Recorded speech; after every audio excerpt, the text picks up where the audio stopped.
Okay,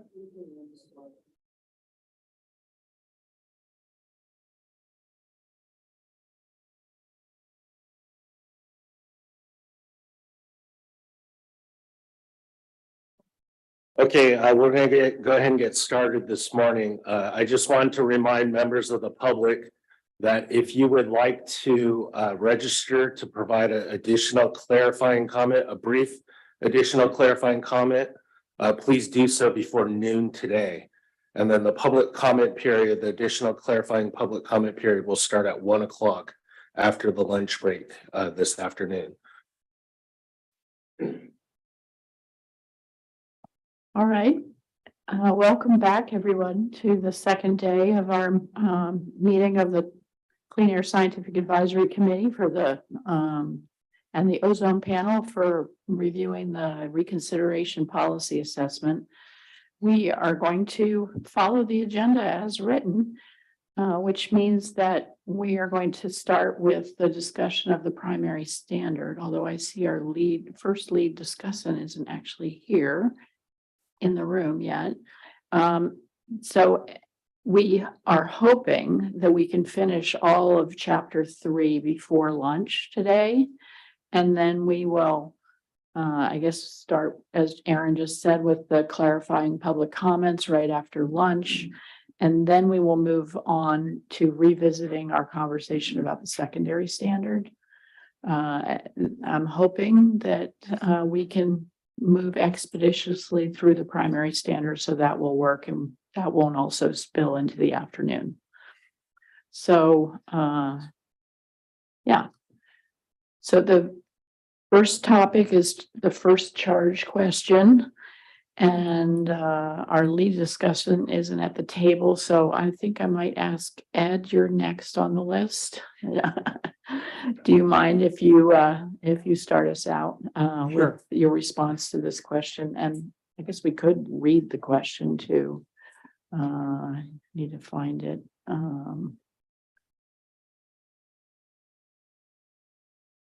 So the question is, what are the panel's views on the approach to considering the health effects evidence and the risk assessment to inform preliminary conclusions on the primary standard? To what extent is the valuation of the available information, including the key considerations as well as associated limitations and uncertainties, technically sound and clearly communicated? Yeah. Oh, so Christina, are you ready to get started? We need to give you a minute. I could let Ed go first. Do you want? Okay, we'll just wait.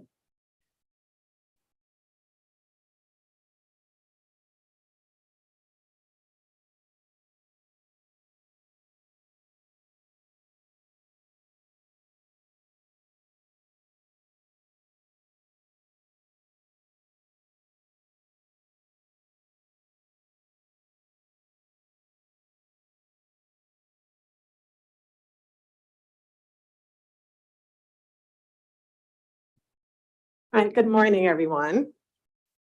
So let's see. Did you already read the charge question? Okay, excellent.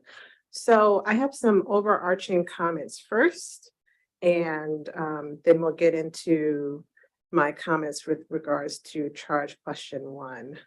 So first, I appreciate the time and effort that EPA staff have put into creating this policy assessment for the ozone reconsideration. The document summarizes and draws conclusions from 3 broad types of studies, including epidemiologic studies, controlled human exposure studies, as well as animal toxicological studies. Multiple endpoints from these studies were explored in the ISA, and the PA restricts its risk estimation to only a few respiratory effects deemed causal in the ISA. A large amount of data was collected and analyzed for the ISA, and only a small proportion of that wealth of information was utilized in the PA. There are points that need clarification in this section, to which I will refer towards the end of my comments. And first, in answering the charge questions, I will highlight those concerns where my scientific conclusions differ from that of the PA. So in my opinion, controlled human exposure studies are weighed too heavily in the estimation of risks. CHEs are an excellent method to examine exposure response as well as mechanisms of effect. However, the exposure itself is not representative of ambient exposures that include other photochemical oxidants. Since the NAC standard is for ozone and other photochemical oxidants, this merits inclusion of epidemiologic studies that are not restricted to ozone alone.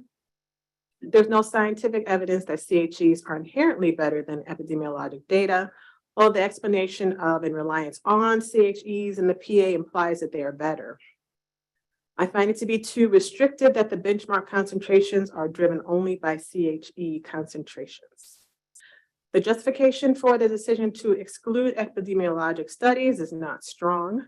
The EPA should incorporate both types of data in risk estimation. That's my first point. The second point I have is that extrapolating CHE studies with adult participants to apply to children requires a strong justification and thorough explanation. Risk is estimated in the PA for children if the simulated children had the same sensitivity as the controlled human exposure study subjects. That's from page 3-79. However, the risk for children if they did not have the same sensitivity as that of the CHE study subjects was not explored. Since children are designated as an at-risk group, it is highly likely that they are more sensitive, and there is a large amount of evidence in the scientific literature that supports their more sensitive status. The absence of children from the reviewed CHE studies and in the literature is to me an appreciable data limitation, well, quote, appreciable data limitation, end quote, and therefore cannot be used in risk estimation directly. The use of these studies would have to include some kind of adjustment for the increased sensitivity of children if it is possible to do so accurately. My point number 3, at-risk populations are described at length in the Ozone ISA, and children, especially children with asthma and outdoor workers, were identified as those with the most evidence of sensitivity to ozone. While risks of children are estimated, you see my previous comment too, those of outdoor workers are omitted due to, quote, appreciable data limitations, end quote, from page 366. This explanation I find to be insufficient, and ignoring this at-risk group may result in adverse impacts. The national prevalence of asthma broken down by demographic characteristics is given in table 3.1. Also to consider is that the table shows that there's an increased burden of asthma on Black populations, especially children and women. Estimation of the risk for these groups may differ because some groups, example asthmatic, are at risk due to intrinsic susceptibility. Other groups, example outdoor workers, have extrinsic susceptibility tied to exposures. And another group, example racial and ethnic minorities, have both intrinsic, such as stress, or extrinsic, such as higher exposures, susceptibilities. As identified in the ISA and PA, there's more than one group that is at risk, and individuals within these groups intersect multiple demographics. The risk estimation in the PA should take into account the intersectionality of the at-risk groups. Number 4, in the selection of 8 cities for analysis, more detailed justification is needed of why those cities were selected. Restricting to only urban areas precludes the estimation of risk in suburban rural areas, some of which, depending on their setting, may have higher ozone concentrations being downwind of urban sources. For example, a suburban site with high concentrations is shown in figure 2-13. And I say this also understanding that they weren't the individual cities, but they were actually the MSA. So they may include a lot of those suburban areas, but not necessarily rural. Number 5, there are detailed maps on spatial concentrations, Appendix 3C, but a lack of incorporation of this information with populations, especially at-risk populations, asthmatic children, Black asthmatic children, and outdoor workers, where they work and where they live. These at-risk populations are not distributed equally in urban areas due to institutional and historical decisions like segregation and income. And that needs to be incorporated. Now, a few points of clarification or justification. I think I'll go through which one of these I think are most relevant.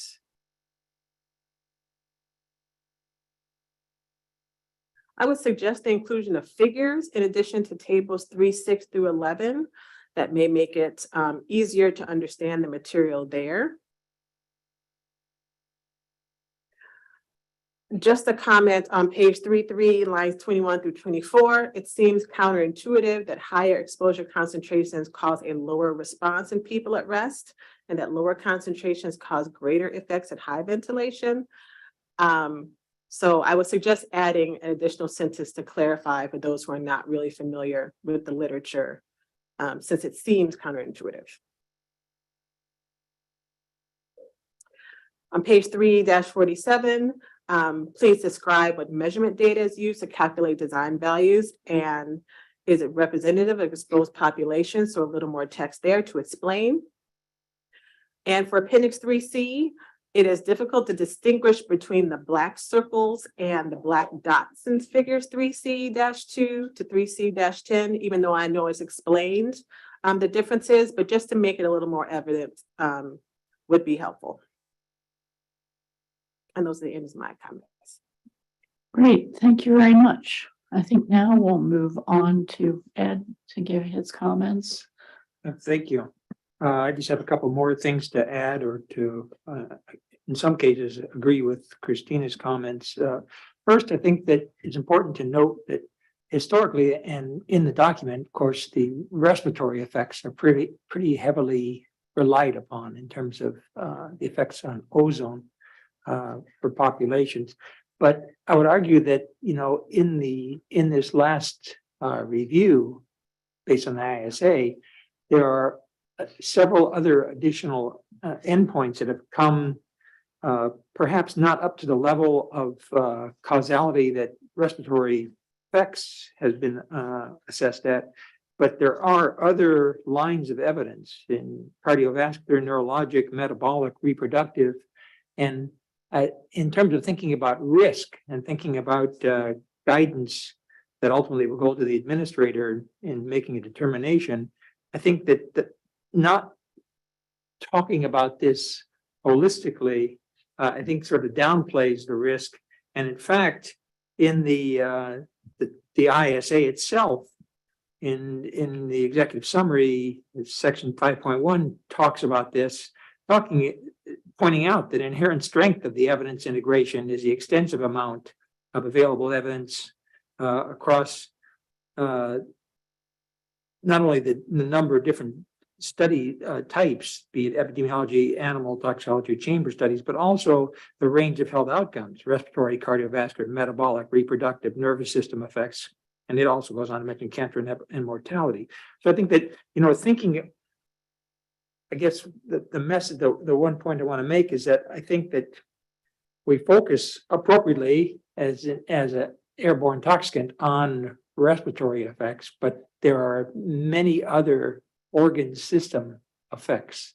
And I think the cumulative impact ought to be thought about in that context. I think that there, as Christina suggested, I think there is a disproportionate emphasis on chamber studies. I think, you know, as we've talked about during the ISA discussion, chamber studies in general often represent they're non-representative population in the sense that they tend to be healthy and white. For limited exposure time and for ethical and moral reasons, you know, really the disease status are minimally at risk. Fewer or none really people that are sick or children or multiple risk factors, which gets at the third concern I have, which is the underemphasis of real world exposures. I think, you know, for quite some time, actually for more than a decade, CASAC has recommended in previous reviews that multi-pollutant exposures need to be dealt with, need to be approached, need to be considered. And in this case, I think that is perhaps can be dealt with as an additional risk factor, much like we think about as asthma. And on the subject of asthma and children with asthma, who I certainly agree are an at-risk group, asthma is a bimodal disease. And in adulthood, there's adult onset asthma as well. And so when we think about outdoor workers, when we think about those with other comorbidities, I think there are risk factors there that need to be taken into account that we really haven't looked at. And so I think, all these issues, the comorbidities, the multiple exposures tend to, at least for me, emphasize the importance of looking at those real world epidemiology studies and using them in a more balanced way than seems to be the way which is presented in the document. I think the other thing I want to mention is outdoor workers. And as was suggested, there are not only are the issue of exposure there, but there are housing, inadequate health care, environmental disparities may lead again to a sort of a layering of many factors. And again, some of these concerns are not new.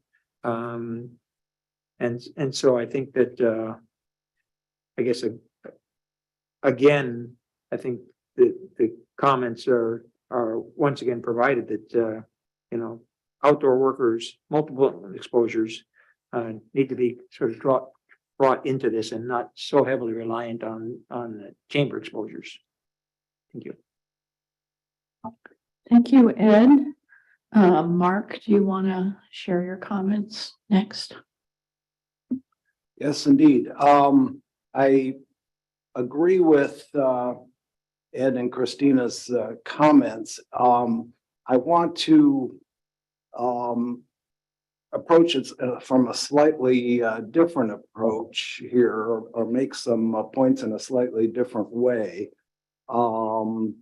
Just the chapter 3, I thought was clear and well written. As has been commented on, it's not, the approach is the same as it has been in previous reviews, with some updates and refinements. The approach is summarized in figure 3.1. To that effect, the PA did respond to some of our comments about that were made during the review of the 2020 ISA, but mostly expanding the justification for the approach that they're taking. The approach wasn't changed in this revision from the original PA, and the conclusions therefore are not different. And as has been mentioned, the risk assessment is driven by the ozone human exposure studies, especially those prolonged 6.6 hour with exercise at 80, 70, and 60 ppb, which are not new studies. These are well described. The review of these studies and their findings is accurate. They've shown effects on airway function and inflammation in healthy adults at concentrations as low as 60 ppb in healthy young adults. And this is the Kim study from 2011. Now, the PA acknowledges limitations and uncertainties of the human studies in section 334, but justifies continued reliance on these in determining the standard because they are, quote, the most certain. I don't disagree with that, but as somebody mentioned previously, it's a little bit like looking for your keys under the lamppost. The fact that the human studies are most certain, the data when there's an appropriate air control exposure and a comparison within people of their responses, it's an experiment, and therefore can be quite certain, but it's only certain for the population that's studied. Is the endpoint relevant to what's going on? There is very strong epidemiological evidence for short-term respiratory health effects. Those data are excluded from the risk analysis on the basis that most of these studies were conducted in areas that would not have met the current standard. And I want to talk about that a little more. So not surprisingly, the conclusion is the same, that the current standard is adequately protective, and this is concluded because with a detailed set of calculations of focusing on children with asthma, there's detailed estimates of the number of children potentially exposed to concerning concentrations of ozone under, 3 benchmark approaches of 60, 70, and 80 ppb. And factoring into these estimates are the children need to be outdoors for multiple hours, and they need to be exerting themselves at a moderate to heavy level. And the equations that have been derived from the existing human studies were used to determine what response would be expected in these children who were active outdoors, and then the number of children are estimated. At least this is my understanding of the risk assessment. And if I'm not accurate, please correct me. And the numbers are of potentially seriously exposed children under the current standard of 70 ppb is pretty small, showing that somewhere, in excess of 99% of children with asthma wouldn't have more than one such exposure under the current standard. But I think the assumptions that go into that risk analysis are wrong, and that's what I'd like to address. So what are the assumptions that I think are wrong? The first assumption is that the epidemiological findings of increased ED visits and hospitalizations in multiple studies in children with asthma are driven by the high-end concentrations in the areas where those studies were done. Now that assumption is the implication that's stated in the PA. Remember that they excluded studies that were not in compliance with the standard. And I think the statement in the PA is something like, because those areas may have been driven, the findings in the kids may have been driven by the high level exposures, right? Well, that's possible. But if you look at the studies that have looked at exposure response relationships, and I would like, if you can, to look at figure 3.8 from the, it's from the 2020 Ozone ISA. It's not reproduced in the PA, I don't think, but it's figure 3.8. From the ISA, and it's a dose response curve. This is from the study by Strickland et al. In 2010, and I think it was ED visits for children with asthma. And basically, you have a pretty straight line. This is ozone during the warm season, and it might have been Atlanta. And they have a rate ratio on the vertical axis and concentration on the horizontal axis. And this line is pretty straight, going from 80 ppb down to 40 ppb, where it starts to level off. The confidence intervals are the narrowest at around 55 to 60 ppb. In other words, that's where most of the data are. So if you believe this relationship, if the EPA is correct in their assumption that the highest concentrations are responsible for the epi findings, you shouldn't have a straight line here, right? Maybe the epidemiologist can correct me, but you should have a pretty flat line until it gets up to 60 or 70 or 80, and then it kind of shoots up. And that's not what we see here. And nobody has found that kind of relationship. And a separate study looking at hospitalizations for asthma had a very similar concentration response curve. So if you accept the concentration response data that we have, it's a relatively linear relationship and there are effects happening in these children below 70 ppb. So by throwing out all of the epi data in the consideration of who's at risk, I think we're we're missing an important signal here. And so that was the first assumption, ignoring the dose response data. The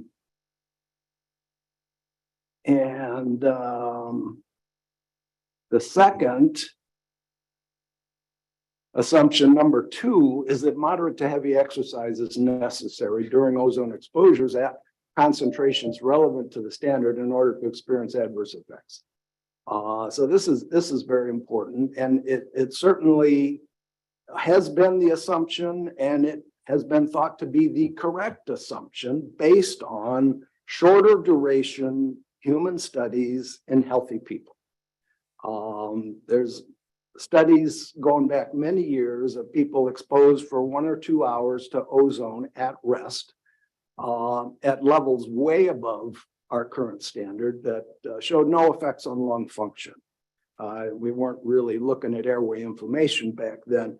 And the statement is made that in the PA that, for example, in studies of generally healthy adults exposed while at rest for 2 hours, 500 ppb is the lowest concentration, eliciting a statistically significant ozone-induced mean lung function decrement. The studies that the standard is based on, the 6.6 hour studies, these subjects were exercising on a treadmill or a bicycle 50 minutes out of every 60 minutes.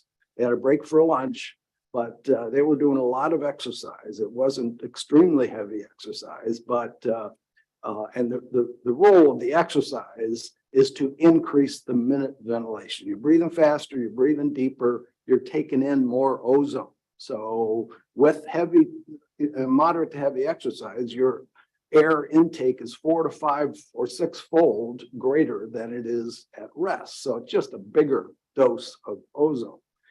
But there's a newer study, which was listed in the Lubin memo, but was published after the 2020 ISA, and that's Henderson et al. And it was published as a letter in the American Journal of Respiratory and Critical Care Medicine. But I think it needs to be considered because it challenges this assumption number two about the necessity of exercise. This study was done in healthy young adults, but it was arresting exposure to the same prolonged 6.6 hour scenario at 70 ppb, the current standard. And they showed mean decrements in lung function and increases in airway inflammation, inflammatory cells, and induced sputum. The same is seen in at 60 ppb with lots of exercise. There's been no other study that I'm aware of for 6.6 hours at rest. Okay, so all of this assumption that 6.6 hours at rest would not have any effect, that has been shown to be incorrect by this study. So that's kind of paradigm shifting here. And therefore, I think even though it's not in the time frame of the ISA, it needs to be considered in the deliberations. And the calculations that EPA uses to determine the number of children with asthma at risk assumes they all have to be doing a lot of exercise. So I think this needs to be rethought. Again, these are healthy young people. They don't have asthma. Nobody's done such a study in people with asthma or in children. So that's the second assumption that I think it needs to be considered. In my comments, there's I've reproduced figure 2 from that paper that just shows the individual changes in lung function and airway inflammation. And, not everybody decreased their lung function, which is typical of ozone studies. The statistical analysis would indicate, given our discussion yesterday, I won't mention the p-value. I'll just say highly likely to be representative and accurate, and for both FEV1 and sputum neutrophils. But importantly, from that graph, 3 people dropped their lung function 10%, healthy people. Okay, so it's not trivial in everybody. The third assumption, the findings in the 6.6 hour studies of healthy young physically fit adults showing no effects on symptoms at concentrations below 70 and no lung function effects below 60 are relevant for and applicable to children with asthma. Now, this is not a new point. Christina made it, Ed made it. We made it in the review of the ISA, but it deserves emphasis. Now, in justifying their approach, the PA, the EPA in the PA has a long paragraph about the ATS ERS publications about the adversity of air pollution health effects, and that small transient effects on lung function by themselves may not be an adverse effect in the healthy people in which these studies were done. And I certainly agree with that, but in an asthmatic, even small increases in airway inflammation could trigger an asthma exacerbation. We know that happens in other scenarios, exposure to an allergen that they're sensitive to. It's sometimes even just smelling somebody's strong perfume will trigger an asthma attack. So, anything that increases airway inflammation or airways responsiveness, both of which ozone does, can trigger an asthma exacerbation. So saying that, using the human studies showing no symptoms at 60 ppb for 6.6 hours with lots of exercise and saying that everything below that must be safe doesn't make sense. And I think that's the gist of my comments. So the PA concludes that on page 330 that consideration of the differences in magnitude or severity and also the relative transience or persistence of the responses, such as FEV1 changes and respiratory symptoms, as well as pre-existing sensitivity to the effects of the respiratory system and other factors, are important to characterizing implications for public health effects of an air pollutant. They do, to all credit, the PA has a very good discussion of this whole issue of the susceptibility of asthmatics and the limitations of the human studies in extrapolating to people with asthma, but they don't carry it forward into the analysis. And that's the problem. So my conclusions for chapter 1, and the PA does state on page 113, different judgments might give greater weight to more uncertain aspects of the evidence or reflect a differing view. And so that's what I'm reflecting, is a different view. Whether it's more uncertain, I don't agree with. The PA underestimates the uncertainties in the human studies in defining an absence of health effects at lower exposure concentrations. That's not what human studies are good at. I like human studies. I've liked doing them for many years. They give you an answer that, if you do it right, can be a reliable answer, but it doesn't give you answers for experiments you don't do. Okay, and we haven't done studies in children with asthma. So the over-reliance on the human exposure data to establish a no effect threshold and to estimate the number of people with exposures of concern, combined with the complete exclusion of the epidemiological findings, leads to a serious underestimation of the public health risks associated with exposures below the current ozone standard. The risk assessment, and then, so what do we want to ask for of the EPA? In my view, the risk analysis that the EPA has taken is useful, but I think it's like the really conservative, ultra conservative approach. It's one approach and it's a useful one, but I think there needs to be another analysis that incorporates resting exposures with regard to the human exposure data and incorporates exposures that are relevant to the epidemiological findings and use those as another estimate of the number of people at risk. The ideal approach would be to ask the EPA to go back and revise the PA and do these additional analyses, which would not be trivial. And you can imagine and decide the struggle of deciding how to use the epi data to estimate the number of people at risk doesn't sound like an easy task. The problem with that is it's going to delay the whole process 6 months, a year, in order to do that and for us to look at it again. In my view, I'm interested in people's opinions about what we are asking EPA to do here, and I'll leave that open for discussion. Thank you.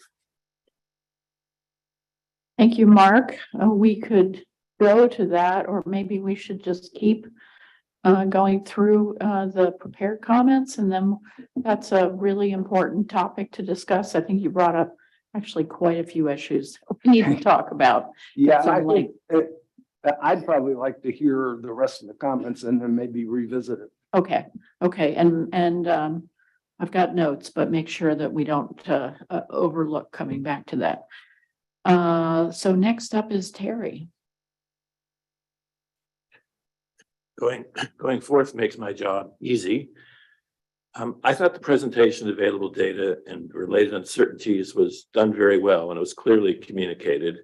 Lots of minor edits, which I won't go over. In particular, I sort of thought that the discussion of the uncertainties in assessing the effect on the susceptible populations was, in general, I thought it was pretty clear and strong. But I won't have to present too much more because I agree with the first speakers.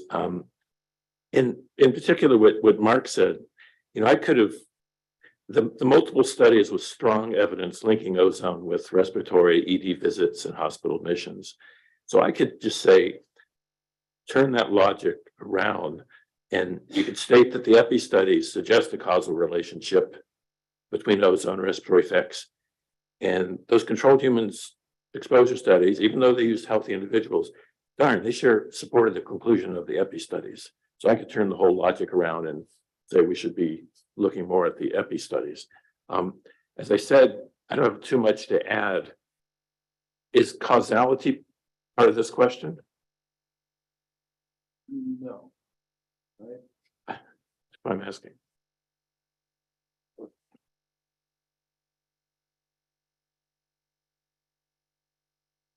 So we were just we were asked to look at whether they inform their preliminary conclusions and how well they clearly communicated and the information was technically sound. So we'll get into more about the rationale for the standard in the next one. I mean, you certainly could talk about causal conclusions if you would like at any time during this morning's conversation.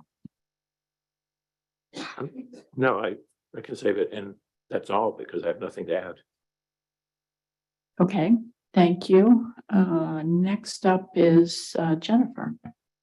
Thank you. And it is easier with a last name later in the alphabet because we get to follow in the very good comments of our peers, which I completely agree with. And I just want to emphasize a few things. As an epidemiologist, I'll speak a little bit more to the epidemiology data, but I completely agree with what my colleagues have already said. I do think chapter 3 was, with the rest of the policy assessment, it was very well written, very well organized, and obviously represents an enormous amount of effort and time by EPA staff. So that's much appreciated. I think the approach was very well described in terms of, what they did with the controlled human exposure studies. So I don't think it was an issue of lack of clarity, but the choice to not include the epidemiology studies in these considerations in this chapter is, as we heard, is not really well justified. And my understanding, as others have said, is that the choice was made because none of the epi studies that were considered here had a design value that was lower than the current standard, right? And so they said we can't learn anything from those studies because of that. And so when I think about, how do we know about where what should we be considering in terms of this question about the target level, as we were talking about yesterday, I think it was really helpful to bring us back to those three primary questions about the target and the form, and now I'm forgetting the other one. But thinking about that target level, we can learn quite a bit from the epidemiologic studies about that, what we're seeing at or below that target level. So if we think about that question, we want to ask about the ambient concentrations at which we do observe adverse health effects from the epidemiologic studies. And we can, including those most at risk, which is one of the strengths of the epidemiologic studies, is that they do include populations most at risk. So regardless of the design value that we can calculate from those epi studies, we can learn about the observed health effects, and you can look at the distribution of the observed ambient concentrations in those studies to understand what might be driving and where the bulk of the evidence is. And as Mark alluded to, it's probably very few of those, the observations in those studies are coming from data points where the ambient concentrations are high.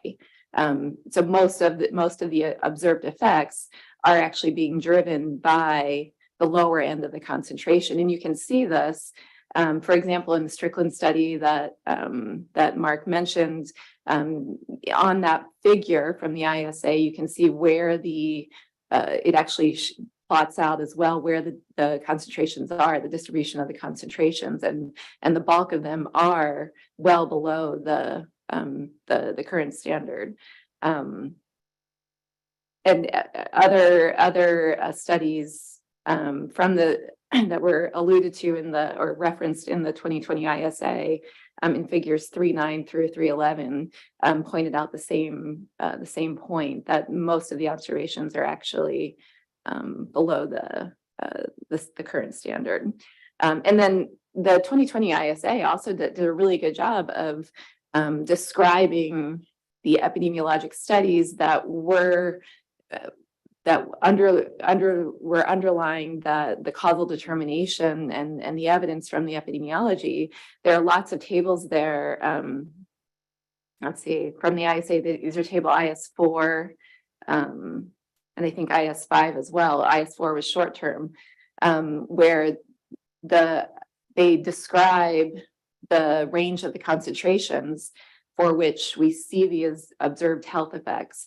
So they're very nice tables that do lay out this information already, including for example, in the Strickland study, and Jeremy, you might be a co-author on this one, so you can speak more to this one, but that was in children between the ages of 5 to 18. So it provides information on that specific age group that we're talking about.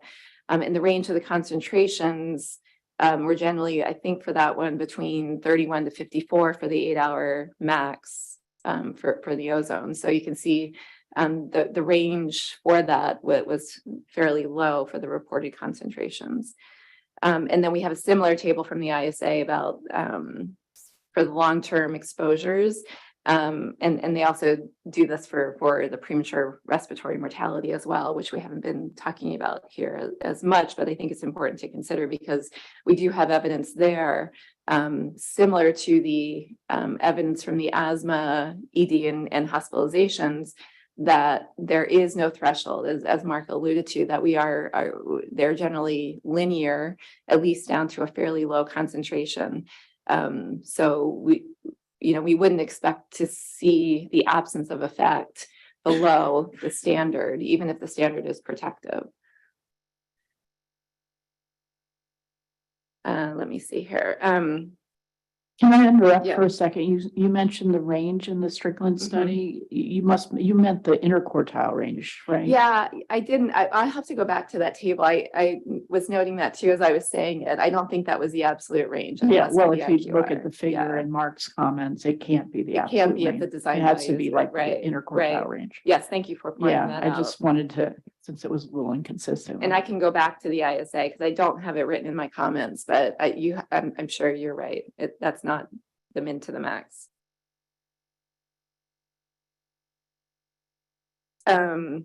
Let's see. And so, yeah, the other, I wanted to just make the point as well, and I think others have made this, that, you know, we wouldn't, this issue of using the design value, I think, to exclude consideration of the epidemiologic studies.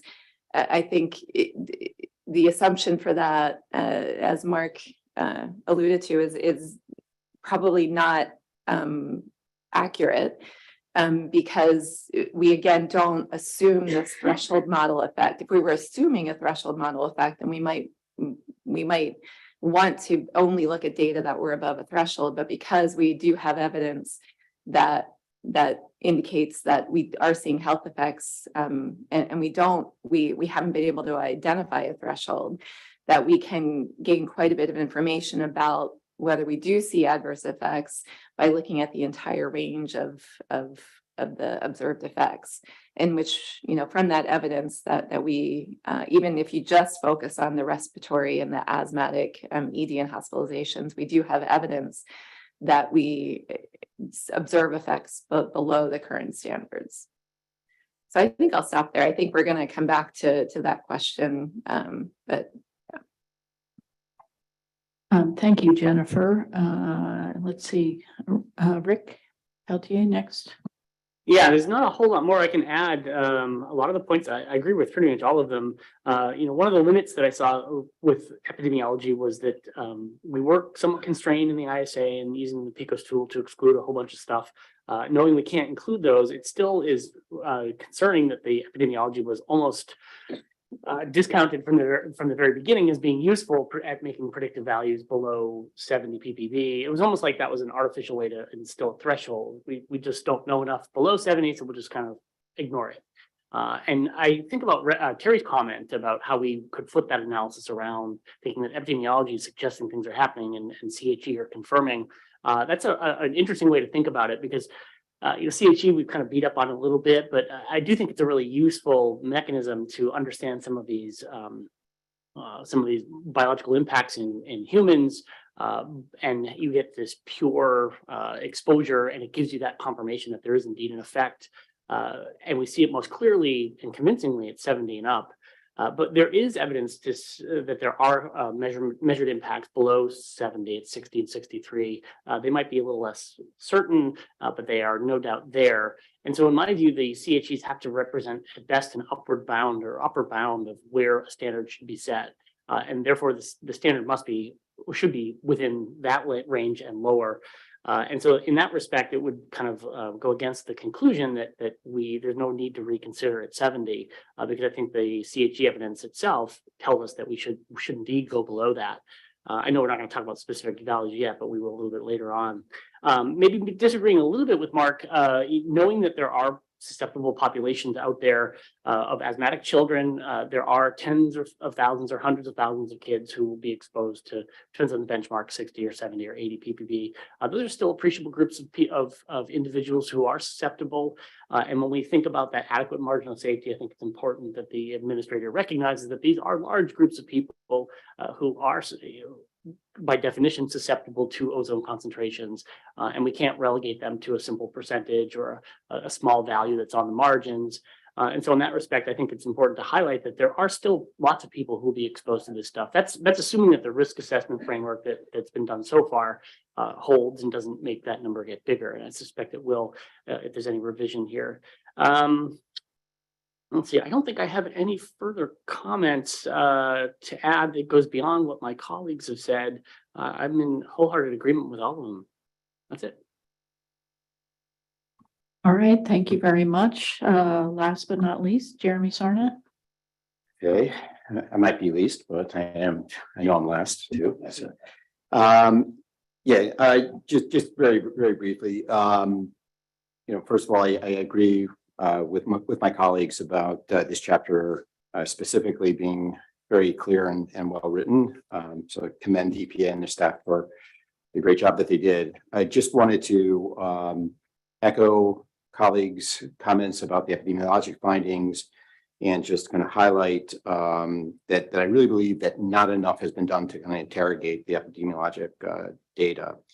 And that this idea is actually consistent with the findings from the recent NAS panel on causality too, where there are methods that are now available to us that I think would be very useful, if not now in redoing a policy analysis. And I think that's a question for later, but certainly for future cycles.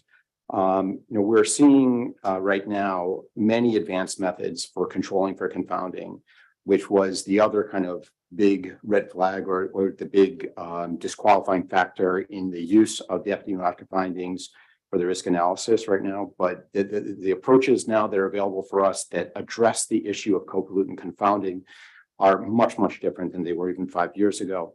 The use of novel causal inference techniques, joint effects modeling approaches, application of untargeted, highly multidimensional data and machine learning methods for establishing inference. These are all approaches that can be used to learn more from the epidemiology and that were really not done. I think that the approach, as my colleagues have said, for dismissing or the decision to dismiss the epidemiology based upon both the issue of confounding as well as the design value question, and that during the study period the design values were generally above the current standard, is simplistic. So I really encourage EPA to kind of follow the advice of not just this committee, but also the NAS panel in trying to do more to interrogate the epidemiologic data. So that's with the under-reliance on the epi findings.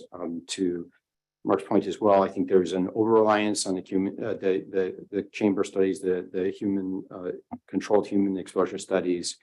I was kind of struck, not being anyone who's used or been involved with these controlled studies, that there's a real paucity of data around the benchmark value as well, around 70 ppb. I mean, we're really basically going on this Schlegel, et al. Study that we keep talking about. I mean, yes, there are studies that were conducted under lower benchmark dose or target doses, and certainly there are studies that have higher target concentrations as well.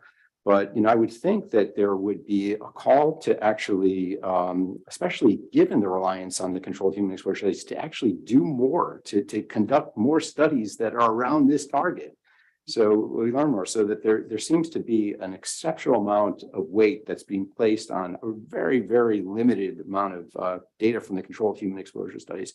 I do realize that there does seem to be a linear relationship in these studies, but even so, given its importance and its weight, I would expect more.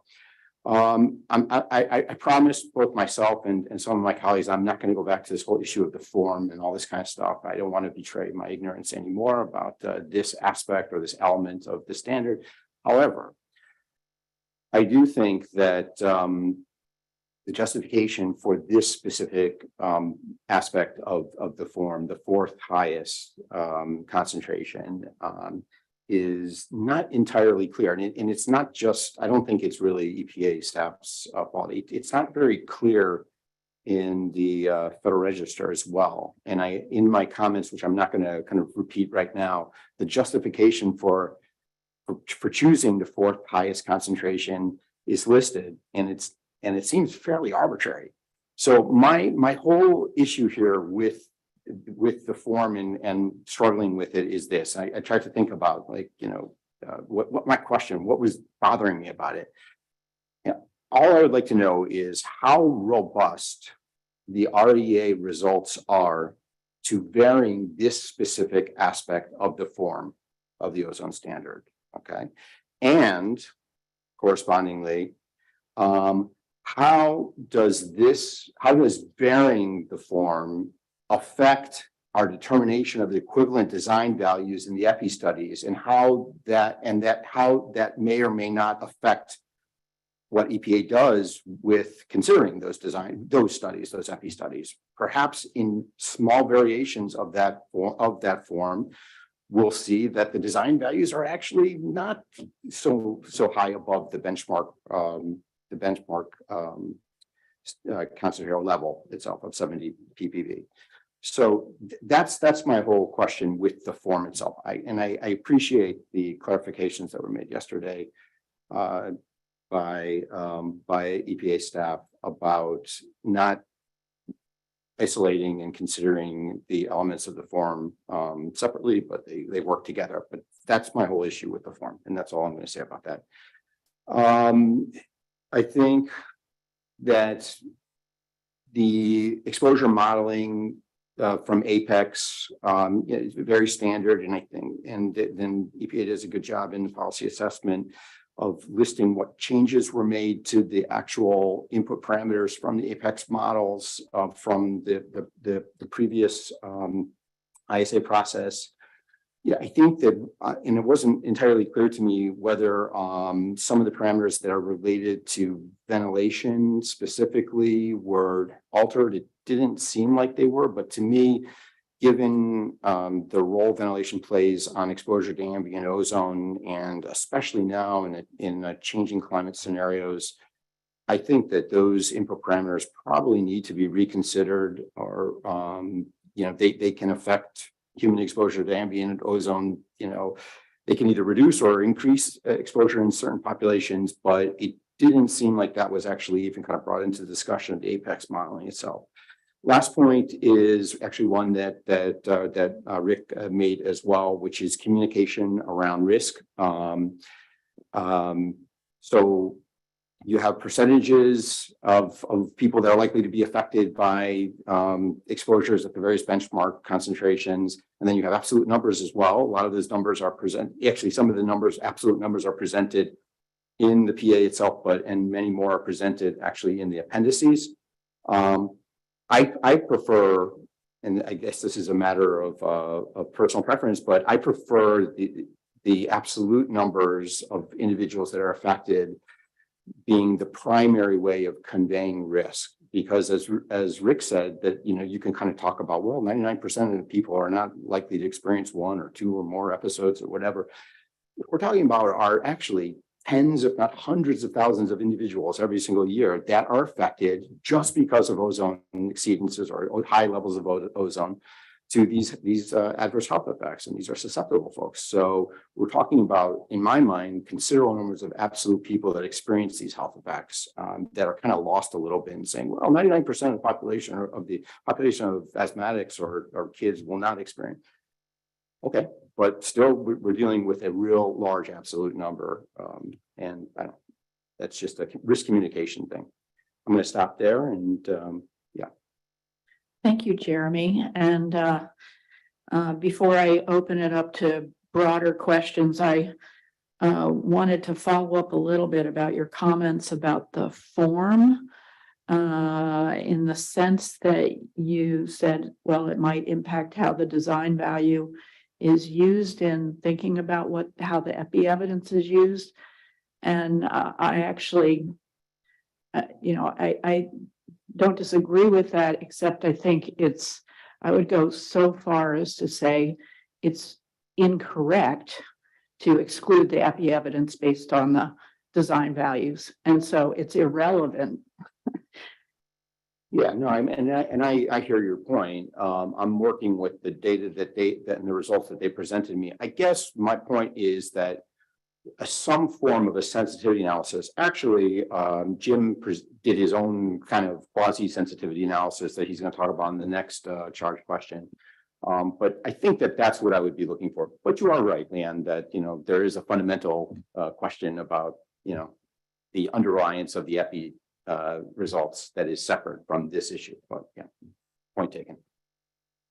Yeah, and so I do think, I've put that on the table now, that what EPA did is not technically sound with respect to excluding the epi evidence. And it also, from my recollection of how you've approached epi evidence in other air pollution reviews, I don't think I recall that ever having been done before. Maybe EPA can tell us whether this is new or not. And we could hear a little bit more about your perspective on that before we discuss it further.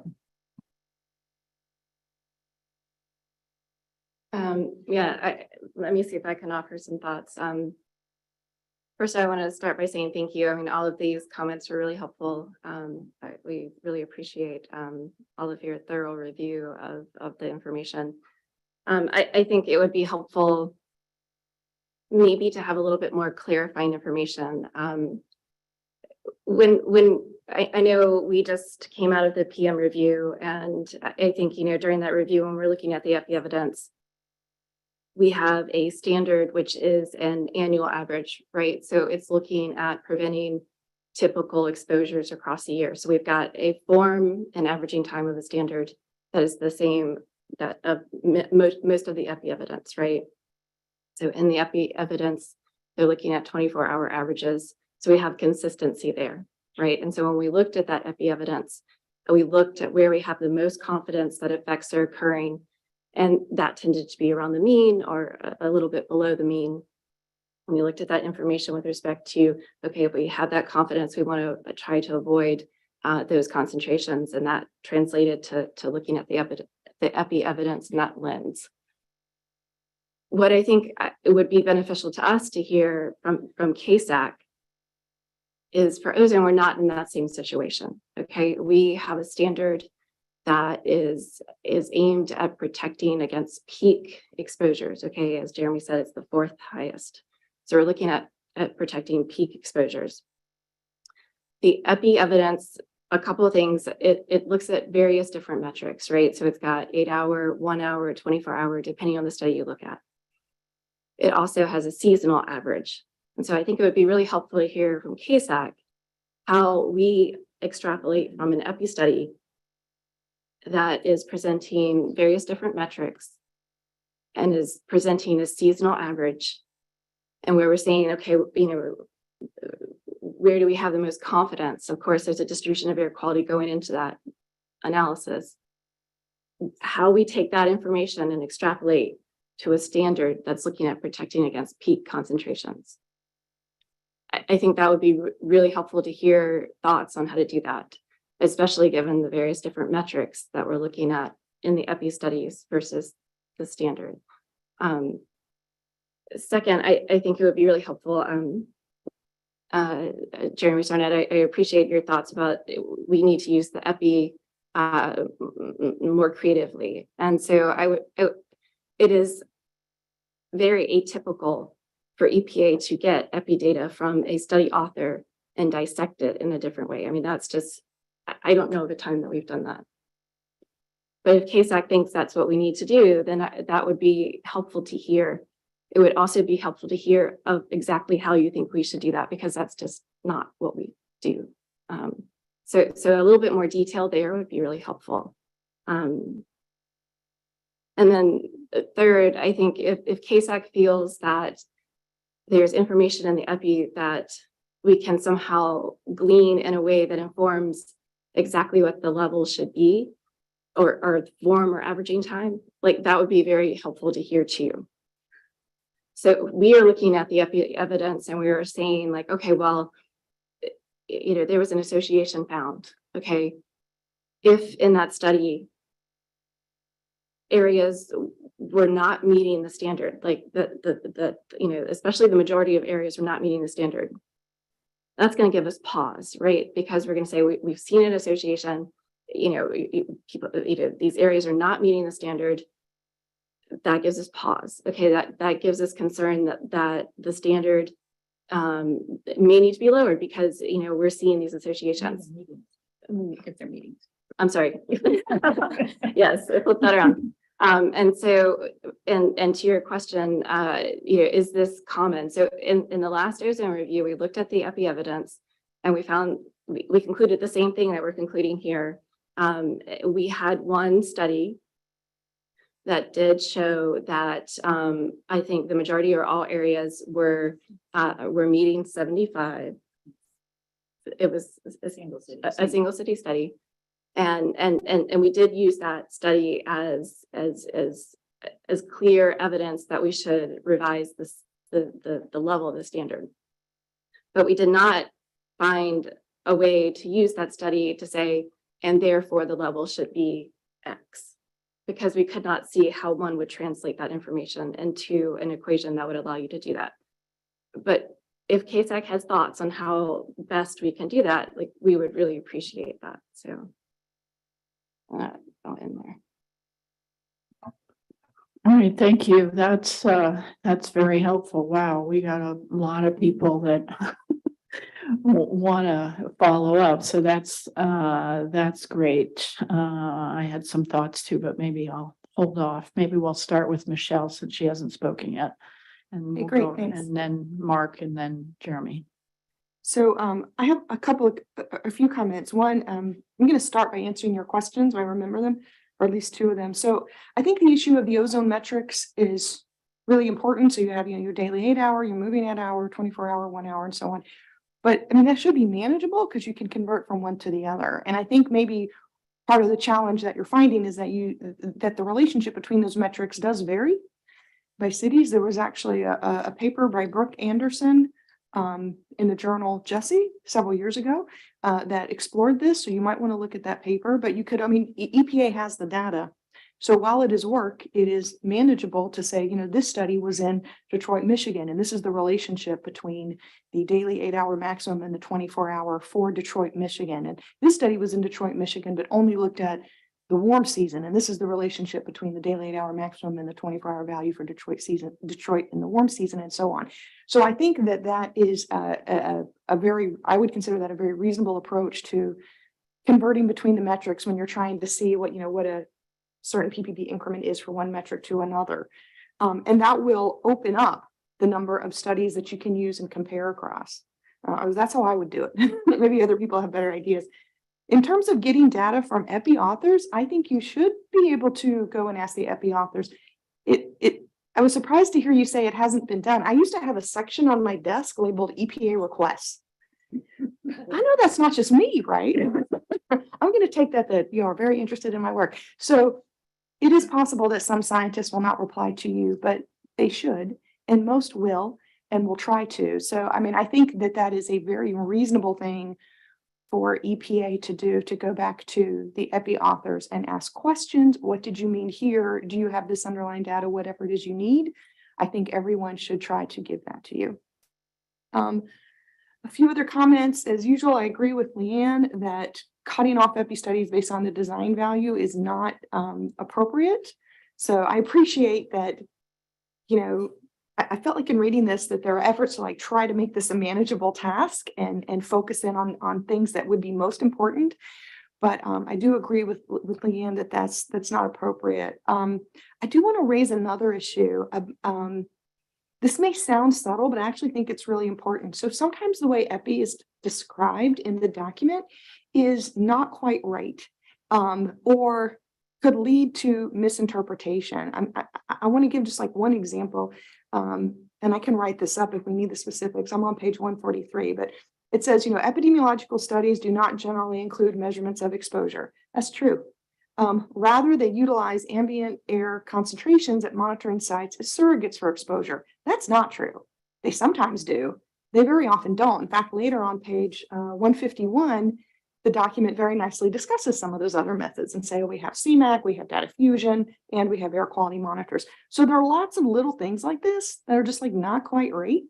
And I think this section needs to be reviewed for this, because I think it's going to open up to some misinterpretations.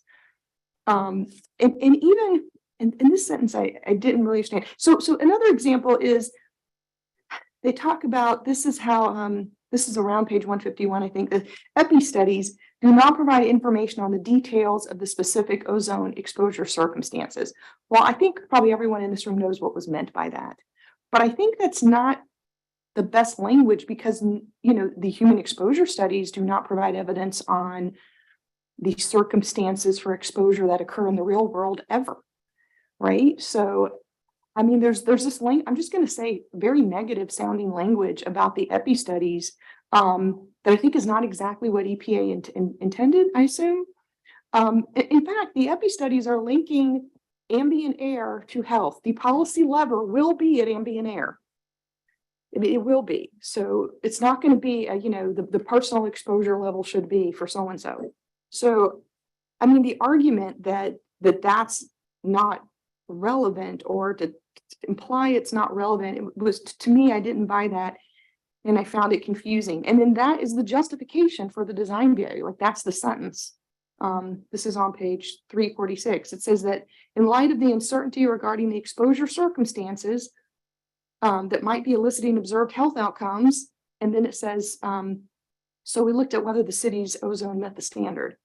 Those don't even match. Like, if you think the exposure circumstances are uncertain, therefore we're going to go look at cutting things off. I feel like maybe there's an edit to that sentence because the front end and the back end don't match, but there's lots of examples like that. And in all of them, I feel like, I can kind of see where that came from, or I think I know what EPA meant, but I actually think this is really important because this document is going to get read and used, and we want to be as accurate as possible. And then I'm not going to harp on the issue of the decision that many people have discussed. I think Christina discussed it, Jeremy discussed it, Leanne discussed it, about cutting off studies that don't have, values, or cutting off studies based on whether the value is above or below a certain threshold. I mean, that's a bold statement because there are lots of studies that look at the nonlinear exposure response curve that use subsetting methods. So, I mean, if you have a study where 40% of the days are below the standard and 60% are above the standard, you've put it in one category. And if those 40 and 60 are flipped, you put it in another category. So I think that in my mind, I agree with my colleagues that is cutting off a lot of epi-science that I think would be really informative. And those are my comments. And I just want to conclude by also, I know we're here discussing things that we want to change or things that we think are different, but I also want to conclude by complimenting EPA on this incredible amount of work. It's really quite impressive. Thank you. Okay, thank you, Michelle. Mark, you were next. Yeah, thank you, Michelle. That was very helpful to me as well. I wanted to just go back to the comment that we're trying to protect against peak exposures. And I think I know what you mean by that, but from human studies, there was this concern years ago about whether ozone effects were due to peak short-term peak concentrations versus sort of longer, lower level concentrations. And I'm concerned that using that peak language, I don't think you're referring to that issue that was kind of put to rest years ago in some of these 6.6 hour studies where actually peak ups and downs in the exposure concentration were compared with a steady concentration with the two exposures having an equal so-called dose of ozone. In other words, the total concentration to which the subjects were exposed was the same in both. One was a square wave and the other was an up and down pattern, and that was called the peak pattern, and the effects were the same, basically. So, you need to protect not just those peaks, you need to protect the total exposure. And so I would be interested if you mean something different by peak concentration. I don't think she was referring to exactly what you were concerned about. I think it's a question of in the comparison to the to average metrics, which are often used in epi studies. It might be an 8-hour average for the season, or the average 8 hour. You know, sometimes you see, I think the picture on your comments was the 3-day average of an 8-hour day max concentration. So what we're talking about is the standard is not looking at like the PM standard, which is an annual average, you know, an average over the year. It's actually taking the 8-hour concentration. So relatively speaking, it's a peakier thing, right? I think that's what she meant. Yeah, and you know, when we think about the way that the standard is set up, it's not an average, because an average allows fluctuations around the mean, right? And so the peak standard is there to make sure that the peaks we see don't. The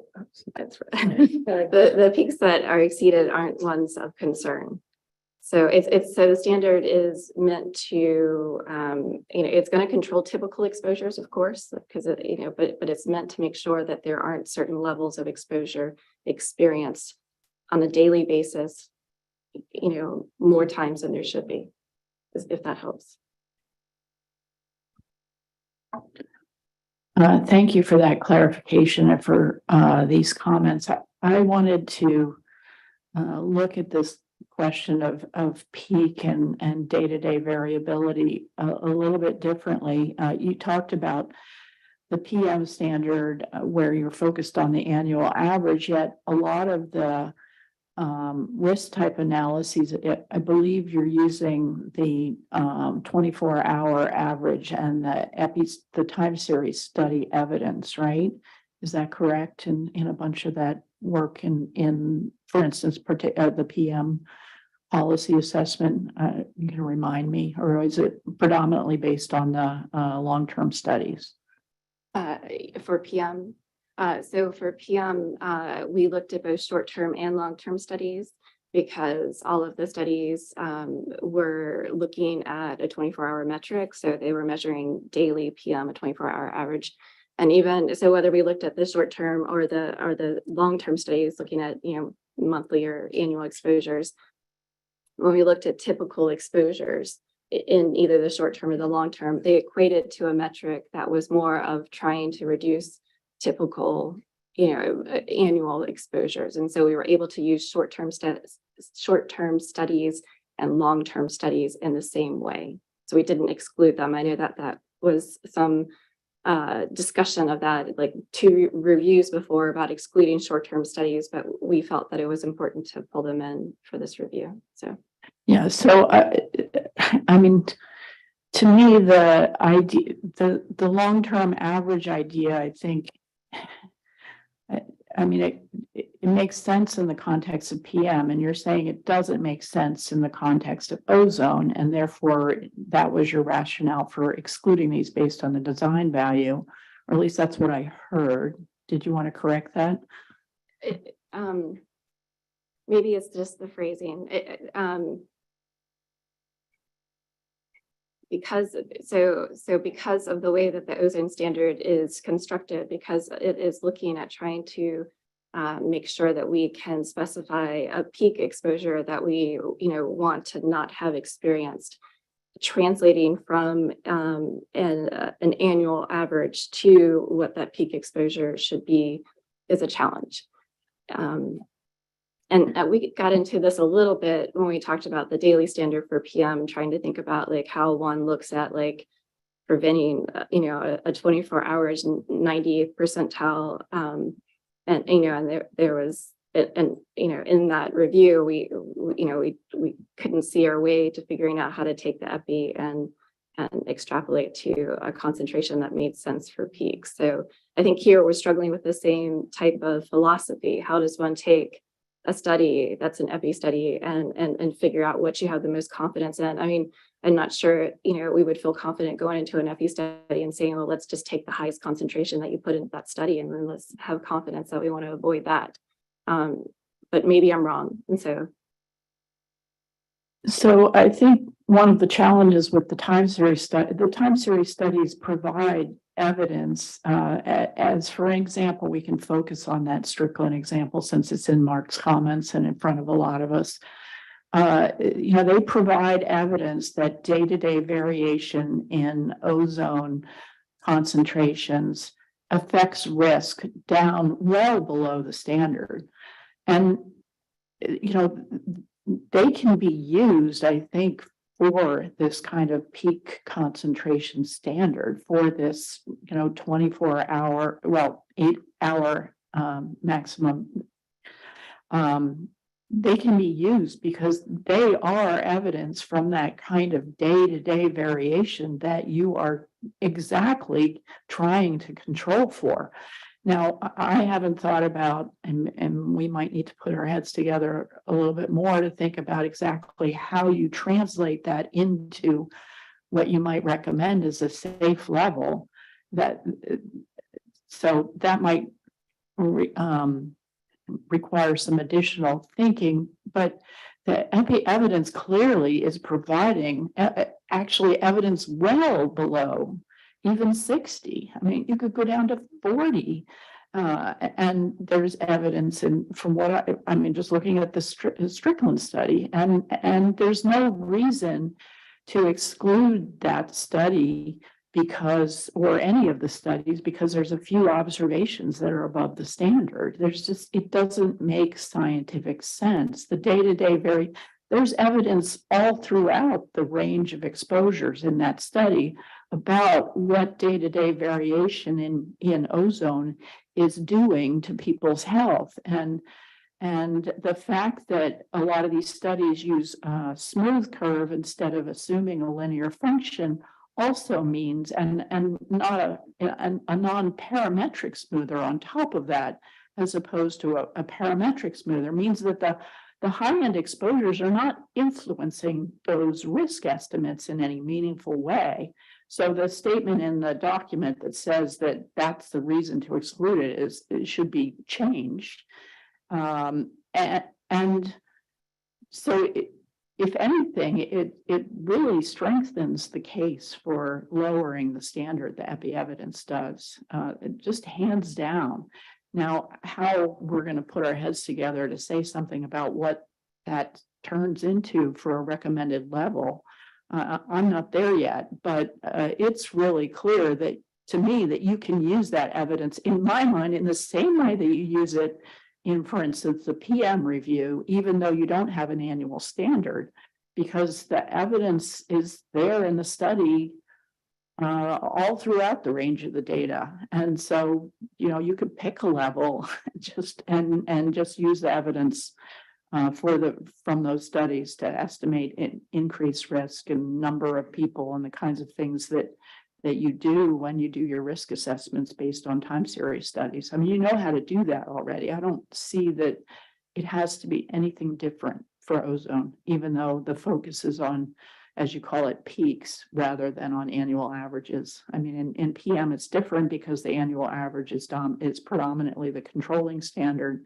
And so it becomes easier, I think, to think about these short-term studies in terms of what was the long-term average. If you average all the days in that study, what was the long-term average that translates to? But I don't think that invalidates doing it for ozone in any way. So I see a number of people shaking their heads, and I think Jeremy was next, and maybe after that Jennifer, and then George, and I guess Terry too. Yeah, and that was a really good point, by the way, about the splines and its influence. I didn't realize that until you. Yeah, I mean, I appreciate that. So yeah, like that observation. Yeah, just to kind of underscore a little bit what Michelle was saying earlier, Karen. I think that it is very difficult. I don't know, also, how we would specifically go about, using the epi studies to kind of determine specific benchmarks or target levels. How you would kind of combine or reanalyze or do a meta-analysis. And I think you kind of were specifically referencing some comments that I actually wrote, suggesting that this is what EPA do. I don't know if I have specific details on how to do this either. However, I would say that not only do I think that there would be kind of a willingness by my colleagues to kind of collaborate or to work with EPA to provide data for EPA. I mean, I've been told in the past that, you know, it's my obligation with my federally funded data. I've been told by EPA staff that they're going to take my data and do whatever they want with it, which is they're right. I mean, that's, you know, it's the data that belongs to the public. So I think that there is definitely an opportunity to do more with this. And maybe it does require a convening, you know, by EPA or some other body of, you know, folks to actually figure out the best way methodologically to do this, because it is not easy. It's not easy, but I feel like that now there are a whole array of new approaches that we can take advantage of that just simply weren't available to us, you know, recently. So I think that there's a great opportunity here to use these type of data and to learn much more from them. So yeah.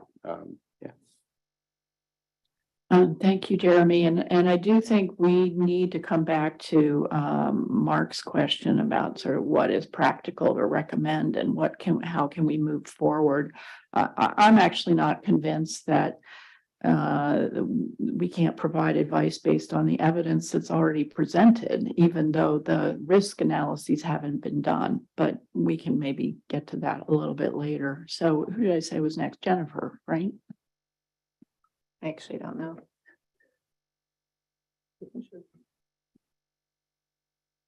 Me, okay. Yeah, I wanted to weigh in on a couple of points here. I was going to mention as well from the Strickland article that we keep talking about. I agree there is evidence down to about 40 based on that exposure response figure that's provided, that we are seeing these adverse effects for the children for asthma ED visits. I think there's another one from the same group. There's another article from Lindsay Darrow et al. Around the same time. I have to dig that out. That looks at other endpoints and come with other exposure response figures and you can come to the same conclusion.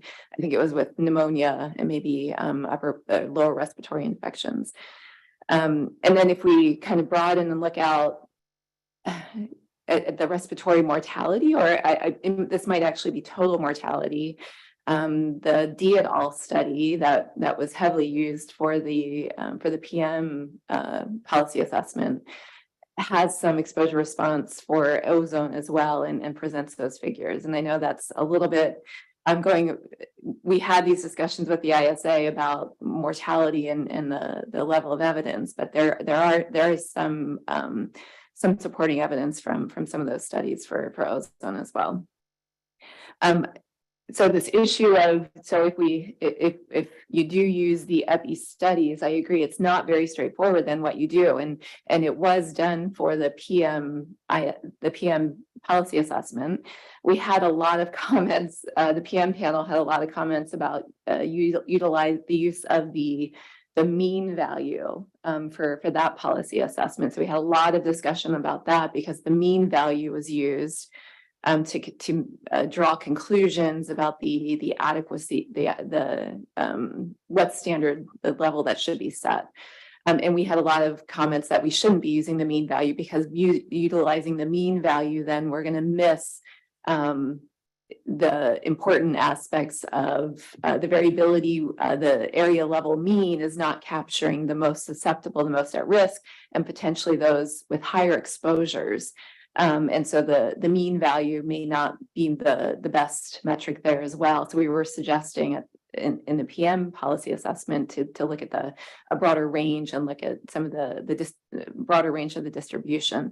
I don't think we had a specific recommendation beyond that, but looking at the exposure response curves that are available. Unfortunately, we do not have them for a lot of the EPI studies. Not everybody presents these, but they could be, if you had the data, you could easily do these not easily, you can do these to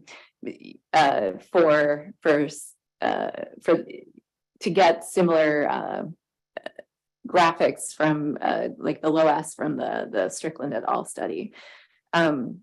And then if you have the original data as well, whether it's EPA or the investigators with the data, investigators do things like the D et al. Study removes the highest levels. You know, you can remove some of the observations at the higher end, whether it's you cut off at the standard and it's not directly analogous to the standard because you just use, you know, for example, 70 rather than utilizing the actual form. So I recognize it's not a direct one-to-one connection, but there are ways that you can very simplistically just remove the observations at the higher end.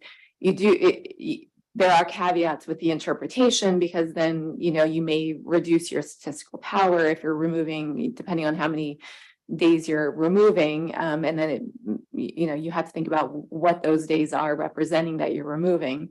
But that is one way simplistically to add to this evidence as well. Yeah, thank you for that.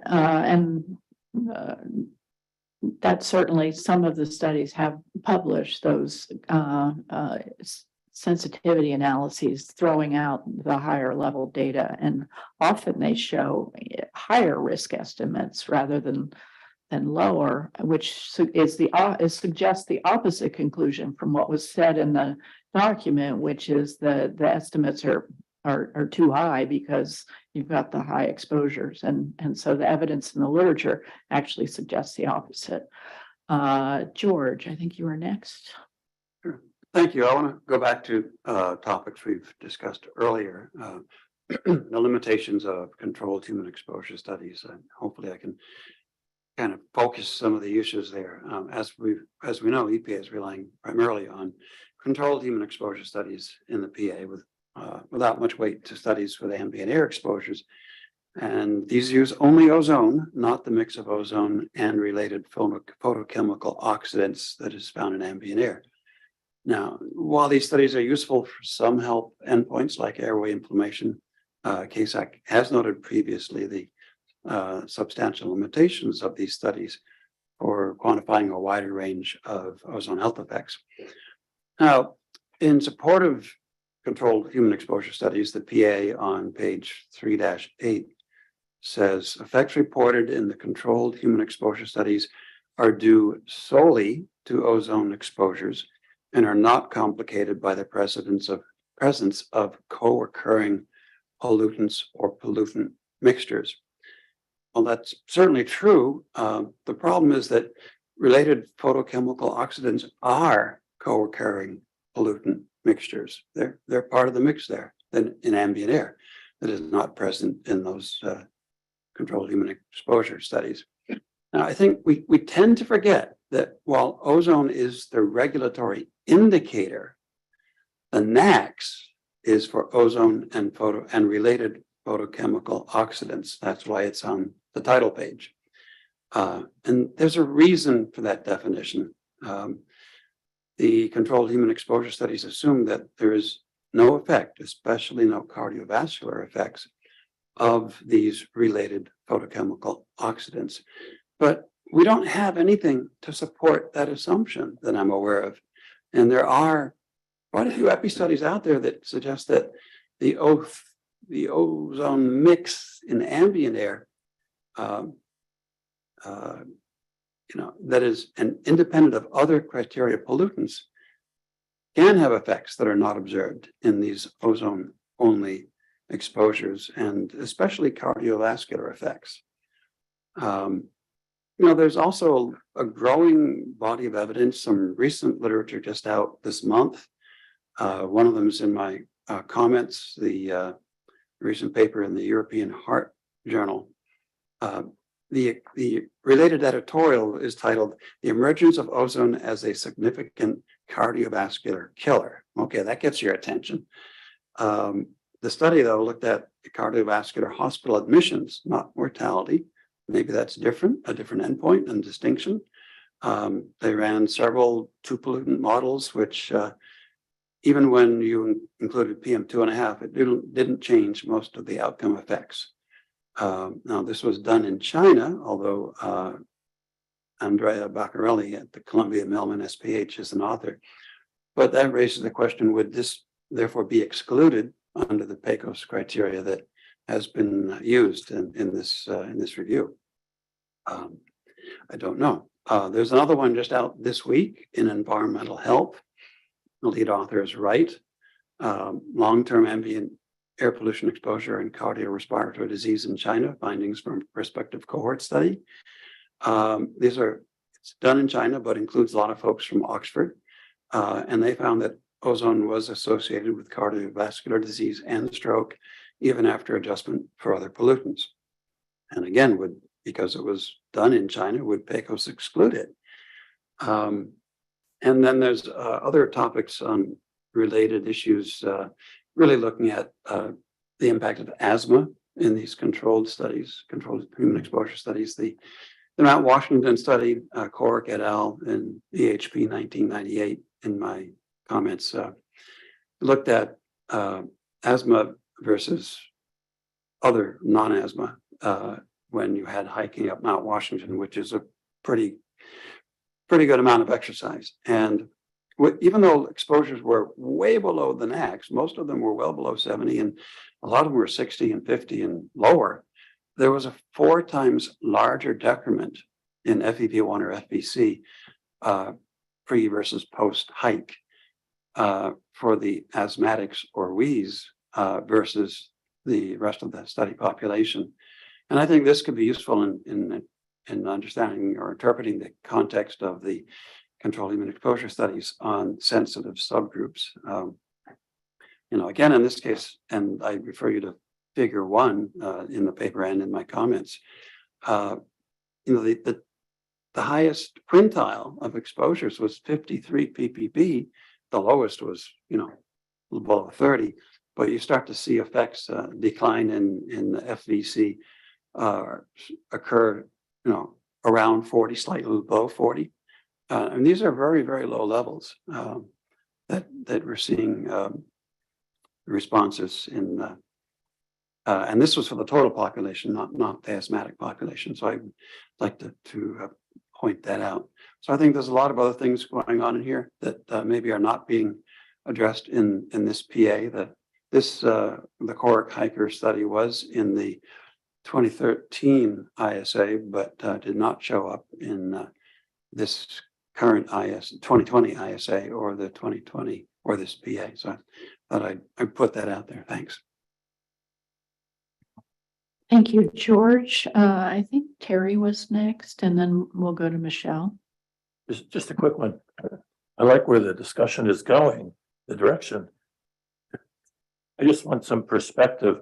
So the epi studies, which the majority of us think are very important, for this review and the last 2 reviews, the epi studies haven't been used because of this benchmark issue. So it seems odd to me that the benchmark issue and the 3rd highest or 4th highest over 3 years, whatever, that throws out the epi studies. I mean,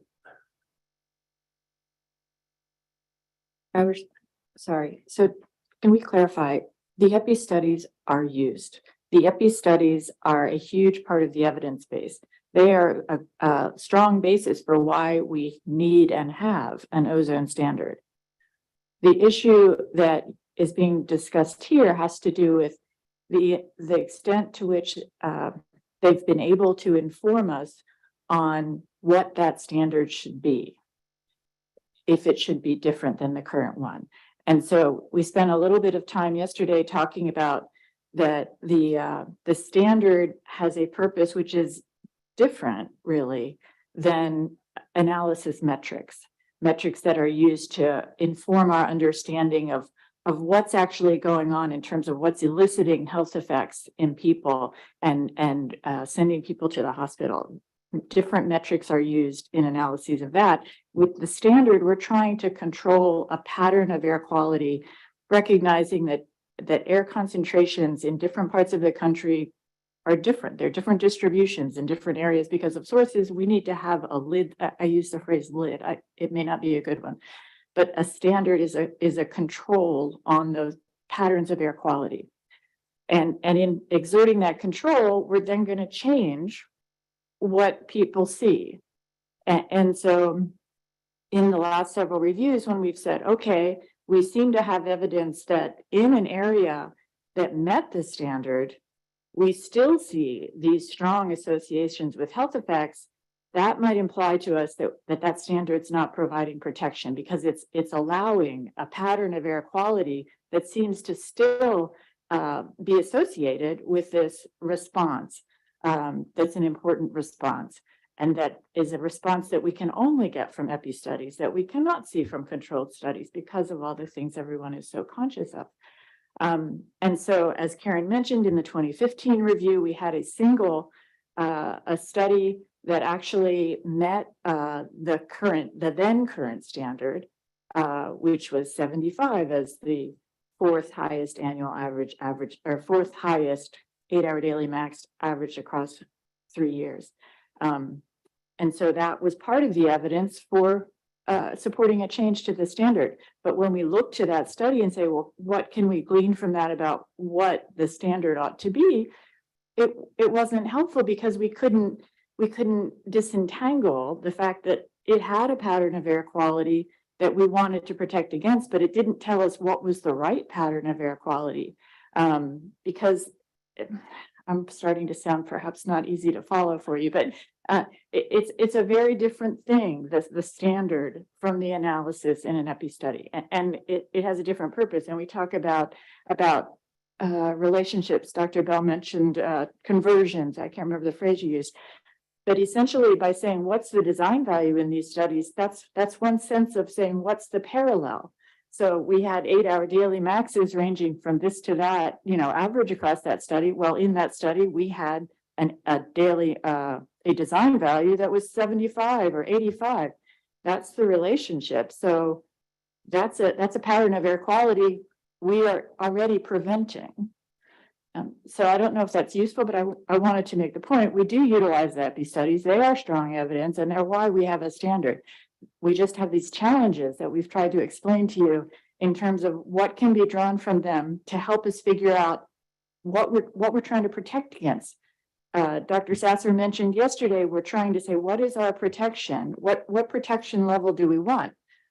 And it's that we're trying to, that's the struggle. Hopefully that's been informative. I'm sorry if it's not.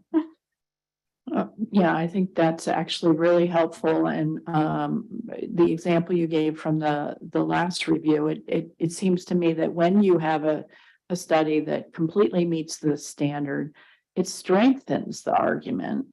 I wouldn't say that, I agree with that, but I don't think that means that the other studies don't provide evidence for the argument. And I guess that's where we're trying to,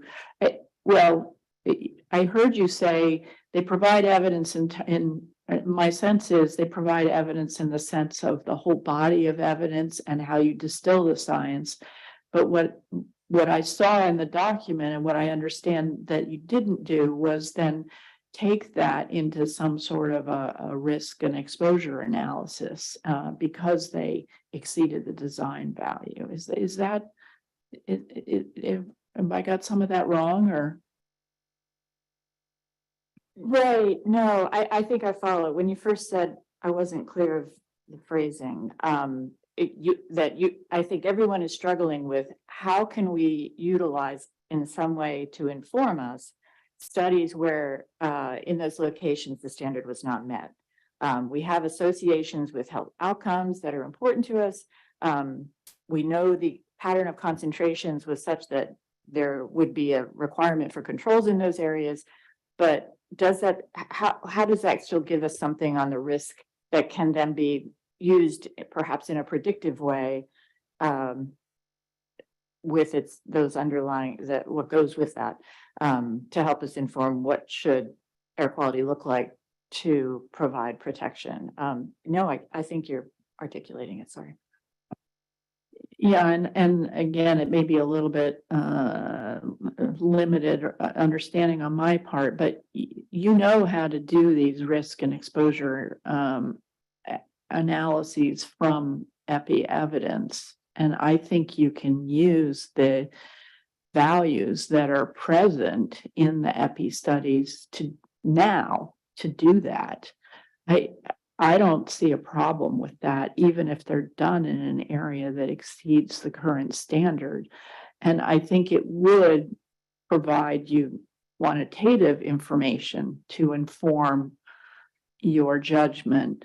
I think we need to get back to whether we want to recommend a different standard based only on what we see in front of us, which doesn't have that, which would be nice.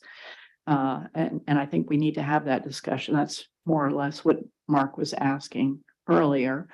But I think it's doable. I don't think you need it to meet the standard. The time series studies are what they are. They provide evidence through the range of the data that support that analysis. And so you can use that, I think, in the same way you have done work before. The difference in PM is that you had an annual standard that you could anchor your thinking to. And so I guess what we haven't thought through very clearly is how you would anchor your thinking in this case for ozone. That seems to be what the question is. But technically, I think you know how to do this work. And it would provide some new numbers. I think we're on to Michelle next. Yeah, I'm going to be quick. I just want to get back to the issue of feasibility that EPA mentioned, because I think that what Jeremy and I said and what Jennifer said are not exactly the same thing. Although I suspect this is just a clarification, probably more than a disagreement of opinion. So I think, asking scientists, asking folks for information on their data, which Jeremy mentioned, people can share. There may be some health data that's difficult to share, but certainly lots of other data can be shared, and methods and questions, I think, is all very appropriate and should be feasible. I like to think people would help out. And then Jennifer very nicely described several different analytical approaches, like subsetting, and there's also nonlinear approaches and so on, right? To look at it, asking scientists to do more analysis, which is what you were suggesting. I think it's a whole different issue, because unless resources are attached to that, which I think will hit up to a lot of feasibility constraints, I think that may be easy to do, or it may not be easy to do at all. And I just don't want to leave anyone with the impression that that is a trivial or easy task. And so I just wanted to clarify that for our feasibility concerns.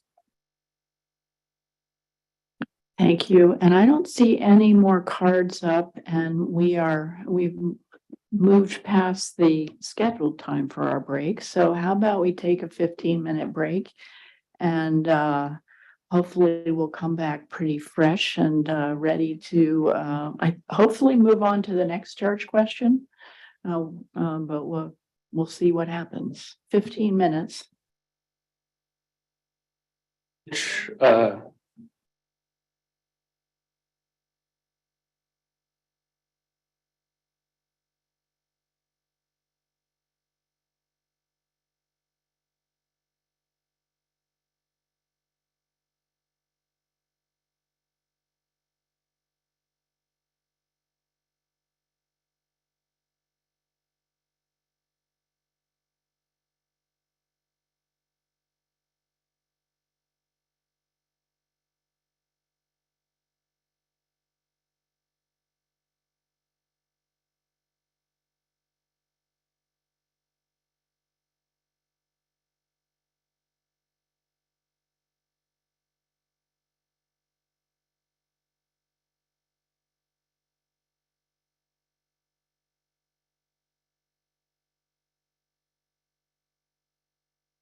Okay, let's get started again.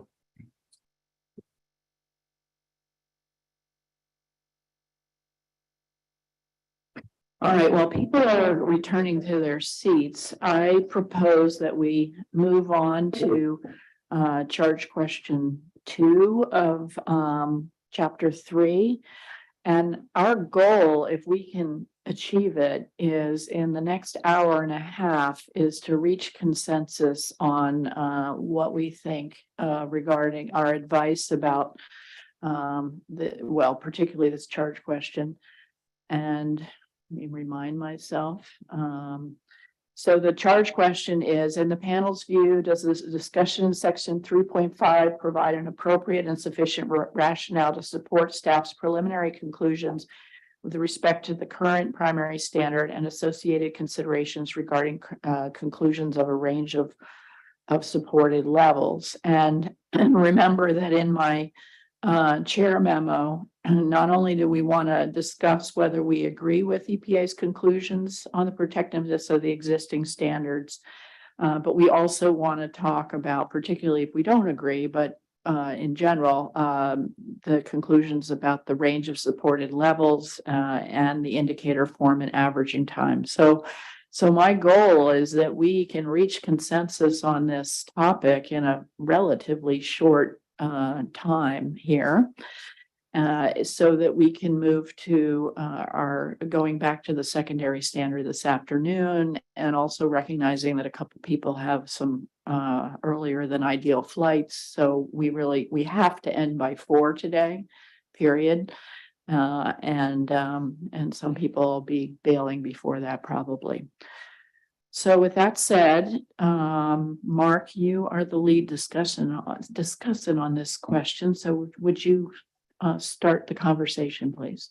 Yes. So Leanne has read the charge question number 2. And so just to kind of summarize where I stand on this. So I tend to try to think of things in the simplest possible way because I'm a simple person.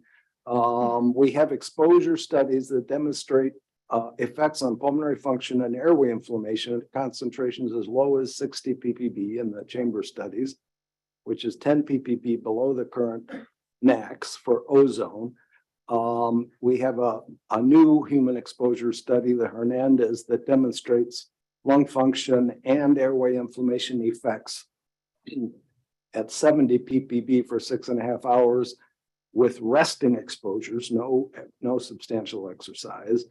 So it's reasonable to conclude just from the human data that since we know that even small lung function changes and increases in airway inflammation could be adverse for people with asthma and other respiratory diseases, as acknowledged in the PA.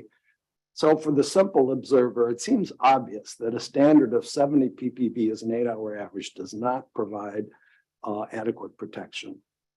So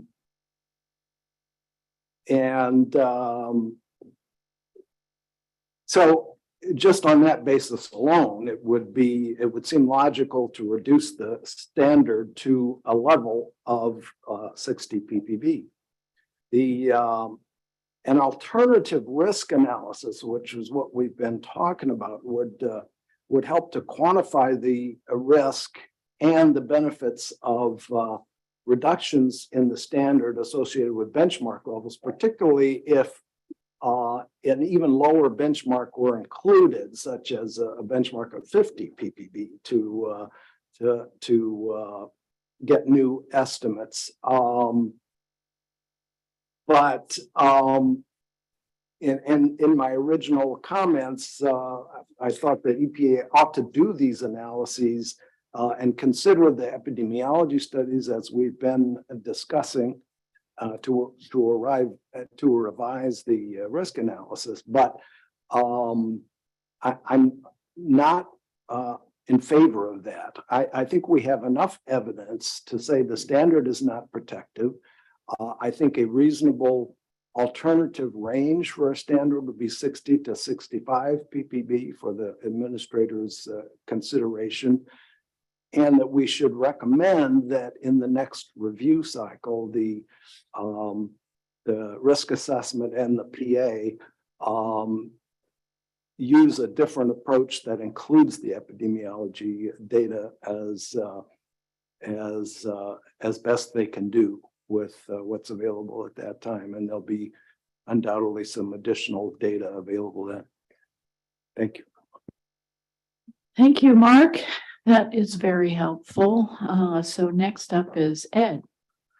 I don't have anything more substantive to add than the way Mark described it. I mean, I think based on the discussion and the data on this first charge question, that the basis has not been met to move forward on the second one. And I think the range of 55 to 65 is sort of where we should be thinking based on the evidence that does exist and should be used. So I'll stop there. All right, I heard Mark say 60 to 65, and I heard you say 55 to 65. Okay. All right. Christina, you're next.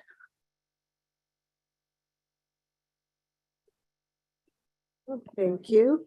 So I guess first I want to address a point that I didn't make when talking about charge question 1. And that's with regards to the design values. And so, explained yesterday, the design values are based on one monitoring site selected in terms of determining if an area is out of compliance. However, this may eliminate, information related to adherence to the standard. So I'd like to know or suggest that see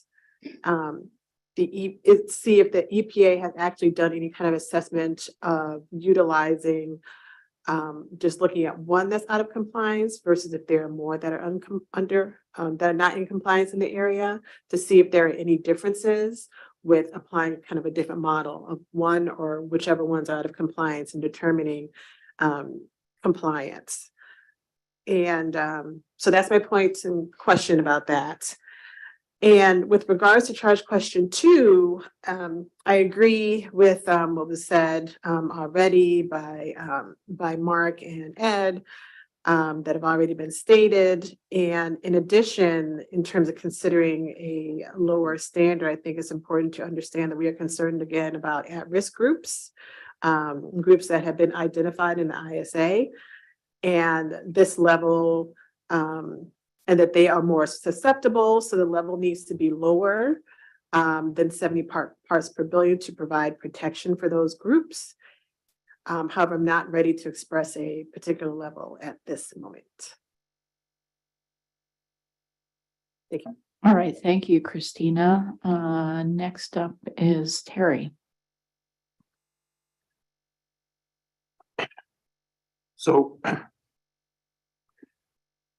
I guess I liked the way that the logic was in many ways. I liked the EPA's focus on the adverse health effects for respiratory, and also like their additional focus on saying that multiple exposure scenarios should be more important from a public health perspective. I thought that was well justified.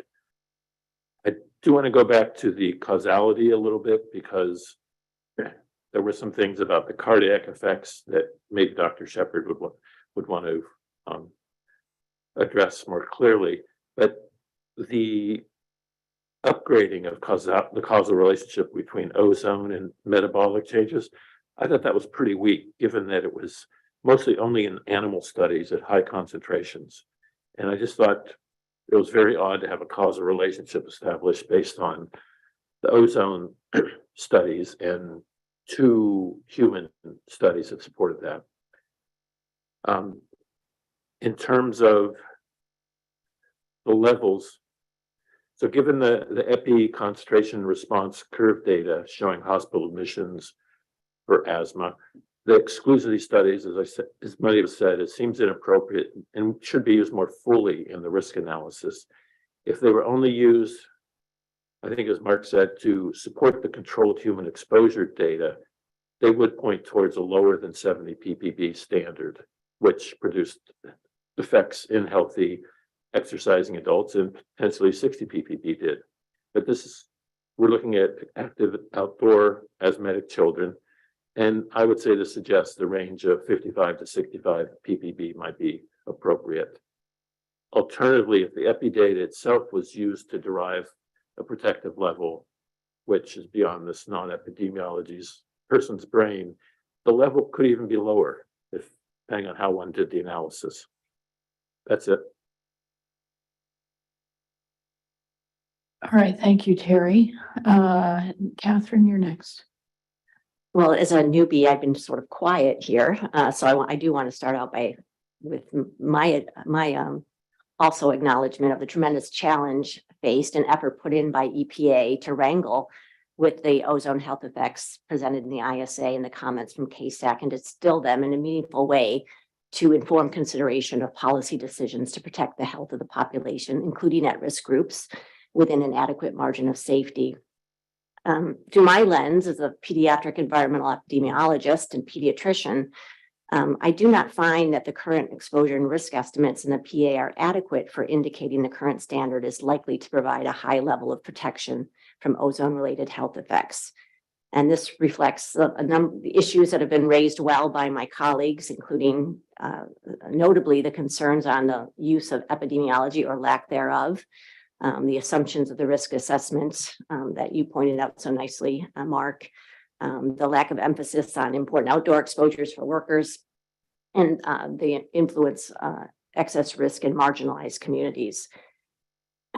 So I think the body of evidence is strongly supporting important and non-reversible health effects that can be expected at the current level of 70 parts per billion for children.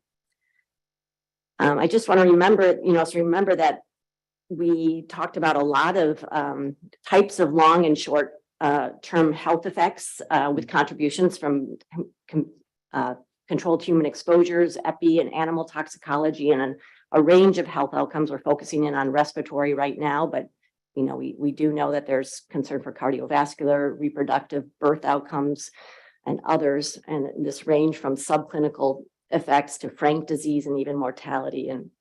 And I think we've been concerned about this totality of evidence getting lost as we think about the transfer to policy assessment considerations and rationale, which have, as we've noted, have emphasized and focused on the human controlled exposure data in risk assessment and evaluation of protection.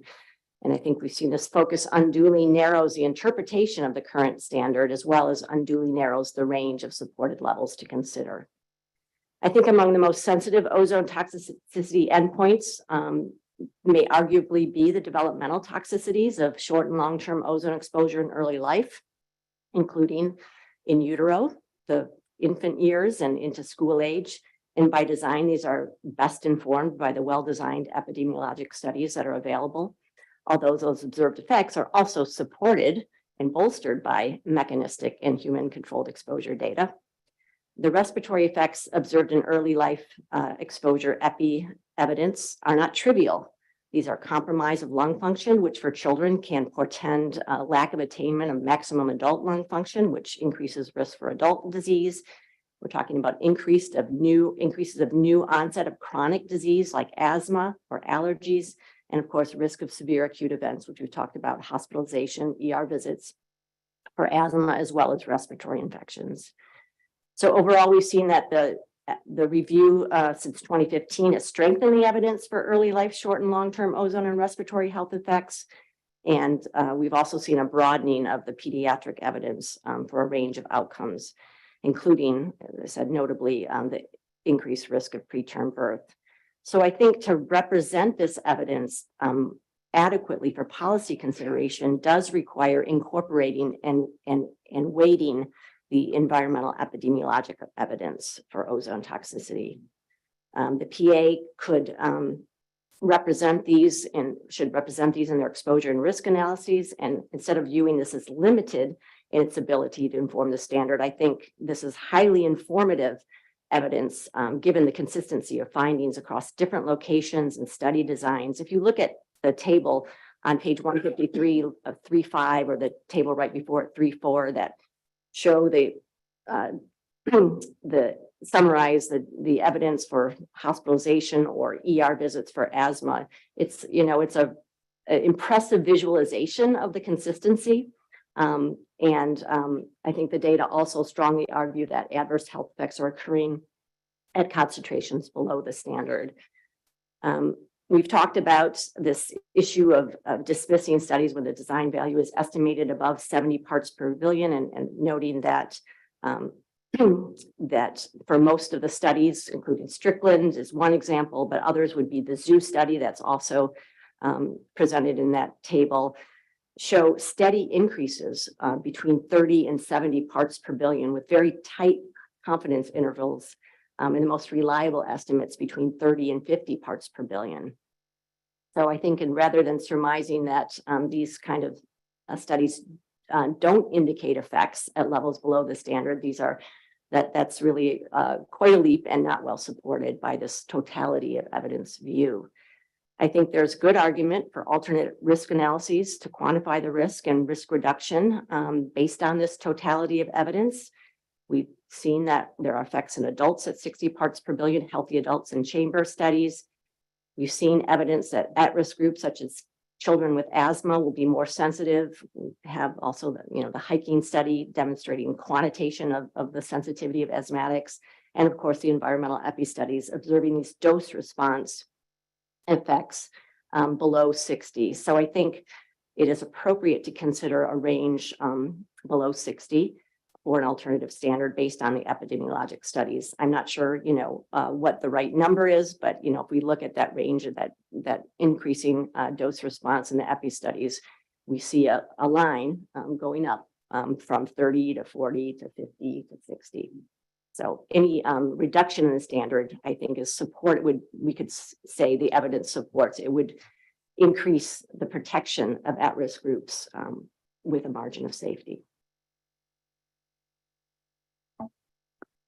Okay, thank you, Catherine. Michael? Thank you. I don't have a whole lot more to add. I fully agree with the premise of lowering the range.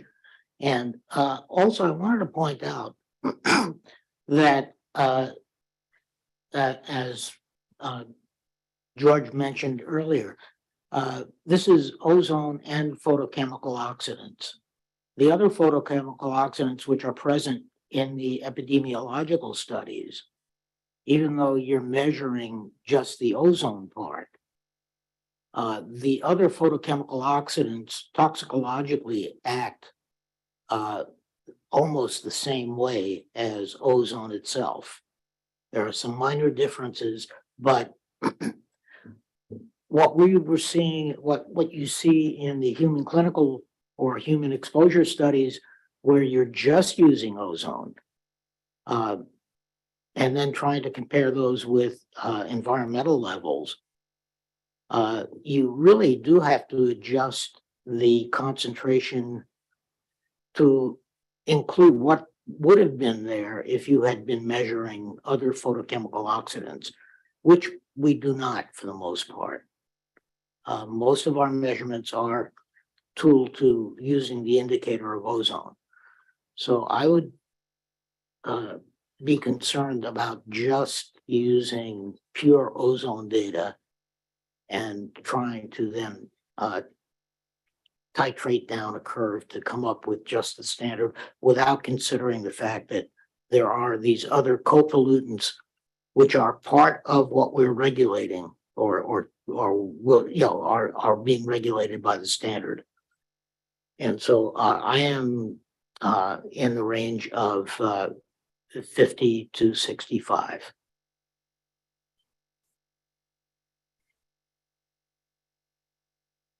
Thank you, Michael. Jennifer, you're next. Thank you. I think I can be straightforward here because I agree with what my colleagues have said before me.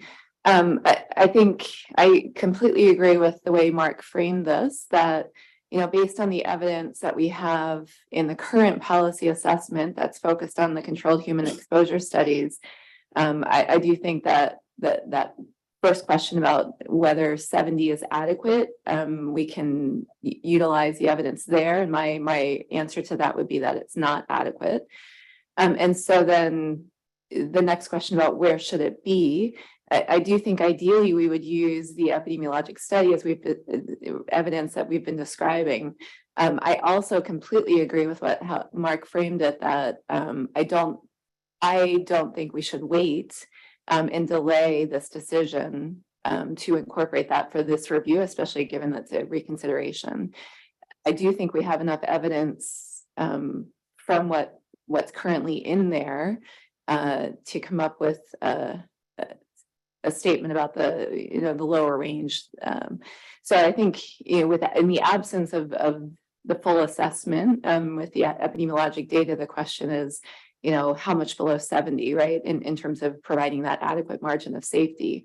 And I think given all the considerations that we've talked about with the limitations of the human controlled exposure studies, as well as, thinking about who's not in those studies, the populations who are not represented, and some of the uncertainties there, I think for me, I'm in the range of 50 to 60 ppb would be where I would fall. With a strong suspicion that if we were to consider the epi studies, there may even be evidence to go below that.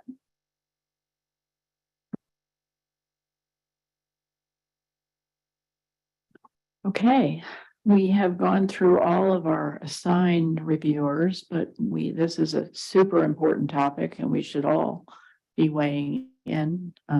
So I invite others to speak now. Jeremy, and then George. Yeah, and I'm going to be efficient because part of my comments right now relate to the next charge question too, so I won't have to kind of repeat myself. But I think that this conversation has been really, really helpful this morning in helping me kind of coalesce also a similar opinion that, in spite of the fact that I do recommend that EPA do much more with the epi evidence and working to try to figure out the best way to kind of use advanced methods to do that. I think the evidence that we have in front of us is also kind of quite clear. So for future recommendations, for future cycles, I would certainly recommend the use of these different approaches and ways to better make use of the epi data and lines of evidence. But currently, I think the evidence also is strong to recommend a standard in the range of 55 to 60. And to clarify, when you say use the epi evidence, I think you mean in a quantitative way, right? I do. Because they are, and this is is easy when we are thinking about it quantitatively for us to take a shortcut. They are using the epi evidence, and we agree that that it is being considered. But what we're talking about when we say use it is use it Quantitatively in a formal, structured, way. Right. And I have in my notes and in my revised notes, I will suggest a couple of different formal approaches for using the data quantitatively. Yeah, and I think that's helpful to clarify that we, and I heard that from Jennifer as well, that we think that while it would add value, there's no reason to wait, that we need to move forward. There's enough evidence now based on what's in the document to recommend a lower standard. The quantitative evidence from the epi would be awesome to include, but that's for next time, not for this time. So just restating what I heard and trying to make that really clear. And I think George is next. Okay, in terms of adequacy of the current standard, I think 70 should be clearly, unequivocally, absolutely off the table. It's by almost any measure, it's not protective, especially for at-risk groups, which is part of what the standard is supposed to be protective for. So as you dive down below 70, of course, the lower you go, the fuzzier things get. But I think I could certainly go with the 55 to 65 that we've heard a lot of people here mentioned. Do I want to go and suggest a range of no higher than 60? Well, Should I agree with you, Jeremy? Yeah, I think, I think I would actually go with the 55 to 60 that Jeremy just put on the table. Thank you. Rick? And I would concur as well. At the beginning of this, I wasn't sure if it should be 60 to 70. That's kind of what my thinking was. But as my thinking has evolved, it's become very clear that these health impacts are clear, even in the limited evidence that we have in front of us. And I think Jennifer points out really well that if we were to go back and reanalyze this data, the epi data, I think the value would probably be lower. But I don't think, because this is a clear and present danger for people, I don't think it's worth delaying this process to reset that standard. So I would concur 55 to 60 is the range that I would look at.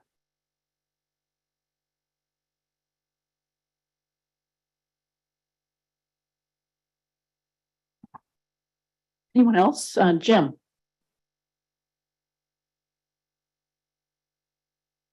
So I do agree with others that the REA could be improved and expanded, and there was a number of good points brought up in the last discussion.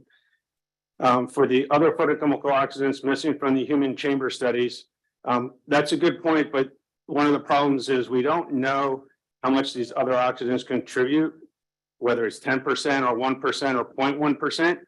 We just don't know. And so, to use that as a reason, to me, nobody knows. So I think that would be a good area of study, but until someone has studied that and came up with some quantification, it's hard to use that. So based on the information in front of me and provided in section 3.5, I support the EPA staff preliminary conclusion that the available evidence and exposure risk information do not call into question the adequacy of protection provided with the existing standard, and the current permanent ozone standard should be retained without revision. The scientific evidence and the quantitative exposure and risk information on which this reconsideration is based are largely unchanged since the 2015 and 2020 reviews. Okay, thank you.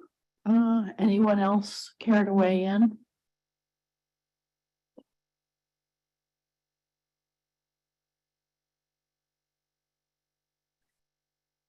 Yeah, I mean, our goal is to try to, it sounds like we won't reach consensus even about the adequacy of the current standard based on what Jim just said.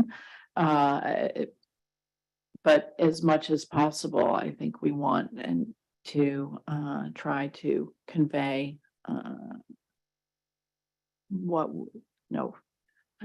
converge on what we think is a good range, and I've heard a number of different ones. I guess 55 to 60 and 55 to 65 and less than 60 and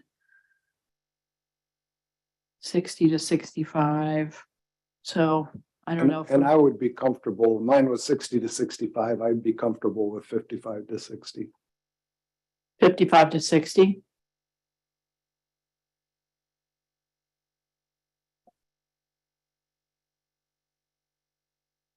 Oh, thank you, Howie.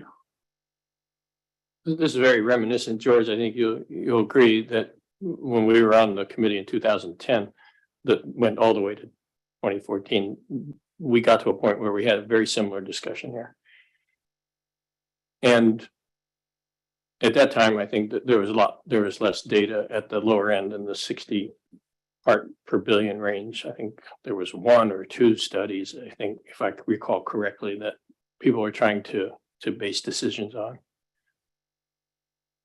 But the committee at that time knew that there were effects at 70. If I'm recalling this correctly, and EPA, correct me if I'm wrong, but I'm trying to remember from 11, 12 years ago. And we didn't have a lot of confidence in the data at the lower levels at that time, but we knew there were established effects at 70. And we brought up the idea then, okay, if we know there are effects at 70, but we don't really know with confidence what's going on below that, we know that we don't have an adequate margin of safety. Because if we set it at 70, there is no margin, okay? And yet that was what ended up being recommended. It was unsatisfying to me. And we had a long discussion. It must have lasted 2 hours. Should it be 69? Should it be 68? Should it be 65? And we had no basis. We were guessing, okay? And I guess it was that frustration that led to it staying at 70. It sounds like there's much more evidence, and I'm leaving this up for the people who deal with the human issues here. It sounds like there's much more evidence now that it definitely 70 is not right, and that there are effects at 60. So I would support going lower than 70. I'm not exactly sure how. I mean, at minimum, I would say 65. Whether 60 is possible, I don't know. But my fear is this. We go with the best scientific evidence that we have. That's what our recommendation should be. But my concern is that any recommendation that's 10 or more below what the current standard is now is futile. That's just my personal opinion, knowing the politics involved, which I know we're not supposed to consider, but I'm just telling you that won't be adopted. So what I'm asking is that we go with the best science. We need to be concerned with protecting human health as best we can. So I'd like to see something come out of it that improves the health of people. And so I would not want us to recommend something that is just going to get checked off and not done and offer no alternative. That is, it's either, okay, this is just way out of the range, and so that's rejected and we're just left at 70. What I would rather see is us be able to come up with a scientifically defensible range to offer so that we can say, okay, we have improved the health of people by setting the standard lower, even if we don't achieve what it really should be. That's, I guess, the best I can say at that point. Thank you. I think that's really helpful, because I think part of what we need to do in recommending a range is we have to justify our scientific reasoning for doing that. And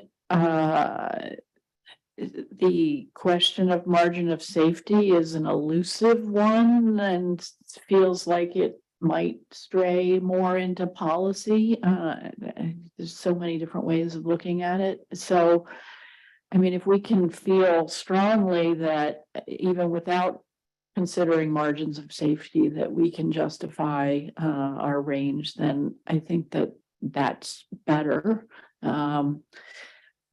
So that would be part of what, as we continue to discuss this, would be, we want to reach clarity about the justification. Now, Mark, you gave really good justifications, I think, for why 70 wasn't adequate.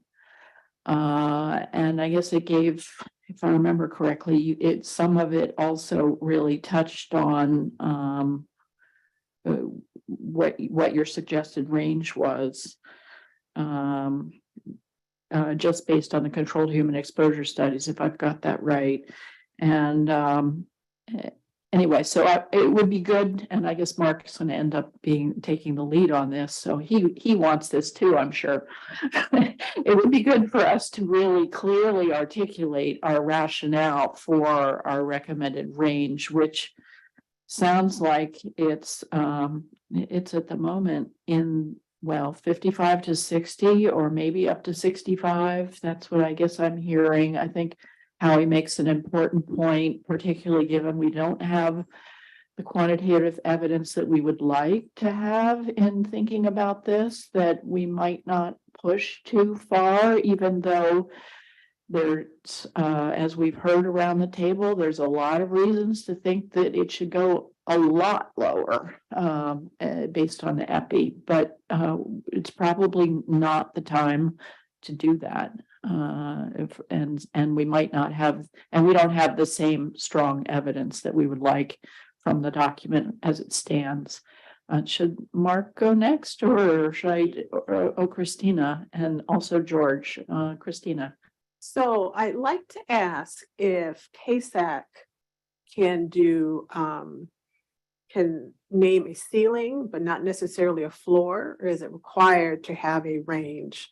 Because I think it may be easier to come to consensus or almost a consensus with, we think that this is an acceptable ceiling, but people may want it to be lower than that versus having a 50 to 55 and then a 60 to 65, or because then that sounds it's hard to get consensus in that way. So, or does it have to be a range? I think we are free to give the scientific advice that we choose to give. So that is the suggestion that's on the table, that maybe we want to focus on a ceiling instead of a range. That's a reasonable suggestion. And I think George was next, and then Mark, and then Catherine. Sure. I mean, the issue of adequate margin of safety is clearly addressed in chapter 1. Page 1-4 has a detailed description of it, and also clearly states that it is a policy judgment for the administrator. However, the margin of safety, as I understand it, as described in this section, is two components. One is to protect at-risk groups, and the other one is to protect against effects that have not yet been identified, intended to provide a reasonable degree of protection against hazards that research has not yet identified. So that is, that part of it is the administrator's decision. But the piece about effects on at-risk groups, at this point, there's now a fair amount of literature out there quantifying the extent of excess risk for some of these subpopulations. So I think what might have in earlier research, and certainly when this was written, it's a long time ago, that information wasn't available. We now have it from several different studies, some of which just came out for PM last week. But there are many others that we have you can say that, yeah, there's a fairly large excess risk here for some of these subgroups. So that all of a sudden, to me, starts to transition from what was historically a policy judgment into a scientific judgment, that we can say, with some certainty that these groups, have excess risk of a factor of 2 or 3, maybe, whatever number you want to put in there. But there has been recent work to quantify that. So, what has been considered to be a policy choice left up to the administrator may, in part, be morphing into the domain of our scientific judgment. So I thought I'd point out that section in chapter 1. It's good that it's in there, page 1-4, for those who want to go back and read it. All right, thank you for that, George. I think Mark was next. Yeah, George, just a question. When you say that the data are out there, you're talking the epidemiology ozone studies. Yeah, there's a good deal of literature out there showing that certain population subgroups do have excess risk. I think the D et al. Did that for ozone. They certainly did it for PM. But there was another study out last week on PM. Did not mention ozone specifically, but the literature is growing in terms of the quantifying some of the excess risk for these groups. In that regard, and trying to get at the scientific basis for establishing a level, I mean, if we look at the Strickland exposure response curve and the other study that on hospitalizations, I mean, would it make sense to kind of use the middle of that exposure response range that we're seeing, which is roughly 55, in the range of 50 to 60 anyway, as a lower bound or as a target for the range that we're talking about with the idea that the lower we go with an ozone standard, the greater the uncertainty, right? The more those confidence intervals start to spread out, so you get down to about 40. Yeah, I think we could all agree that would be protective, but it also might be, too stringent. We just don't know. As Howard said, it's a guessing game. But if we use the guidance that we can from the epi studies that were out there, does it make sense to kind of target that 55 ppb range as we're doing, as most of us have been settling on this 55 to 60, with the scientific justification that that's the area that the epi studies have the most data and the narrowest confidence intervals, and therefore the most certain. And if we to go below that would increase the uncertainty, to go above that would not be adequately protected.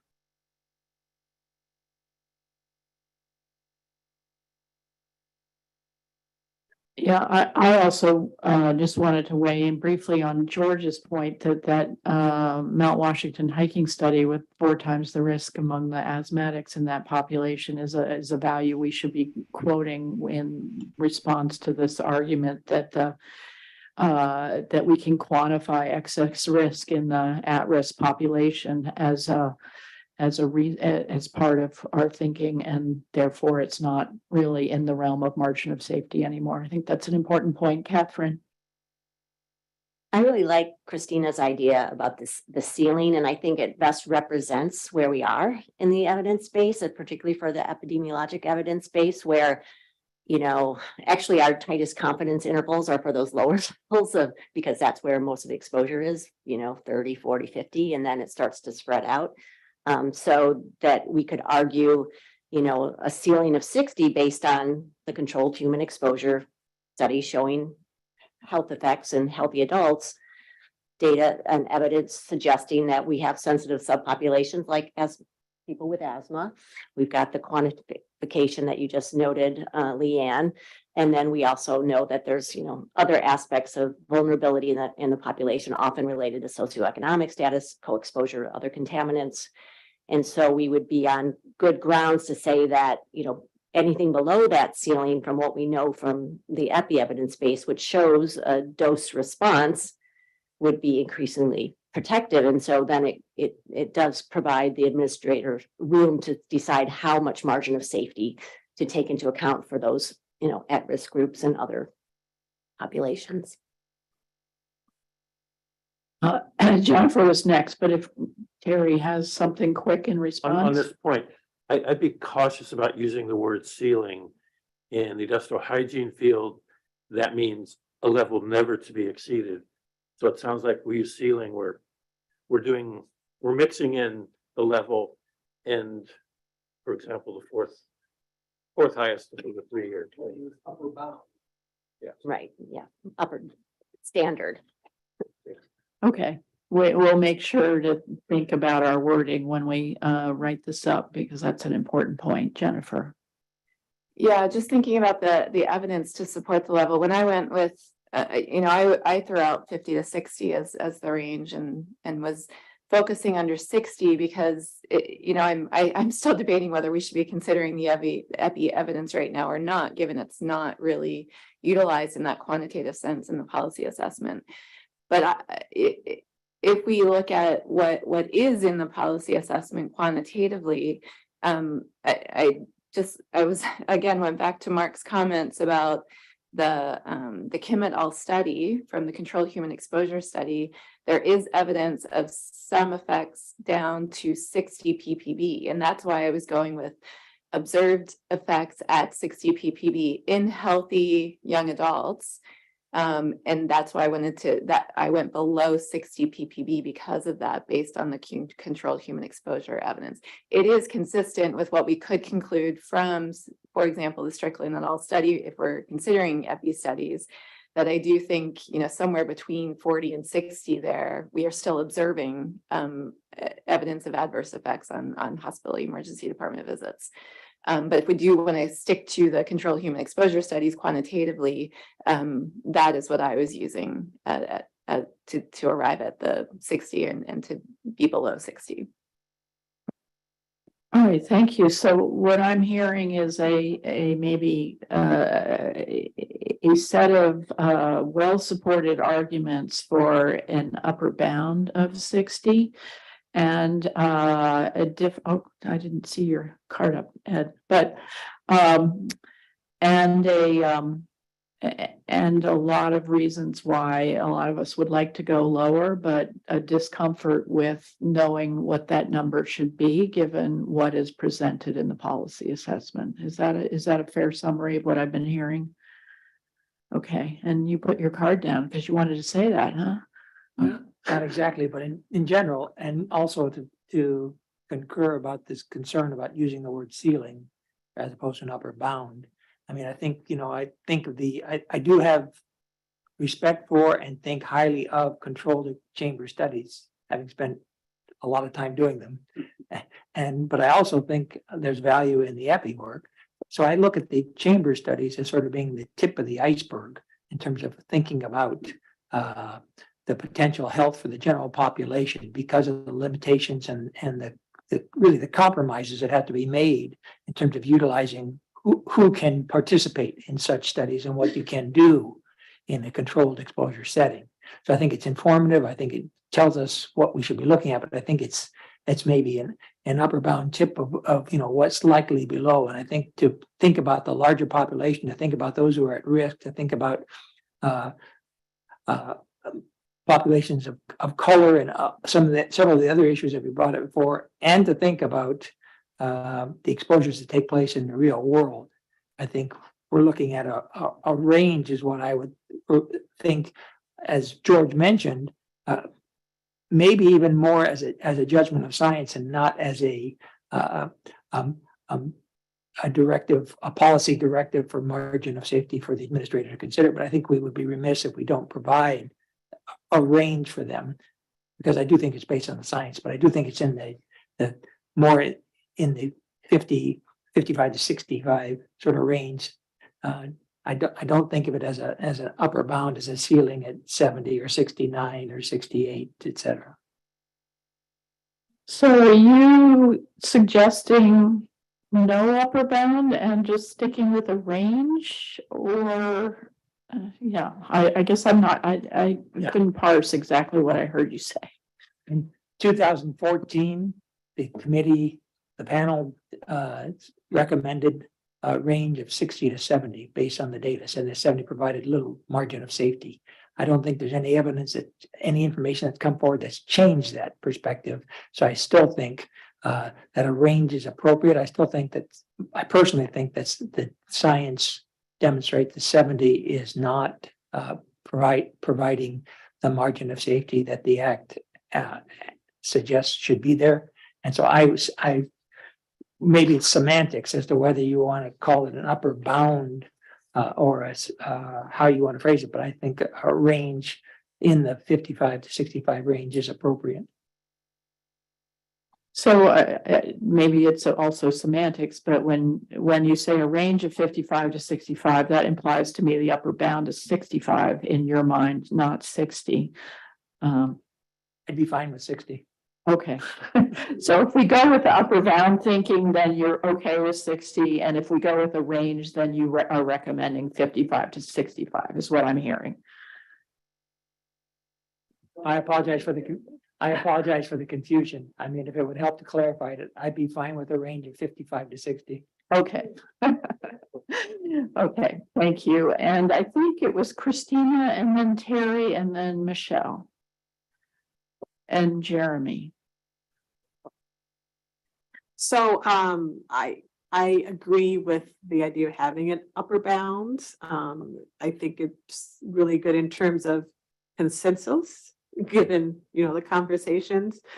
And I was going to suggest the same level that Catherine has. And I think the justification that Jennifer was speaking of just a few minutes ago, and Leanne, that you summarized, is a good reason to have the upper bound be 60 and not have a lower bound.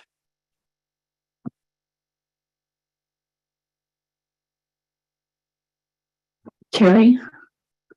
Mine's a quick, at least my scientific logic. So when I look at the human controlled healthy individual studies, when you get down to 70 and 60, I look at those, and as the PA clearly denotes, those are sometimes considered reversible short-term effects. But when I look at the epi and I consider what people like Mark and Catherine know, kids and asthma sort of points to me that these are more than reversible effects. And that's when I would temper that 70 down. I don't think, I don't want to talk policy, but I don't think this upper bound discussion helps. If we set 55 to 65, we give the administrator, he can use our advice or not, and either way, but he can, but I don't want to say, but I think if we say 65, I was thinking about looking at all the NACs in the last 30, 40 years and seeing what ranges the Case Act said, and then what did the administrator pick. So you can see where I'm going with this, but I don't want to say it out loud. So I think we can implicitly put in an upper bound by our range. Yeah, okay. And so your range is 55 to 65. Is that what I'm hearing? I retyped it 55, 60, and 65 several times. Okay, so you're okay with either 55 to 60 or 55 to 65. Okay. Who was next? Michelle, I think. Yeah. I'm going to say something. I'm sure I'm not the only one thinking. I'm confused. So I know I'm often play that role. I'll take one for the team. So I understand what we mean by a range of, let's say, 55 to 60, which is where I'm falling. I don't understand what we mean by upper bound versus, ceiling.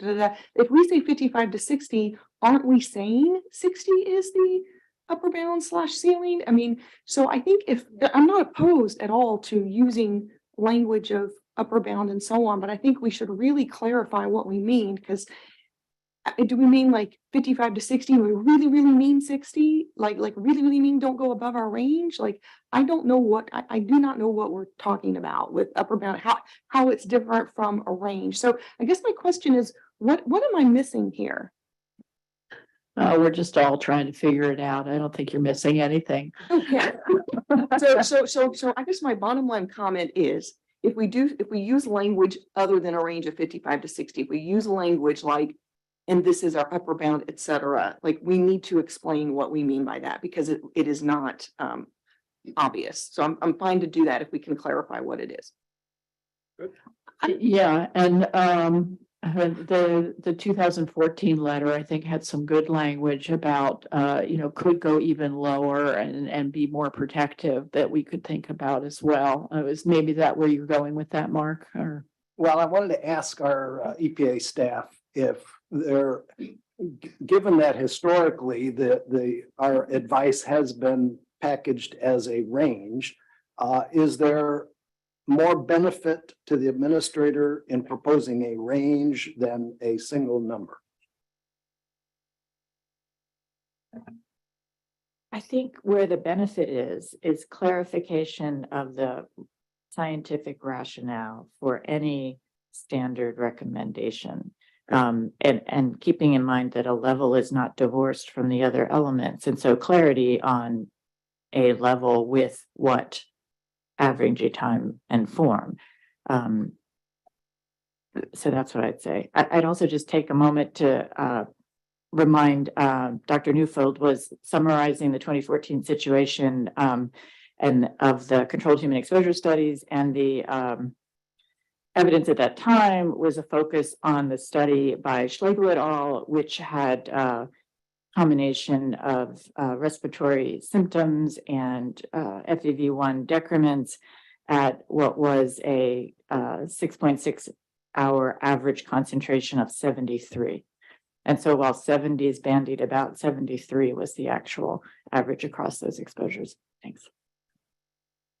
Thank you. I think Jeremy was next, and then Christina. Oh, Christina wants to say something. I'm not next. I'm speaking out of turn, but it's a process related question. So is there any way that we can look at these visually because everyone's trying to keep track of 50 to 55, 60 to 65, which is why it subjects it an upper bound. Is there, can we put up a board or can you put it up there? If there's a way to just use something visual. Right, and actually my everyone comment to be able to kind of see. is related to that. I don't know. Were you done, Christina, or no, or with your comment, or? Were you done with your comment? I don't know. Yes, I'm done. Okay, all right. Well, if the organizers could scramble and get one of those big things that we could write on with the marker, we'll use that. But otherwise, I think several of us are taking notes. I'm actually hearing that we're now, for reasons that I think Michelle articulated, that maybe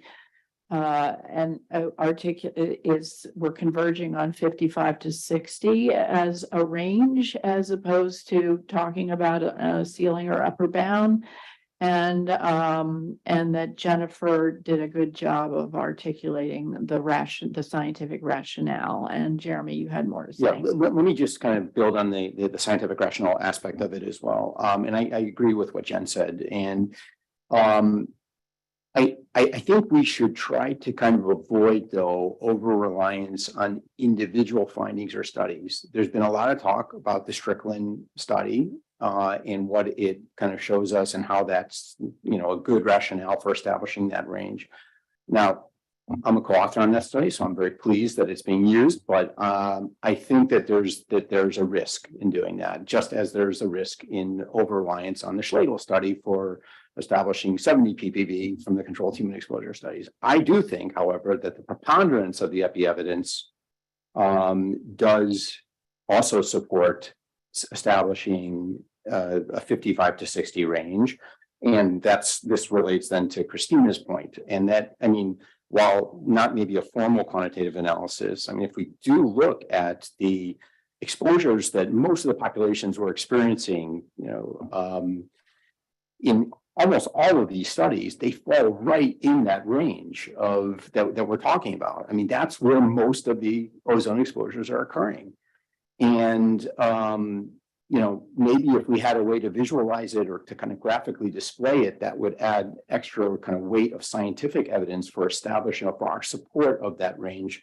But it's not just a study. I bet, if you were to kind of apply the same kinds of modeling approaches and ways of presenting the findings that Strickland did, we would kind of sort of see similar findings, if not higher. But we can do semi-quantitative analysis by looking at these mean and median values here, where most of the people, these are what's driving the results here, understanding the importance of peak exposures or exposures occurring at the higher ranges of the distribution. But this is, so I think it's there, and it's not just based upon one study or two studies, either the Kim or the Strickland or whatever. So I think you make a super important point, and we've been using some of these individual studies, at least in the epi setting, as a shorthand because we have that figure in front of us, thanks to Mark's comments.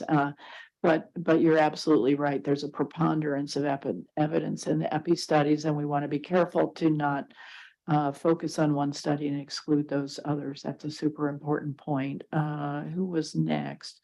Was it Christina? No, it wasn't Christina. Was it Howie? Well, your card's up and nobody else's is. All right, just quickly. Yeah, I agree with Jeremy was saying too. I think that's important. I would just like us to come away, whatever we recommend in terms of the level, that we have a strong statement that says 70 is not appropriate.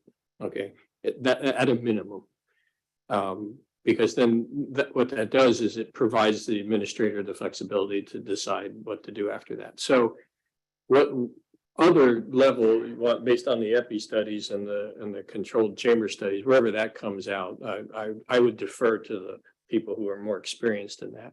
But what I would like to see is a strong statement, so the administrator knows that there's strong consensus that 70 is no longer adequate for protecting that. So Thank you. I think that's helpful. And let's revisit that a little bit. Mark, I think you did a really nice job already articulating that. So we have that it would be awesome to reach consensus on this point. So Jim, I'm going to put you on the spot because you're the only one who has said that you agree with EPA's conclusion.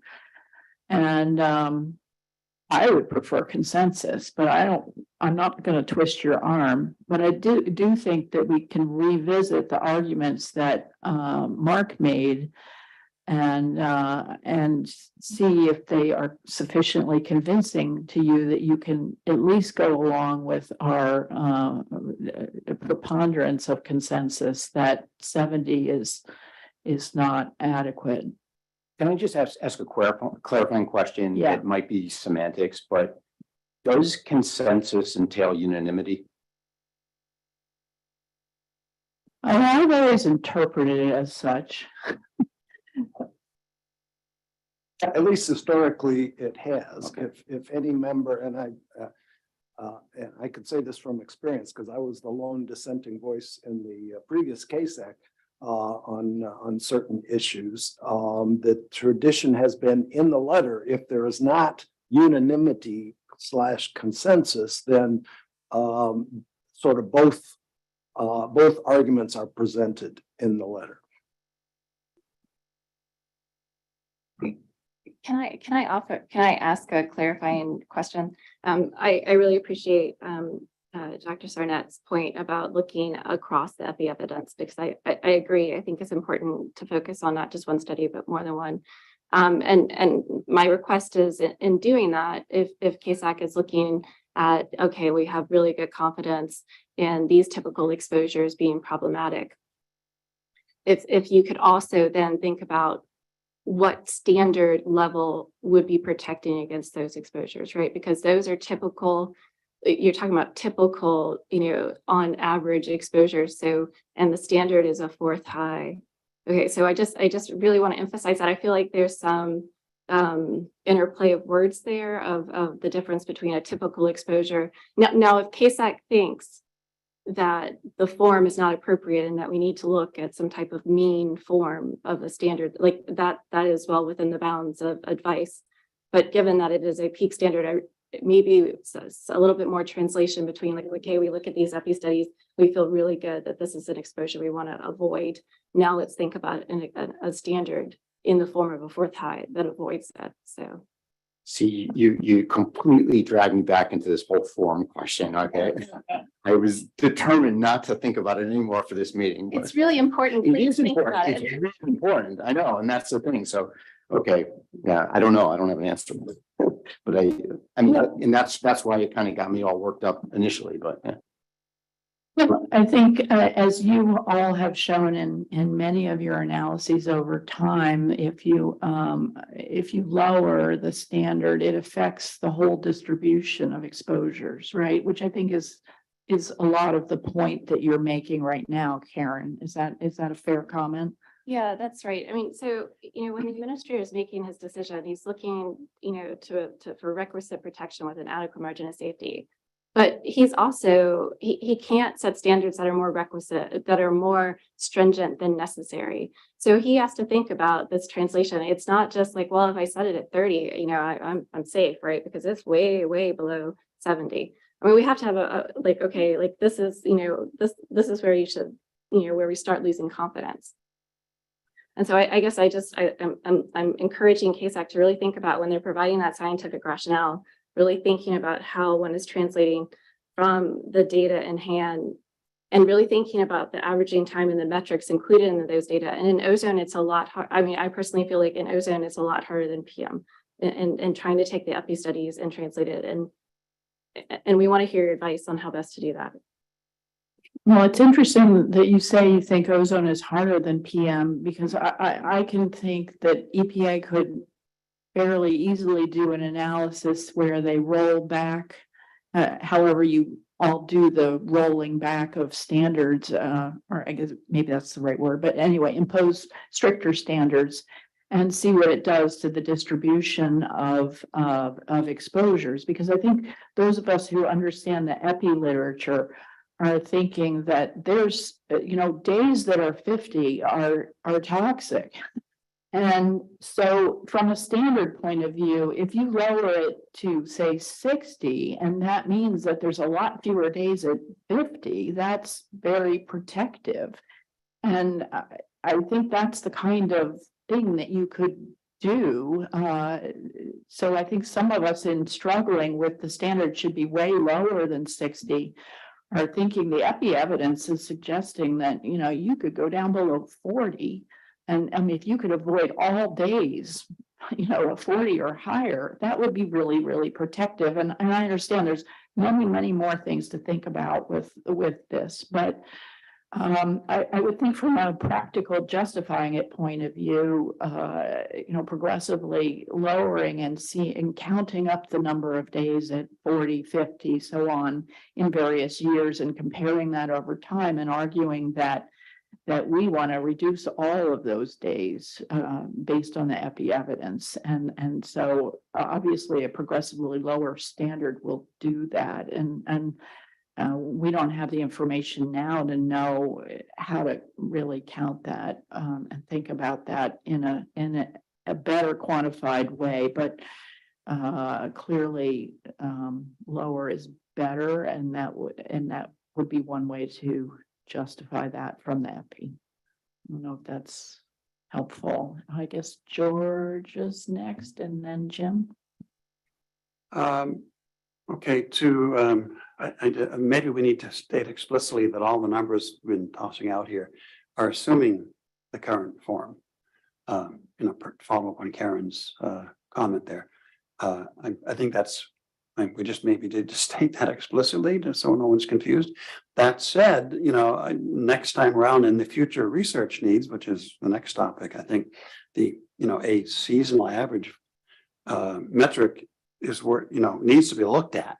And I think that's in our recommendations from the ISA, and it certainly should be in these recommendations because there is, literature out there. The 2017 D et al. Looked at chronic exposures.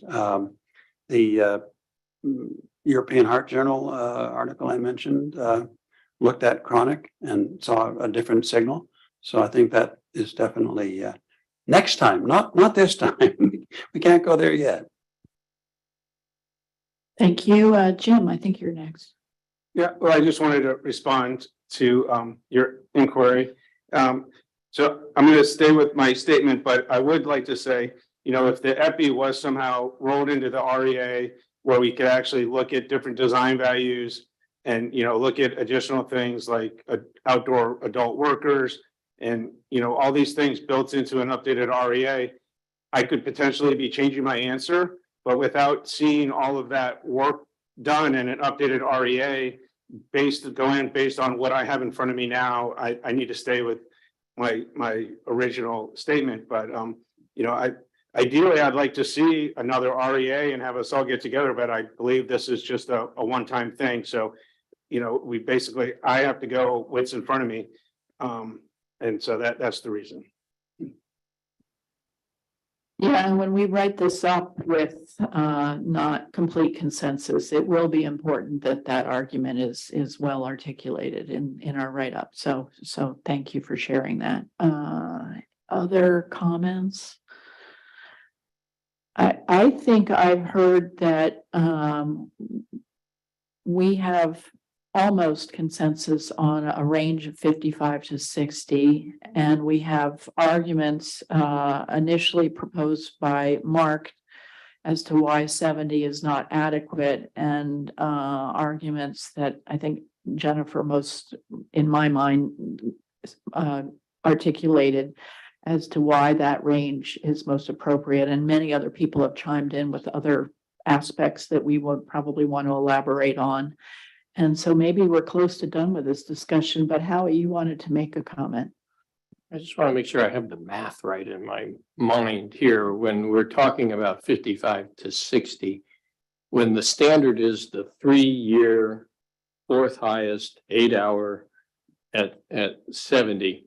So if we take that standard, apply it back to these studies that are showing effects at 50 and 60, are those effects protected against when that index is used, or does it have to be lower in order to, because those are not the same, that's not the same. They're not comparable, is what I'm saying. One is a three, what was it? I was just looking at the graph here in Mark's thing. It was a 3-day, 8-hour X. That was how it was plotted on the X-axis.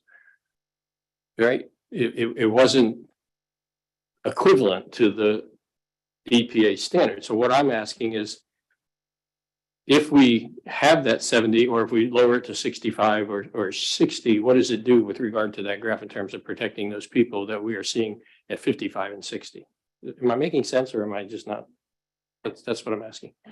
Mark,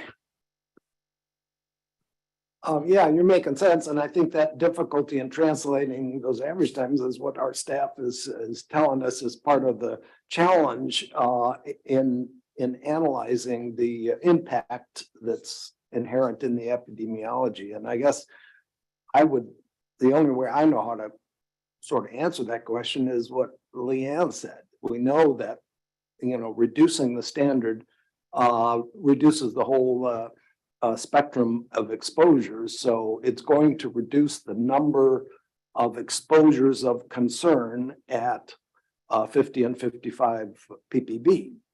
Now, is it enough? That's where the uncertainty comes in. Would it be better at 35 or 40? Probably, but how much better? The one thing we're all agreeing on, that 70 is not good enough. And I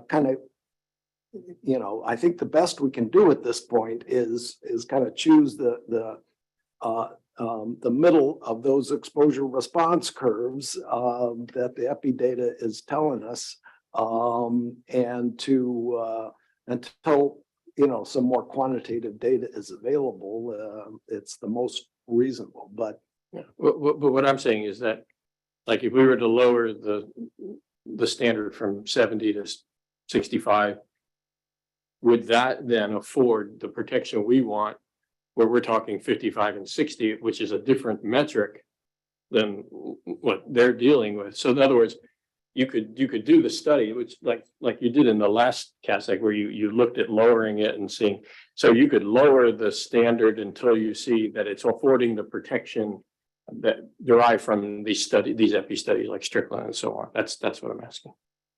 Because I don't think it's right to say, okay, the current form of the standard, that level should be 55. I don't think that's the correct way to go, if that makes sense.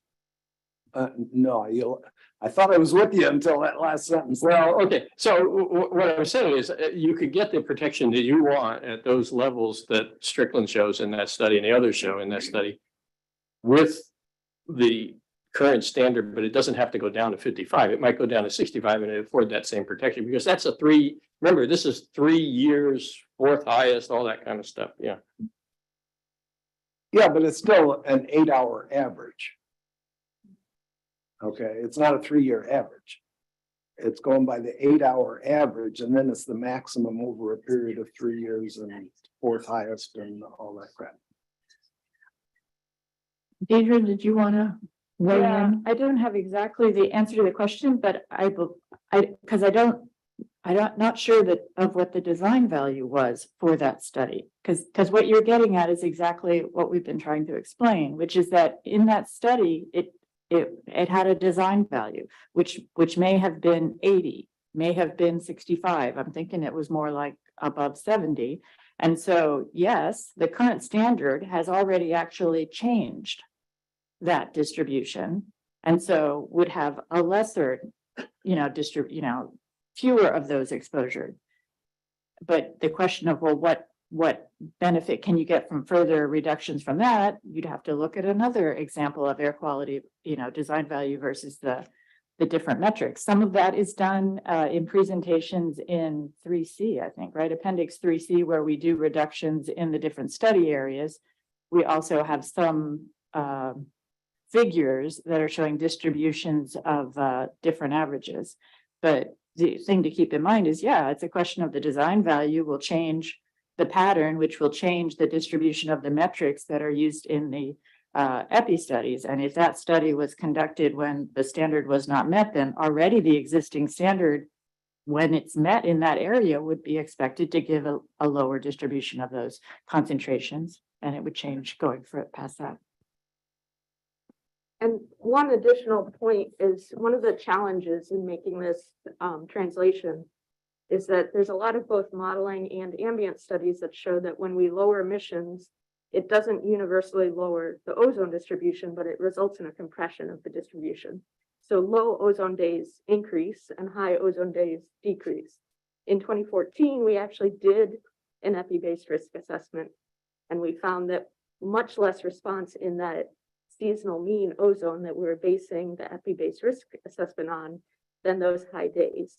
And so when we lowered the standard to 65 or 60 in that assessment, we saw a large decrease in exposure above the benchmarks and much less response to the epi-based risk endpoints because the seasonal mean had very modest changes. In some cities it went up, in other cities it went down. And so because there's this nonlinear response of ozone across the distribution to emissions reductions, lowering the standard does not mean that you're going to lower the mean exposure across all days in a season or in a year, depending on the chemistry of the local area. So that's kind of one of the challenges that we have struggled with when trying to understand how to translate these epi-based assessments to a fourth high standard. And if I could just ask sorry, if you would just one more minute. I completely get what you're trying to do. And and it's not perfect, but if you look in the policy assessment, we did try to go into each of the epi studies, look at the cities that were included and pull into a table the range of the fourth high, right? So I mean, it's a design value, but it's the fourth high. So we tried to do that so that you would be able to look and see, like, I see this epi study. I know the range of data. I have the mean that's reported in that study for whatever metric it is. And here's how I'm translating that. You know, we've translated that based on the data in hand to a fourth high. So if you look at that table, you can kind of see how those metrics play with each other, right? For 8 hour, 1 hour, 24-hour, seasonal average, 3-month average. I mean, like, depending on the study, it shows you how those translate together. So if that resource is helpful in trying to go between the epi information and the way that the form is currently set up, it's there. And that's in the appendix. An appendix. Can you look at what page that is? Sorry, so the design values for each of the epi studies are in appendix 3B, but they're all also summarized in section 3.3. Yeah. I don't have the. But the equivalent design values using the different forms that you're suggesting, you also present that sensitivity or that comparison? So in the tables, you'll see each study, I mean, the studies vary on their metrics. As its design value, yeah. You're right. So you'll see the study reported mean, what the mean from the study is, reported in whatever metric that they used, and we identify what that metric is. And then you'll see for the areas included in the study, the range of design values. So it's not pairing the design value for that specific mean, but it's saying, like, across the areas, this is how the design values varied. Okay, all right, yeah, I saw the design values for the individual studies and how they're, but yeah, that's used. I should go back and look at that, but yeah. I think that's table 3-3, is that correct? It's on PDF page 148 or a document page 352. It's that table, and then also combined with appendix 3B. There's more detail on some of the studies. So the summary is 3.3, but there's short-term and long-term that's included in the appendix. And the appendix gives us the granular detail for the range that's in table 3.3. Right. So you can look and see for a particular study for that year, 1991 design value period, 91 to 93. This was what the design value for each study for each for each year. For design value, read. Thank you. Well, this is helpful thinking. It's obviously pretty complicated. And you've wrestled with a lot of things that we as a panel, I think, are only beginning to understand. So I appreciate your patience with us. I see Jeremy has his hand up, and I want to do a bit of a time check before I get to whatever Jeremy wants to say. While I think we could spend another couple hours on this topic, it is lunchtime. We have public speakers at 1 o'clock, so that's a hard time that we need to be back. If we can manage, I might propose that we let our discussion go 15 minutes into lunch and only have a 45-minute lunch. To the degree that we can wrap things up, because I also want to make sure we have enough time for the secondary standard conversation after the public comments. So I thought we might run out of time at this meeting. So anyway, we'll see what Jeremy has to say, and maybe, yeah, I think we should try to the degree that we can do it now to finish this conversation about number two. If we get to number 3, which might only take a couple of minutes before lunch, that would be awesome, but not, I think, necessary. Yeah, and I mean, just very briefly, Karen, just to kind of follow up. I think, I mean, I don't know if I can speak for others, but the way that EPA tried to kind of apply the design values to make some sense of the epidemiology, I understand it. I think it makes sense to me what you guys did.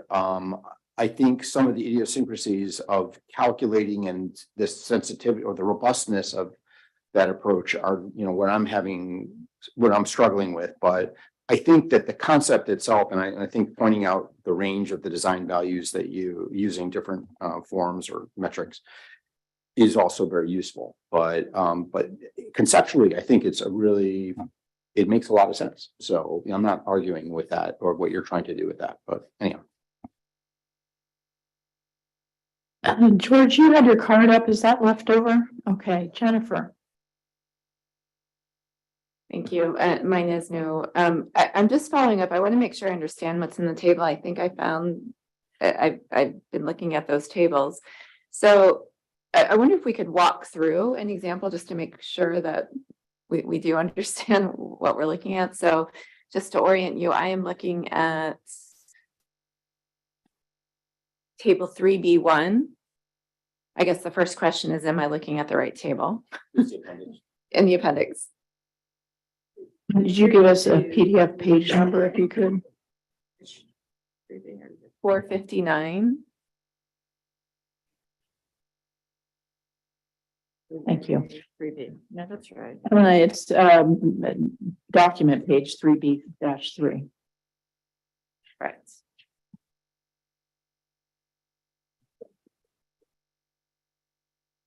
The attachment. Yeah. B as in boy. Right. Okay. 3B1 on page 3B-3, right?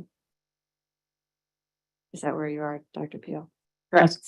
3, yeah, the document 3B3 is the page number as labeled. And I'm actually on the second page of that table. I found the Strickland's, because we keep talking about the Strickland one, I thought it would be helpful. This one actually says Strickland 2014, and I think we've been talking about 2010. Right. Is this a different study? It's a different study. Gotcha. It might be helpful if we could actually find Strickland 2010. Yeah, and I'm not sure that it's in this appendix, and I'm not sure why that would be, or if it's subsumed by 2014. Off the top of my head, I can't. I think that we used as a stepping off point, we used the studies that were identified in the 2020 ISA as being the key evidence base for their causality findings. So this was not a study that was brought forward in the 2020 ISA. Yeah, I think for the purposes of illustration, we could go with that study though. Yeah. Where is it? Strickland. So I think I understand all of the columns until we get to maybe focus on the last three columns. So that we understand what's being presented there. So for where it says the study reported ozone concentrations in terms of the study metric, and it's either the mean or the median and then the range. So if we look at the Strickland 2014, the 8-hour is listed as 42.2. So I'm assuming that's the mean from the study of the 8-hour max values that were used in that short-term daily study. Correct. Right. 8-hour, yeah. It was the 8-hour It was an max. 8-hour daily maximum, 3-day moving average with a lag of. That was the 3-day moving average because they use like 0 to, Yeah. 0 to 2. Gotcha. Then they did not report a range in the next column. So then tell me what is the 80 to 95? That's the design value. So you would compare that to 70. So it's saying that the range, and that's for, is this a single city study? I'm sorry. Yes, this is Okay, Atlanta. so it's a range because there's the time period extends longer, across multiple design value periods. And the design value period is a 3-year period. So this is illustrating that across the time period of the study, when we derive design values, as Ben Wells does, every year, those are the numbers he came up with for that study or would have come up with for that study area. And to clarify, that's based on, if this was in Atlanta, say, that's based on all the ambient ozone monitors in Atlanta, based on how you do design value calculations. And I noticed in the footnote, I think it was in table 3.3, there's a little subtlety because you only use the years of the study, and the design value actually technically would include the 2 years before and the 2 years after, but that's not incorporated. You only use the years of the study in these numbers. Right. And so if you go to page, the details for that range are in the attachment, which is, so if you go to the pages, then we've numbered them by the attachments. It's 3B attachment -26 is the page number. So if you go to the end of appendix 3B, then there is an attachment. And page 26, we have the Strickland's et al. 2014, the Atlanta area. And we use the study area defined by the study. And as we would normally do, the max monitor for that area, these are the design values. And you can see the design value periods given as column headings in that table. This is PDF page 496 for those of us on our computers that find it a lot easier to get there that way.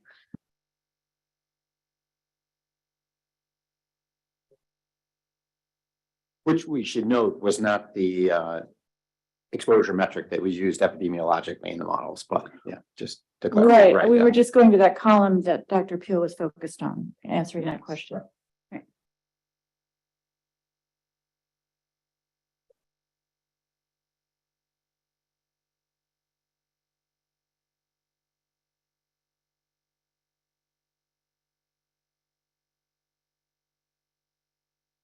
So it looks like people need to reflect a little bit on all of this, and possibly if we have time before some of us start bailing for the airport and other pursuits, we might get back to this. Is it unrealistic to try to do charge question 3 in a couple of minutes, or should we just wait? Jeremy. I can try. I'll be very brief, which is, I'm sure a lot of you don't think that's possible, but I promise. Yes? Okay, so this is for future research. And like I said, a lot of it we've kind of discussed. I think for future cycles, research needs trying to take better advantage of the epi data quantitatively in a formal setting is certainly a future research need that we're going to recommend. I think the other main point here is that reconsidering or maybe broadening some of the at-risk groups that are modeled to include low SES and specific communities of color, for which I think the point has been made both in the ISA, but also here, there are both extrinsic and intrinsic factors that would probably confer at-risk status to these communities as well.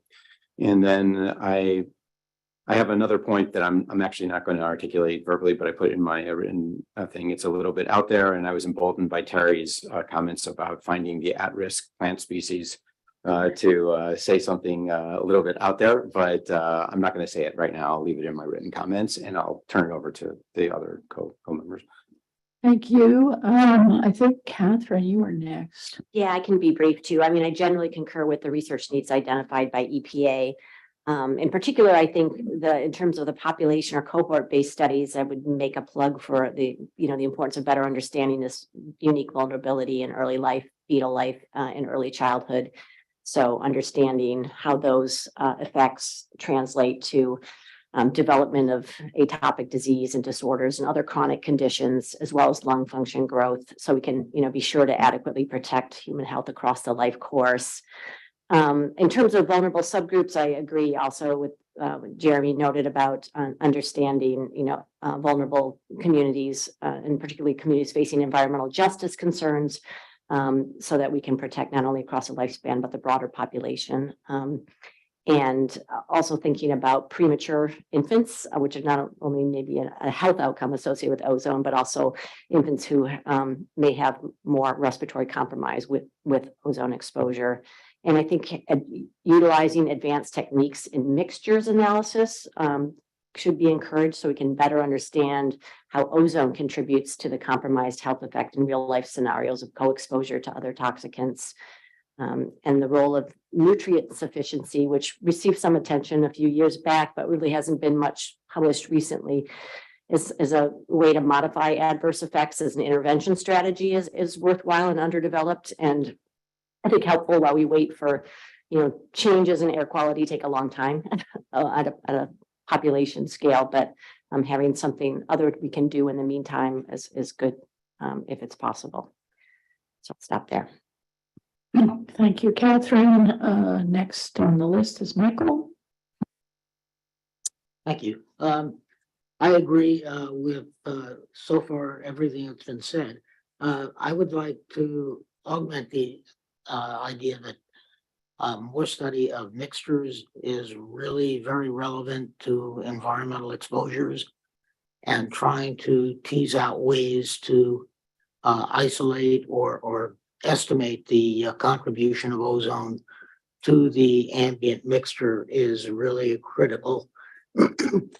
The other point that I would make is that there are new instruments on the market, low cost ozone monitoring, and also monitors that might be able to tell us more about photochemical oxidants. And I think more resources should be put into developing that technology and trying to find ways of deploying it to improve our exposure assessments. I'll stop there. Thank you. Last but not least, Rick. Realizing I'm what's between you and your lunch, I would color Mike's comments a little bit with looking at multi-pollutant exposures, but do so in a controlled human exposure chamber environment because it's so well controlled. Adding more than just ozone into a chamber could prove useful to determine the mechanistic effects of ozone itself if you can control for some of the other common pollutants that are out there. But also in the world of low-cost sensors, I know everybody loves low-cost sensors, but for the ozone world, they still remain highly uncertain. They can be random number generators. Since this meeting started, 27 companies have started building new ozone sensors, and 24 of them will be out of business by tomorrow. And so there is this churn of low-cost sensor manufacturers who are producing lots and lots and lots of sensors, trying to tell us that they're great, but for the most part, they are not very good yet. And they remain highly uncertain. Almost all of the low-cost sensing work, particularly the work at EPA, has been focusing on PM, and those are getting better every day, but we haven't seen that same kind of progress with ozone. So I would encourage EPA to look at the veracity of these instruments to reduce their uncertainty so that we can start to reduce some of this exposure misclassification and improve the data sets that we have available to KSAC. Thank you. And I see Terry has his card up, and then Jim. Yeah, I had some of the same requests for research, low-cost monitors, et cetera. But I just find this is I want to put it out there. This is a futile, frustrating question that will go nowhere. EPA has not funded much of anything as far as human exposure studies internally or externally. NIHS probably isn't interested in this kind of research because it's not mechanistic. So frustrating question to answer. Thank you. Jim? Yeah, I just wanted to make a point about what Jeremy's brought up multiple times about the form of the standard. So I'm going to go through my comments here real quick. So the 2020 Case Act, a response to the charge questions on future research, said future research into the form of the standard with specific focus on moving from a 4th high daily maximum 8-hour concentration to a more integrated approach. For example, the average of the 10 highest daily maximum 8-hour average concentrations. The evaluation of alternative forms were not possible in the 2020 review or the current reconsideration due to time limitations. However, in the next full ozone review, alternative forms of the standard should be investigated.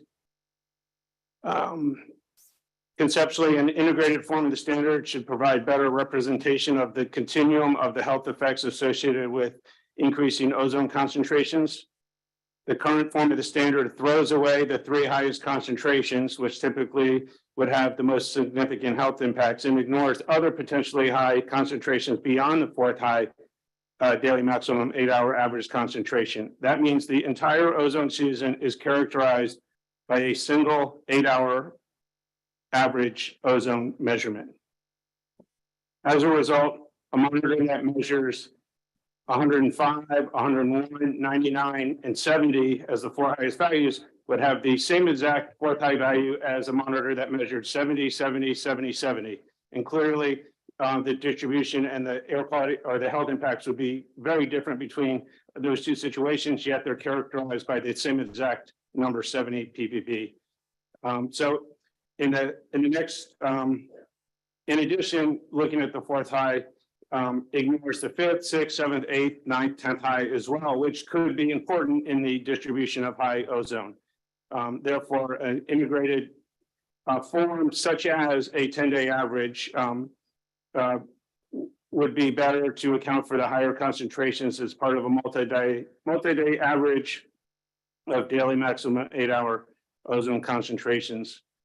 In addition, it would provide even greater stability, which is one of the reasons for going with the 4th high, but this approach would actually provide even greater stability to the standard. So again, recommending in the next full ozone review that EPA look at the current form of the standard against various integrated forms of the standard to determine if the relationship is linear and if the current form of the standard is appropriate for representing the continuum of health effects associated with increasing ozone concentrations. And I'm not going to go over this, but we did do some work in Georgia where we actually looked at alternative forms of the standard. They're in my comments. There's some graphics. We looked at comparing the average of the 10 highest days versus just the single 4th high value and calculating design values both ways. In Georgia, it actually ended up being fairly linear, which means at least in Georgia, the 4th high does seem to represent the continuum. However, there's 49 other states that this has not been looked at, and I do not know if this would apply to other states, but I do think it would be worth looking into during the next full review. Thank you. Thank you. I see a couple more cards up. George, Ed, I guess Ed was first, and Christina. So I'll let you two duke it out over there, and then Christina. Okay, mine's fairly brief. I want to put in a pitch for, we don't know much about outdoor workers. We don't know much about their activity patterns of exposure. We know that that is a large segment of the population that is out there and being exposed to ozone. I think we need to get that information. George. Okay, I'll go back to my comment about needing next time around seasonal mean analysis. I think that is extremely important, and that, you know, to be folded into the way exposures are looked at and their resulting health effects. Also, the issue of limitations of panel studies. You could take some of these controlled human exposure studies outdoors. Now, the exposures would no longer be as well controlled, but they would be with the real thing. You can also do, panel studies. There's all sorts of ways you can do this, but the idea, let's get away, or move further, along in terms of our understanding of short-term exposures. We can get a potential cardiovascular effects that way. But you got to get into the real ozone atmosphere rather than these synthetic atmospheres that we see in chambers. I think that is critical to move our understanding forward. I like Jim's approach to looking at some flavor of a form that does not discard the other 3 high days. Whether it's an average of 10 days or some other number, something that retains some of that information, because presently that info, those data are they're tossed when it comes to determining design values. So I would also suggest looking at that. Thanks. Just a comment that he made, a clarified comment. You said we need to get away from panel studies, or it sounded like you were endorsing maybe doing more panel studies, but you said we need to get away. No. Get away from doing the indoor controlled human exposure ozone only. We need to take that outdoors into the real atmosphere. Okay, thank you. That's what I think panel studies are very informative, but the ambient air, the old camp studies that we did, well, we weren't looking at anything other than respiratory effects, back in the 80s, right, Terry? Yeah, so I think he says more panel studies. Jeremy. Yes, more. He didn't say that, but now he did say that. Right.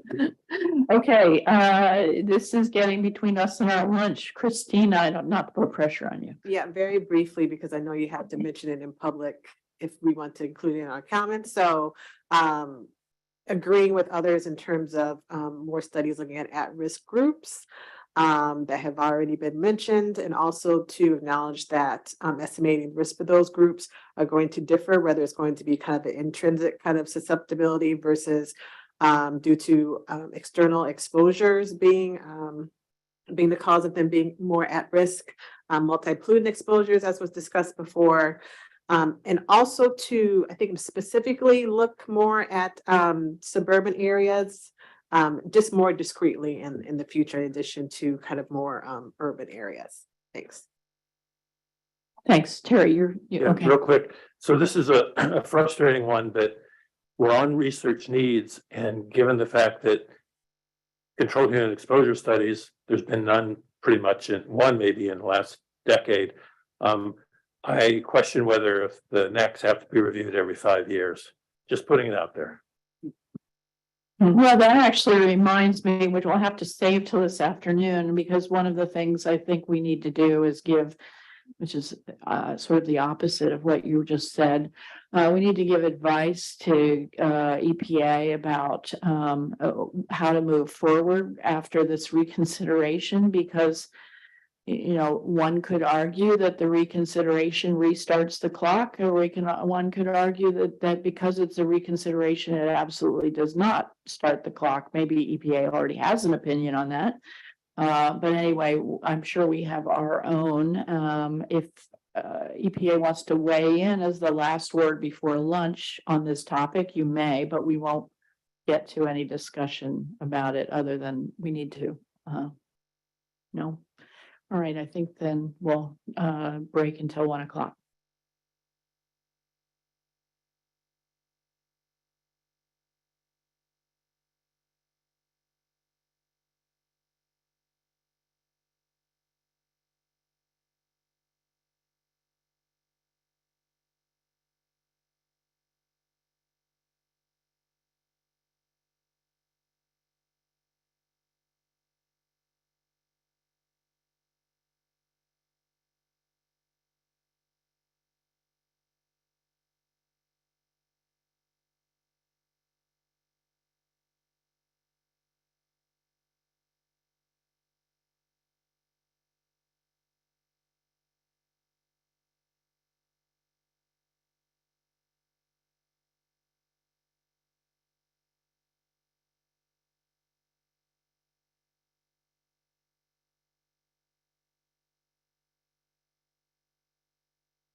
Okay, we're going to go ahead and get started. We have a public clarifying comment time. We have 4 speakers. Our first speaker will be Joshua Berman with the Sierra Club. Josh, if you're on, you can go ahead and get started. You have 3 minutes. Thank you so much, Aaron, and thank you, members of the KSAC panel. My name is Josh Berman. I am. We can't hear you. Oh, hold on. Are you muted? No. Can you hear me?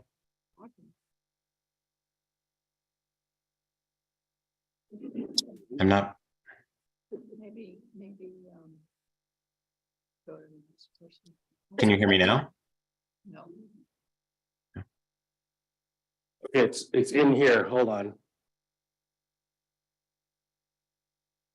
Oh, Yeah.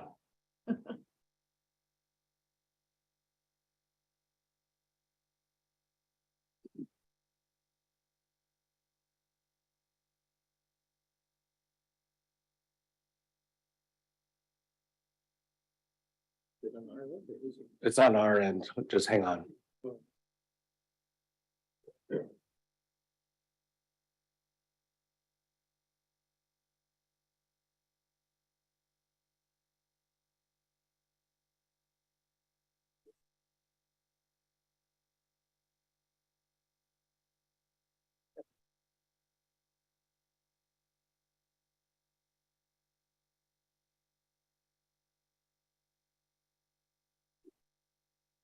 Okay, can you try again? Sorry. Yeah, can you hear me now? No.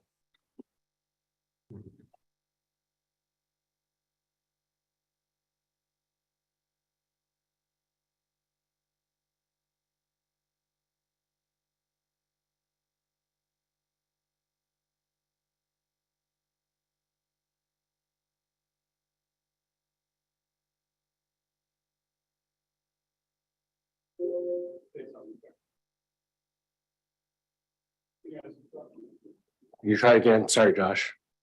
Yeah, can you hear me now? No.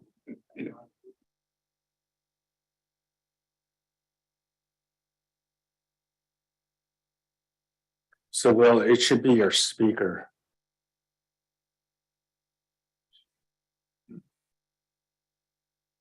So your speaker, I think, was set to your focus, right?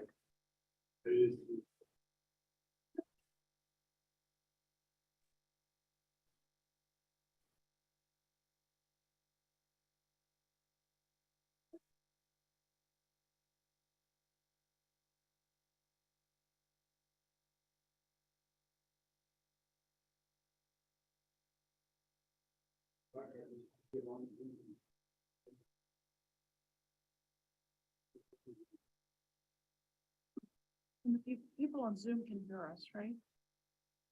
I guess so. I can hear you and I can hear Josh. Oh. If they can hear me. I can hear you.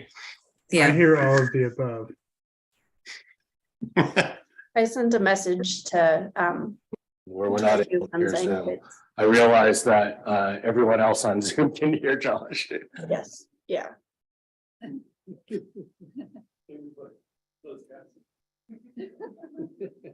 call by phone. Yeah, but then we gotta read anything from here.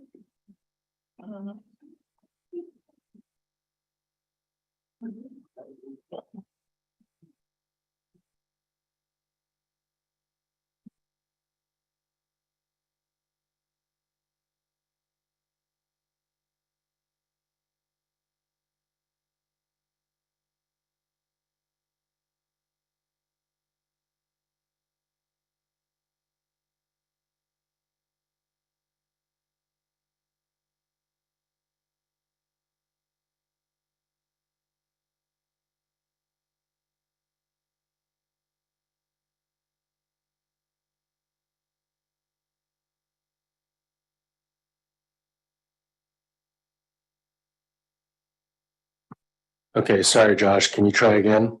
Certainly. Can you hear me now? Okay, sorry.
Okay, so because of the technical problems, I think we need to take a 15-minute break. So that looks like we'll come back.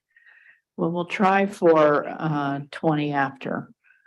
Okay, sorry, public commenters, we want to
Lost.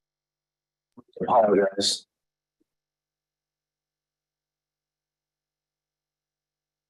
Can you hear me now? I heard him a little bit. But he's really quiet. Yeah, I can hear it. You keep speaking, Josh. Do you want me to say something else? What if we all zoom in?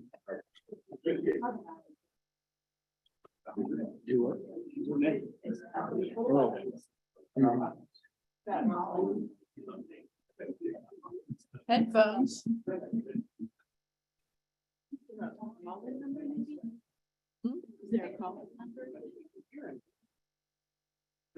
No, he has to.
Okay, can you try again, Josh?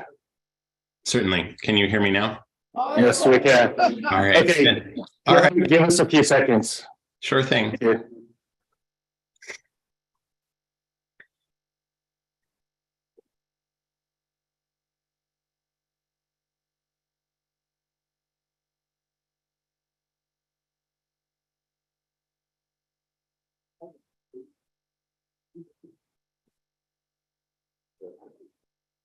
Okay, thank you for your patience. Go ahead. Sure. Thank you. Thanks, Aaron. And thank you, members of CASAC, for this opportunity to provide brief additional clarifying comments. My name is still Josh Berman, and I'm speaking on behalf of the Sierra Club. EPA staff were clear that they would like CASAC to identify the target level of protection that the ozone standards must provide, and would like advice on how EPA should achieve that level of protection. During the pre-lunch discussion, it was clear that the real-world protectiveness of the standard is a function of both the level and the form of the standard. While CASAC members have identified limitations with the 8-hour maximum daily average form that EPA has been using, we would advise that any significant changes to the form of the standard be deferred to future reviews, and that CASAC should think about its advice through the form of the current standard. At the same time, however, when making recommendations about the level of the standard to ensure it is adequately health protective, it is critical for CASAC to factor in the elements of underprotectiveness of the current form. As you heard from Seth Johnson yesterday, EPA's truncation conventions, both at the monitor itself and then again in calculating the 3-year average, have the effect of weakening the ozone standard by up to 2 parts per billion. This is a large effect and must be accounted for in the recommendations that CASAC makes about the appropriate level of the standard. Likewise, EPA's use of a 4th highest maximum daily average, which is then averaged over 3 years, allows numerous days above the nominal level of the standard, even during a single ozone season, without necessarily triggering a violation of the standard. Back in 2015, in comments that we submitted on the proposed standard, Sierra Club and others pointed out that there were monitors that met the 70 ppb standard that had numerous days in a single ozone season above 70 parts per billion. Columbia, South Carolina, for example, recorded 20 days with 8-hour maximum concentrations of 70 ppb or higher in a single year, and yet still achieved a 3-year design value of 69 parts per billion, so met the standard. And South Carolina was not alone. We identified other areas that had teens of days above the 70 ppb threshold in a single season that again also met the 70 ppb standard. So it's important that CASAC account for these underprotective elements of the current form in setting the standard. And Sierra Club urges CASAC to provide clear scientific advice about the range of levels of the standard that would be required to protect public health, including sensitive populations. Ideally, this advice would identify the studies and the interpretations of studies that form the basis for the recommendation, and it would also distinguish any recommendations about what level of the standard is requisite to protect sensitive subpopulations from any recommendations about what constitutes an adequate margin of safety, as the latter has been treated as a policy judgment. We believe that providing advice in this manner will maximize the likelihood that this panel's advice will be incorporated into the setting of the standard. Thank you.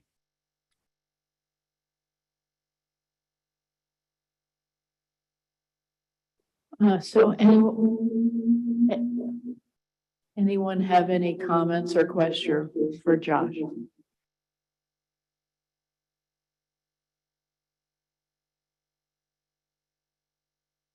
All right, hearing none. Oh, that's fixed. Thank you. I'll turn it back over to Aaron for the next public speaker. Okay, our next speaker will be Seth Johnson with Earth Justice. Seth, go ahead. Thank you. I'm Seth Johnson. I'm an attorney with Earth Justice. I tremendously appreciate the burden and challenges this process poses to you and especially EPA staff. And I know each of you on CASAC is serving in your important role on CASAC because you have expertise to share. And I suspect you want what you say to matter, like Dr. Neufeld said. There have been times in the past when EPA has departed from your very strong recommendations, and that departure has been upheld. And that happened most egregiously when it wasn't clear whether the basis for your recommendation was science or policy-based. So please make your recommendations as scientific as possible with clear explanation for them that relies on the studies available. It would be especially helpful to say what level of 6.6 or 8-hour exposure is likely to cause adverse effects for sensitive populations based on all the evidence available to you. So some key things that I think merit fleshing out and expressing in your letter are your scientific bases for finding the current standard inadequate. I think this can include both the scientific issues you've addressed, plus more technical issues about how compliance with the standard is calculated. For example, the truncation convention or the form. The second area for scientific bases is your recommended range or ranges. Identifying to the extent possible the levels of exposure that cause adverse effects for sensitive populations would be especially helpful, because obviously if the adverse effects occur at a certain level of exposure, there is no margin of safety. I think it would also be helpful to flesh out and express opinions on the proper reading of the ATS guidelines for what constitutes an adverse effect and how those influence the translation of chamber study results to more sensitive populations. I'd note also, there are always uncertainties in interpreting the evidence before you. More clarity and more evidence would always be helpful. EPA must make reasoned judgments in the face of uncertainty. That's a legal requirement it has. So even if epi evidence can't currently be quantified, and EPA staff noted that they've done that in the past, though, EPA's still got to incorporate that epi evidence in a reasoned way. Even if there are complications with figuring out how to perfectly draw all the possible evidence together, that's not what EPA has to do. It doesn't have to do that perfectly. It just has to do that reasonably. And there are any number of ways EPA could do that, even just based on the current chamber studies, the epi studies, the evidence about at-risk populations, and the exposure assessment. And we agree firmly with you, the majority of you, that this demands a stronger primary standard. I want to say very quickly something about the secondary standard. I recognize it's a bit of a moving target, at least for me. Yesterday, I understood there were a few significant issues. I want to mention just one of those, uncertainties. On uncertainties for the secondary standard, just like with the primary standard, EPA can't use general uncertainties to avoid setting a protective secondary standard. That's just not consistent with the law. They have to be really severe uncertainties, and in the absence of those really severe uncertainties, the Act puts a thumb on the scale in favor of protection. Thanks for your time. Thank you very much. So, any questions or comments for Seth? Howie? Seth, could you maybe, because it was rushed right there at the end, could you elaborate on what you were just mentioning regarding the secondary standard there, please? Sure. EPA, so EPA pointed to some uncertainties, or has pointed historically to uncertainties at times, and raised concerns about how to set the standard in the face of those uncertainties. And I recognize, I don't know where your discussion in terms of the secondary standard is necessarily going. I'm very curious to hear that. But I know, there was some discussion of a peak metric, and I think another public commenter is going to talk about the incorporation of the peak metric.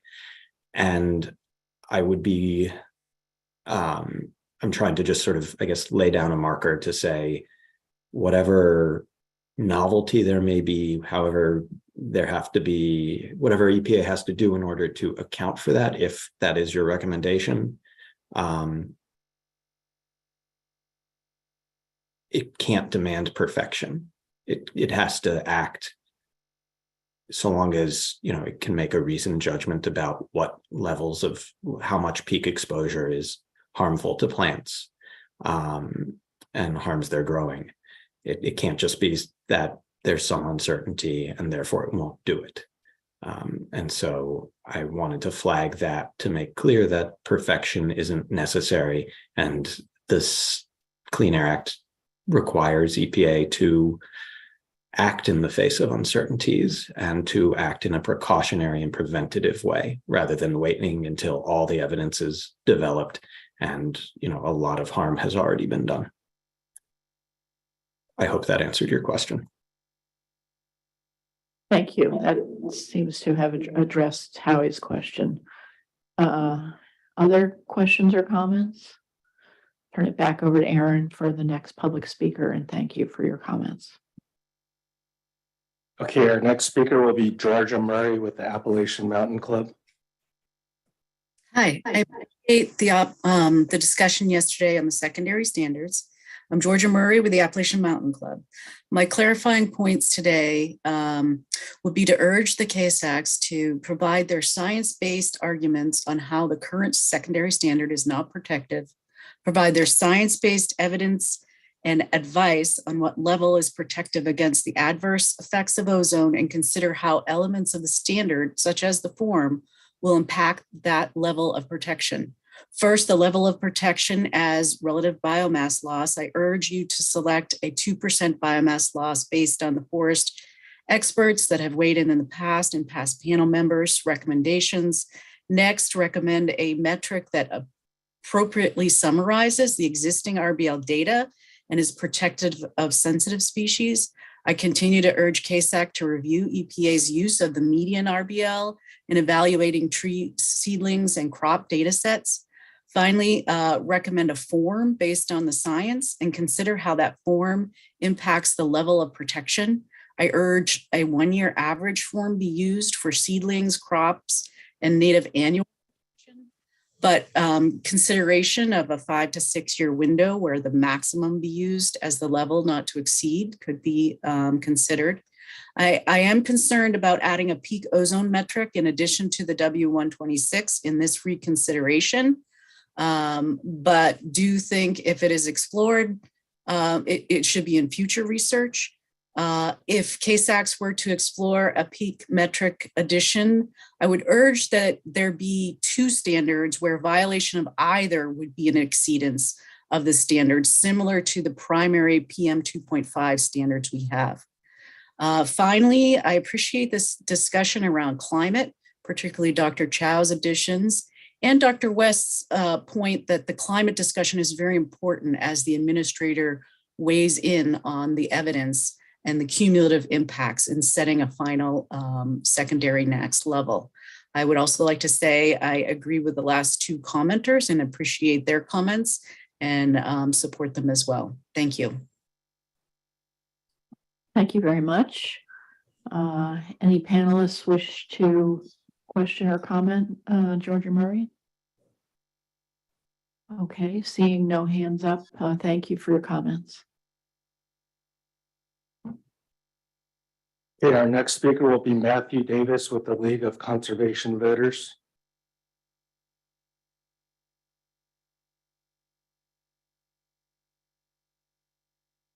Matthew, are you there?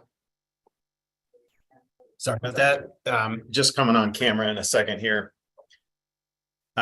Very much appreciate the opportunity to comment again to the KSAC panel. Very much appreciate all of the robust discussion that you all have had over the past day and a half here. I'm going to emphasize a number of the things that both Josh and Seth and Georgia mentioned to you just minutes ago, but really to focus in on the science of why these standards right now are inadequate. The primary standard in particular is of primary interest to us at LCV, but also the secondary standard.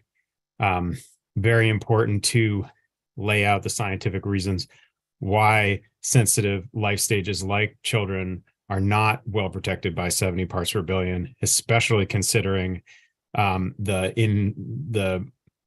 biases towards to higher exposure levels with the current form of the standard.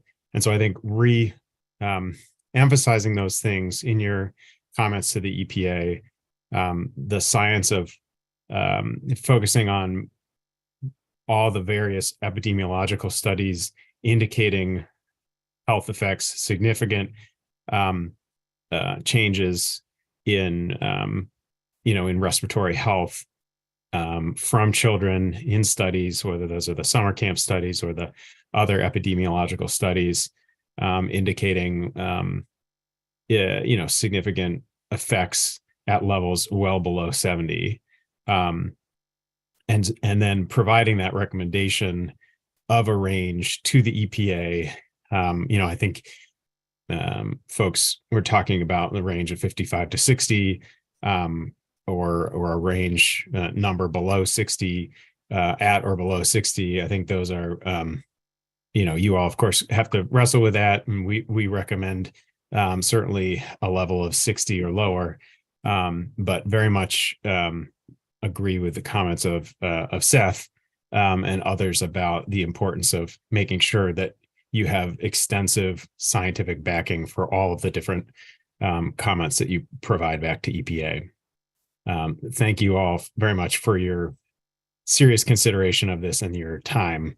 It's very important, and there's communities around the country who are really looking toward you to help lead and provide cleaner air for them and for others. So thank you.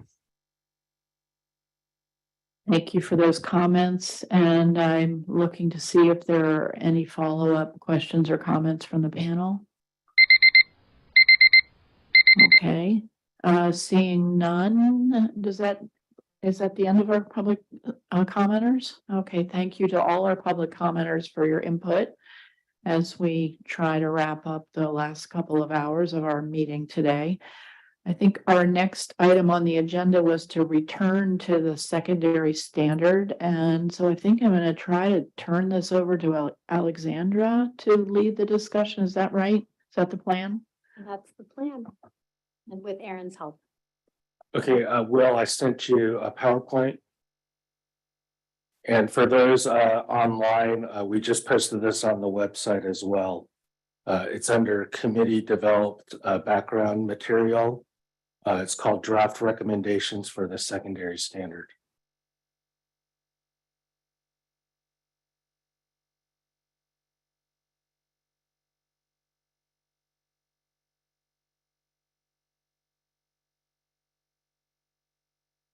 You want me to do it? Oh, okay.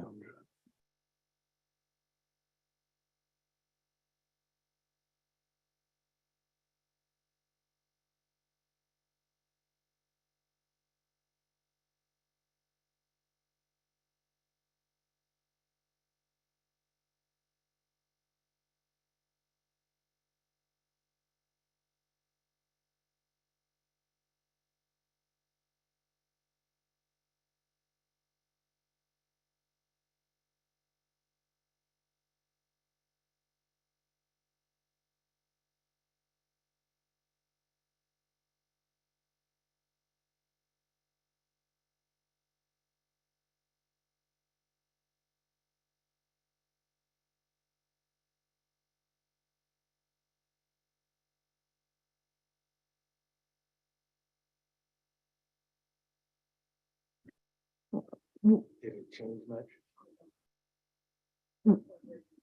Why don't we work with the version that is public, which is presently hopefully going to be posted on the screen for all of us to see. And then you all can just correct on the fly as best you can, anything that got updated. And certainly we can correct in the public record, after the presentation, but we don't want, given how limited our time is today, we probably don't want any more delays. So we now see some slides in front of us, and I'll turn it back over to you, Alexandra. Okay, so this is our group's report on the recommendation for the secondary standard. Email? Is that my email?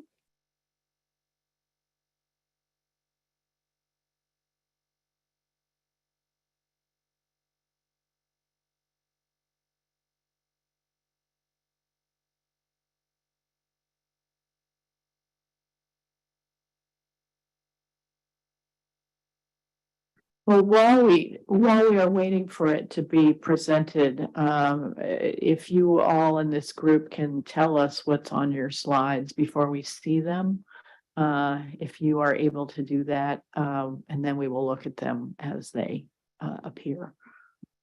Sure. So what we plan on doing is presenting our target level of protection, or our finding regarding the secondary standard, our target level of protection, and our rationale for that target level of protection, and then our proposed revised secondary standard and the rationale for that revised secondary standard, ending with a table that summarizes the package of elements that were discussed yesterday and how our findings are consistent with those of previous CASAC recommendations.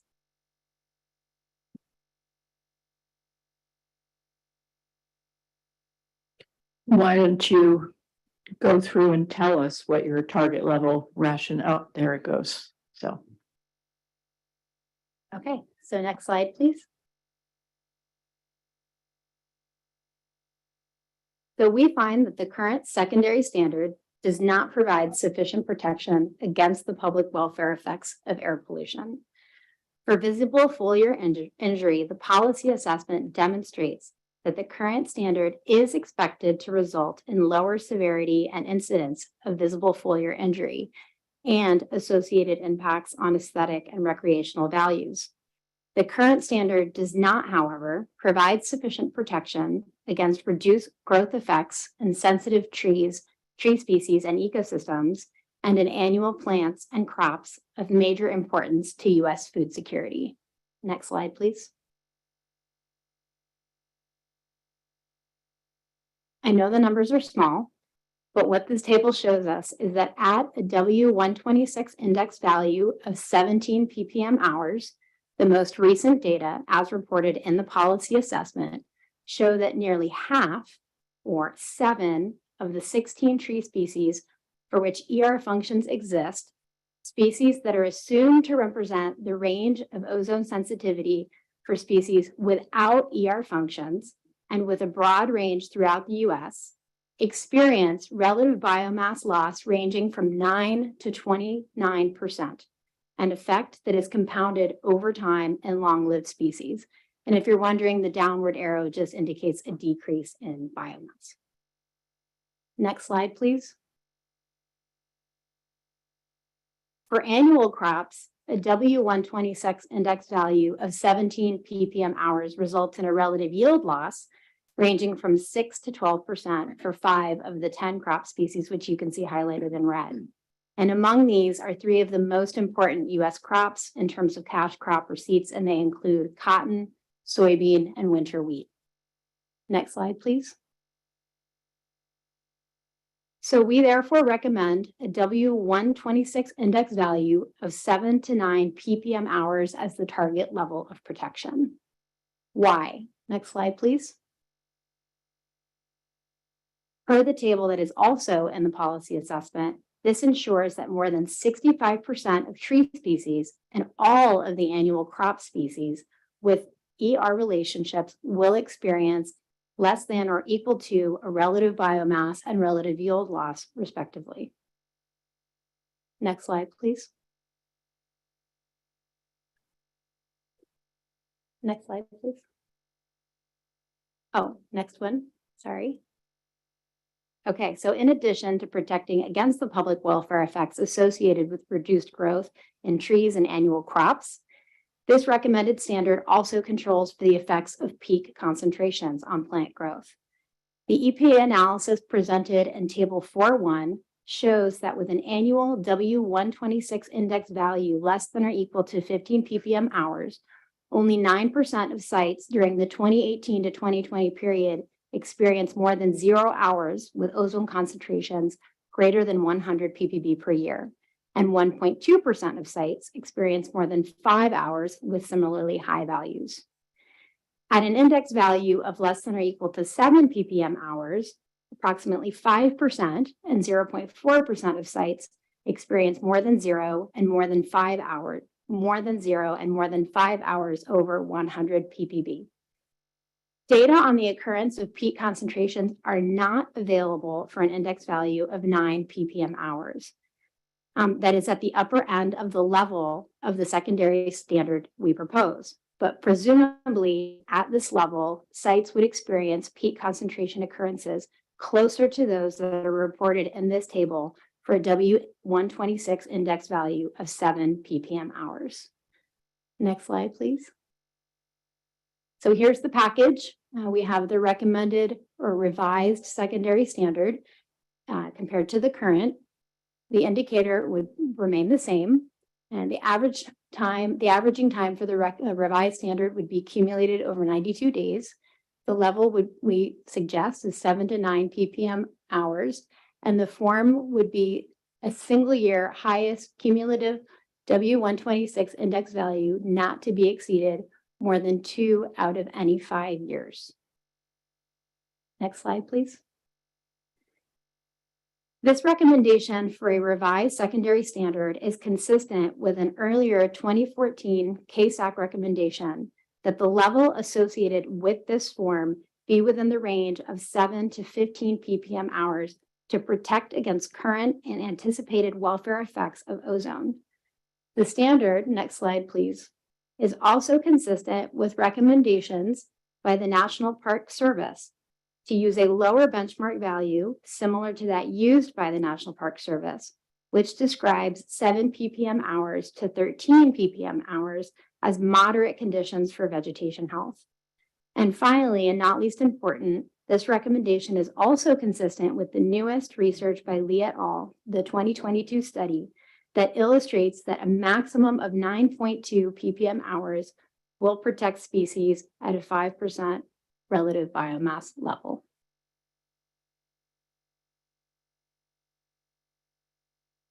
Thank you. So thanks, checking and seeing if there's any questions or comments. I have one question. We said yesterday we were going to come back to this question about the median of medians or whatever it was and the nonlinearity. And I guess my understanding of your recommendations is you pretty much completely sidestepped that by thinking about percentages instead. Is that a correct clarification? So we don't need any further discussion on that topic. Okay, thank you. Terry. Real quick, what did you mean by cumulative? The accumulated over the 92-day period. Yeah, I don't know what cumulative means. The average or so it's a you're adding constant. them up? I'll let Howie. So the way it works is you simply take each hour of, in the daylight hours, say 8 to 8, and you add them up, but each hour is weighted by a sigmoidal function. So the higher concentrations get a higher weighting, the lower ones get a much lower rating. So instead of something like the AOT 40 or the sum 60, which has a cutoff, if you're at 59, it's 0, and if you're at 60, it's something. This one has a continuous function, so it weights the higher concentration. So over 92 days, you would just add up all those weighted hours, and then that's how you get the ppm hours. So it's a sum and not an average. Thank you.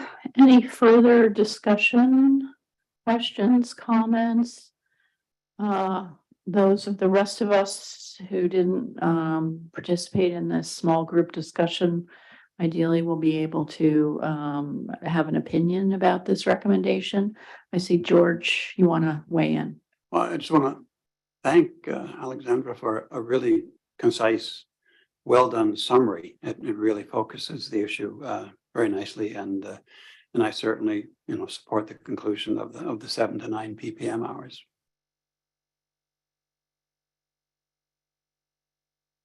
I think it would be valuable to hear other voices of support. I support that recommendation also. Oh, Danica, thank you. Erin reminds me of your hand. Yeah, no problem. So I guess one other thing that I got to Alexandra a little too late for the presentation that I just We want to can't, wait a minute, we can't hear you, but they're fixing it.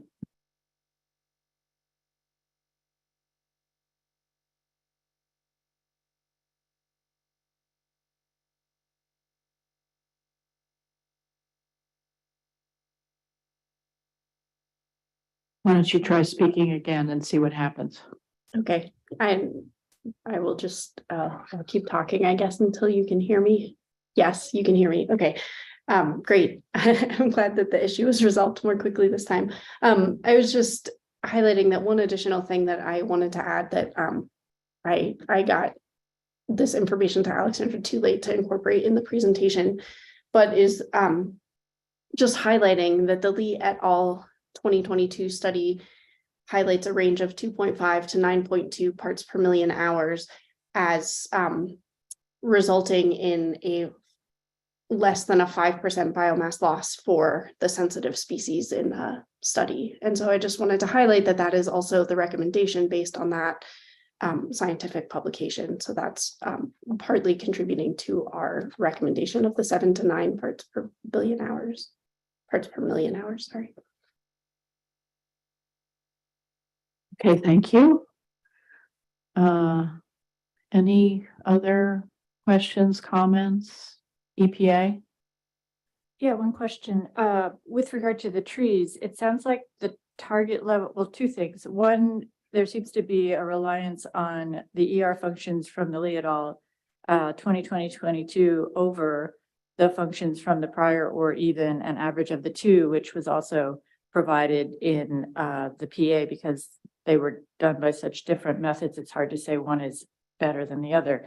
So one has to do with certainly, how you factor that in. If you think one approach is better than the other, and we should not even look at the other approach.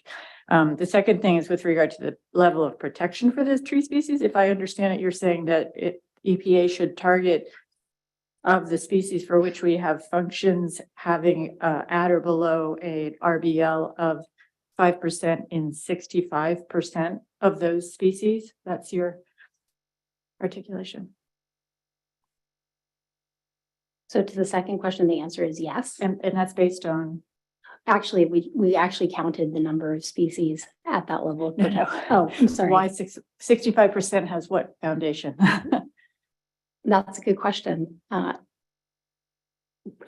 think it was actually, we calculated, we were thinking about it the other way around. We were looking for the maximum number of species above 50%, ideally 2/3. And in this case, it actually protects 69% of the species.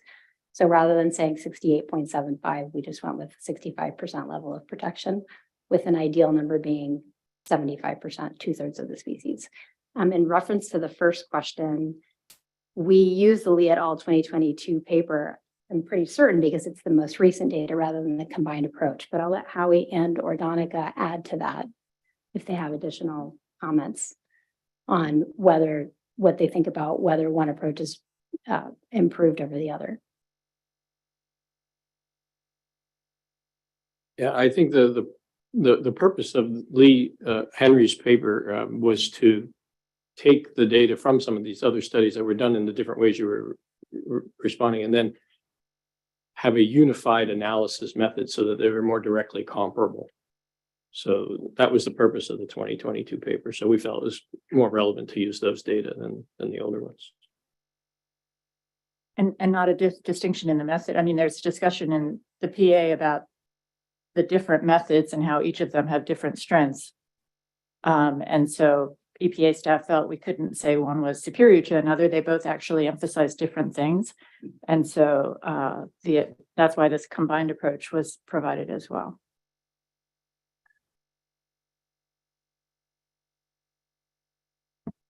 That may take some more thinking a little bit then, but just because, we're kind of, we were rushed and I mean, this was well thought out here, but the thing you're bringing up was, I don't think we discussed that fully. So that's something we'd like to consider.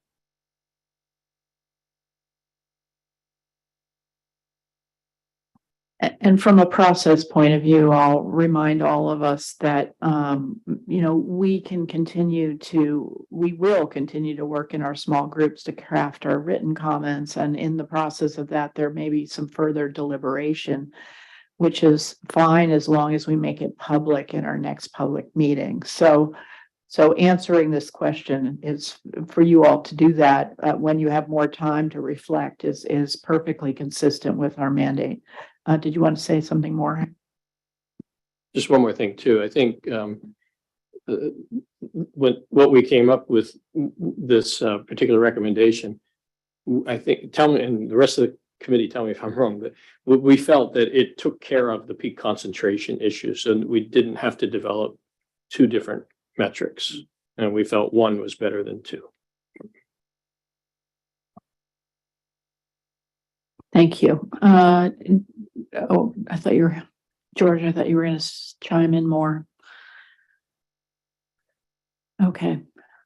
So many of the rest of us don't have the same expertise that this small subgroup that reached consensus separately had. I guess this is an opportunity for the rest of us to express any concerns and voice any agreement, anything else we want to do before we move on. Jim. Yeah, so that's some interesting work. Appreciate you, small group, working on that. I know you mentioned the 2014 Case Act recommendations. I wanted to highlight the 2020 Case Act recommendations, which was unanimous that the primary standard was adequate to protect W126 of 17 ppb hours. That Case Act did have Dr. Ronald Kendall from Texas Tech, who is a wildlife toxicologist, as the expert on the panel, who thought that the 17 ppb hours average over 3 years was adequate. And also he had discussed about the 1 year versus the 3 year. And one thing that we hadn't mentioned about 1 year versus 3 year was that according to the comments from the last Case Act, there was limited information to discern differences in the level of protection afforded for cumulative growth related effects by a standard focus on a single year W126 as compared to a 3 year W126 index.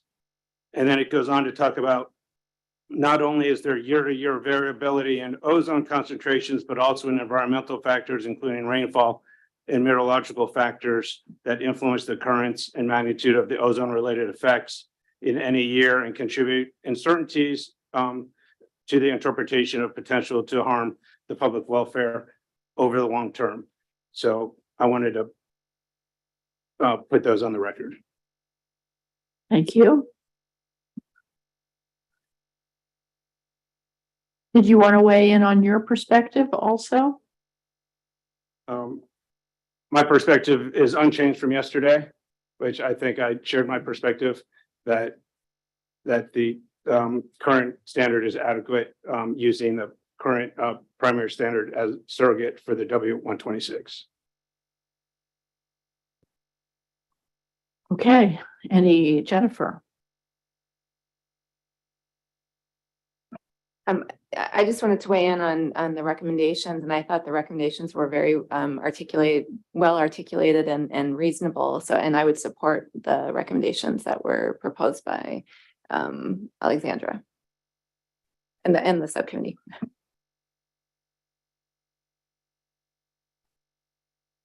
Catherine. I'll just concur. I really appreciate the clarity of the presentation and agree. I would go with the recommendations. Okay, and if anyone else cares to chime in, we will have to write a letter, and so it's headed towards not complete consensus, but I've only heard one voice for maintaining the current standard. I think if anybody else wants to go on record as maintaining the current primary as the secondary standard, this is the time to do it, or otherwise speak up. Ed, it looked like you were about to say something. Oh, no, Howie. Yeah, I just like to say that I have some reservations about the 2020 recommendation. There was nobody there that had experience doing this kind of research. The wildlife toxicologist could speak to the animals, but not to the relative biomass loss or relative yield loss. Thank you for that perspective. I guess I concur with the general recommendation and with what Howie just said. And that's why I asked, you were focused on a lot of your comments on Appalachian State. And so I like it that there's at least 3 experts here compared to 1 maybe expert last time. Yeah, and I want to put out in public, and in appreciation for us going back to the traditional CASAC process. As chair, I can't tell you how much I value having multiple epidemiologists, multiple physicians, multiple inhalation toxicologists, multiple exposure experts, because everybody brings to the table a slightly different lens, even though you are trained in the same field. And that the richness of those perspectives is incredibly valuable, I think, in terms of us reaching the best possible advice. So thanks for those comments, Terry, and it was a good opportunity to laud EPA for going back to our old process. I think unless anybody else wants to chime in, I think maybe we're done with a secondary standard for now. We will, of course, have an opportunity to discuss it again once we have everything written in front of us and reach final consensus at that time. So we need to, let's see, come back, see if there's anything more we need to say about the primary standard. And while people are thinking about switching gears to the primary from the secondary standard, I also wanted to have a brief conversation about our scientific thinking about providing some unsolicited advice to EPA about how to think about this reconsideration in the context of the ozone review cycle. And it is my opinion that the science has moved on considerably since what we reviewed in the 2020 ISA, and that even though we reviewed it last fall, and that and we have a new policy assessment, it's pretty well conditional on that older science. And so it's my scientific opinion that while it's valuable to have this reconsideration, that the fact that we had it, I don't think should get weight in the timing of the next review. So, and I just wanted to allow the panel to chime in on that. We'll make sure to try to word that in a way that is useful to EPA, which I might not have done as well as we will make sure we do in writing. Ed, you wanted to comment on that? Just a question, perhaps someone from EPA staff can speak to what is the timing for the next cycle of the ozone review? So just to be clear, the reconsideration doesn't change the clock. So the 5-year clock is still on. The reconsideration is continuation of the 2020 review. So that helps. Well, that's super helpful because, for me, this is been a fair amount of uncharted territory, and I wasn't sure that we knew that. So it's helpful to have you say that. So maybe we don't need to say anything because there's nothing to, I mean, we can provide that advice if it would be helpful, but it sounds like it's not, it doesn't matter because it hasn't changed the clock. Jim. Well, if it has not changed the clock, how is EPA going to get this done in a year and a half? A brand new review from scratch. I mean, 2025 is the next one, and you guys haven't even started it. I mean, we got the reconsideration, I guess you can build upon, but starting from scratch is really a full 5-year process in itself. I just don't know how you're going to do it by 2025. Is a challenge often placed in front of us. And outside of our mandate, I have to say, as well. So I agree that it's interesting to ask that question, but it's not one that we need an answer to. All right, so where are we? Can I turn it back to you, Mark, for at least a preliminary summary about where we are with respect to our scientific advice with regarding the current standard and potential alternative standards, and if you're in a position to provide a summary so we can try to wrap up and make sure we don't have any unfinished business. Yes, I can kind of do it off the top of my head here, and people can add what needs to be added. So the gist of our discussion on the charge question 2, as I understand it, was pretty much agreement that the current standard was not adequately protective, and that based on a combination of the human studies evidence and the epidemiological evidence, and that a recommended range for the consideration of an alternative standard would be 55 to 60 ppb with in terms of a level with no change in the form or averaging time. We also recommend that in the next review cycle that the epidemiological literature be used to help develop a quantitative risk assessment to supplement the current approach of just using the human exposure studies. So that's kind of where my summary is. It's going to need a little more fleshing out in terms of the text. Anybody add to that? Yeah, and in particular, I think we need to add our scientific justification for the range of 55 to 60, which I didn't hear you articulate, and I don't know how I'm going to articulate. Okay, maybe we'll let somebody else take that one on exactly. on the fly. Jennifer did a nice job earlier. I don't know if you're ready to do it again. I can say the same thing. Because I think that is still where I am in terms of the justification for the target level. Because in the Kim et al. Study, the controlled human exposure study, there was evidence of adverse effects, I think including decrements in FEV1 and maybe symptoms and inflammation for at 60 ppb. So that is the level at which, the lowest level we have evidence for which we would observe what we consider adverse effects. And so combining that with the evidence that we see from the epidemiology would actually argue to go lower. But, I think considering the population that was in the controlled human exposure study, the Kim et al.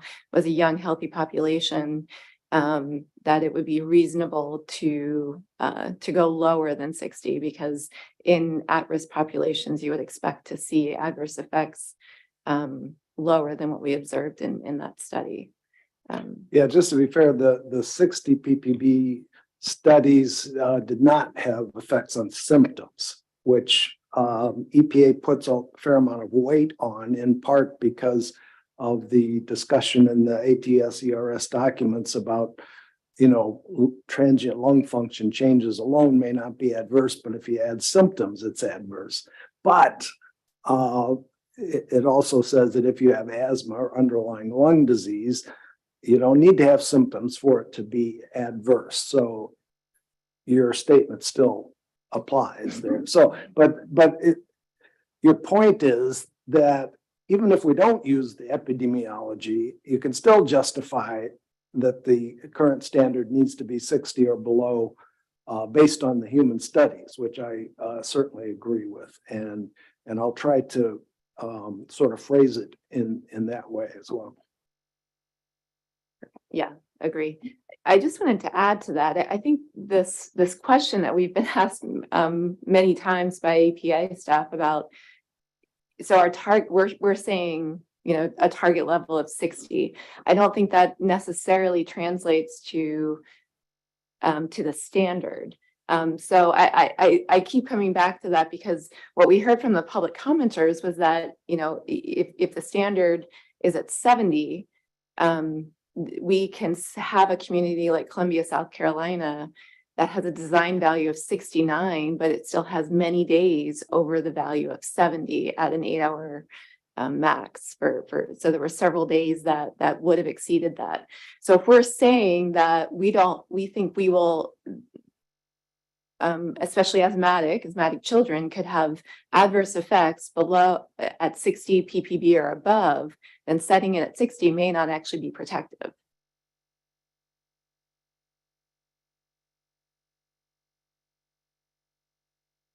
Yeah, and I don't know where to go with that, but I wanted to say that because I think that's what I'm finally understanding. Well, maybe we should say something. I mean, the uncertainty here is without the quantitative analysis, you know, and even a repeated analysis using a lower benchmark such as 50, without the quantitative analysis that we might see from the epidemiological studies, we're working without that kind of quantitative information. But so how low to go with the standard is uncertain, and therefore that maybe justifies not going below 55 at this point. Howard, did you want to comment? Just something in the back of my mind from a long time ago that I just want to make sure. Were there any criticisms of the Kim study, or was it accepted as is? Because I seem to remember there was at one time there was a study that was done at very low, you know, ozone levels finding effects, and then there was a statistician who criticized the analysis. And I just want to make sure that if we rely on the Kim study, that those results are valid. I just want to verify that. So I didn't know if you guys knew of anything.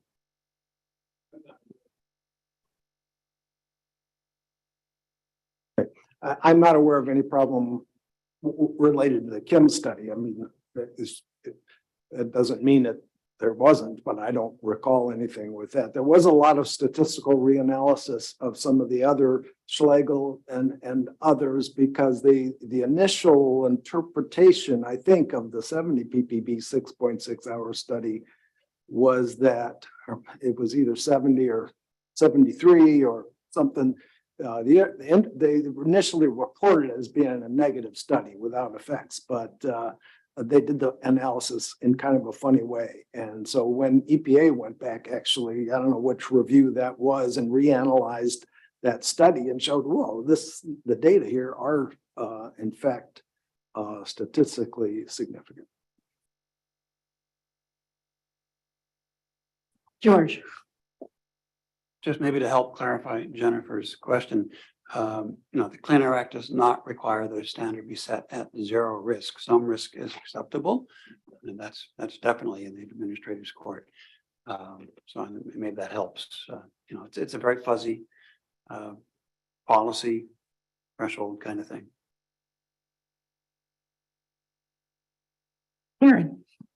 Maybe to help with your question, if you look in the policy assessment at table 3-8 and 3-6 and 3-8, it shows like if you look at the exposures at concentrations, 8-hour concentration exposures, 6.6 7 hour to match 6.6. of 80, 70, and 60, it will show you what different standards will give you with respect to exposure, which I think was kind of your question. It's the benchmark-based analysis in the REA. Right, so this is taking into account the fact that when you set that standard, your peak, right? So that standard is going to create a distribution. People are going to move in and out of that distribution, right? So there's a gradient across the area, so exposure varies. And then you're looking to say, like, if I am setting a standard, for example, at 70 or 65, what's my exposure going to look like based on that air quality gradient? Does that help? I mean, maybe we could walk you through it if that's useful. I mean, it's somewhat complicated because there's the three benchmarks. And so table 3.6 is saying when the air quality is just meeting the current standard in these study areas, you can look, children with asthma, the first has 3 benchmarks, 80, 70, and 60. So it's saying with regard to how many children or what percent of children have at least one exposure 7-hour average at or above 80 or at or above 70 or at or above 60. And it's this combination of results, which is what the administrator relied upon in 2015 in setting the standard, identifying objectives of having virtually no children with asthma experiencing an exposure at or above 80, having virtually, very few children at or above 70, and reducing the number of children with asthma that might experience multiple exposures at or above 60. Those were the general objectives of the administrator in setting the standard in 2015. And this was the type of information in which she placed great weight. Table 3.6 is showing the results for just beating the current standard.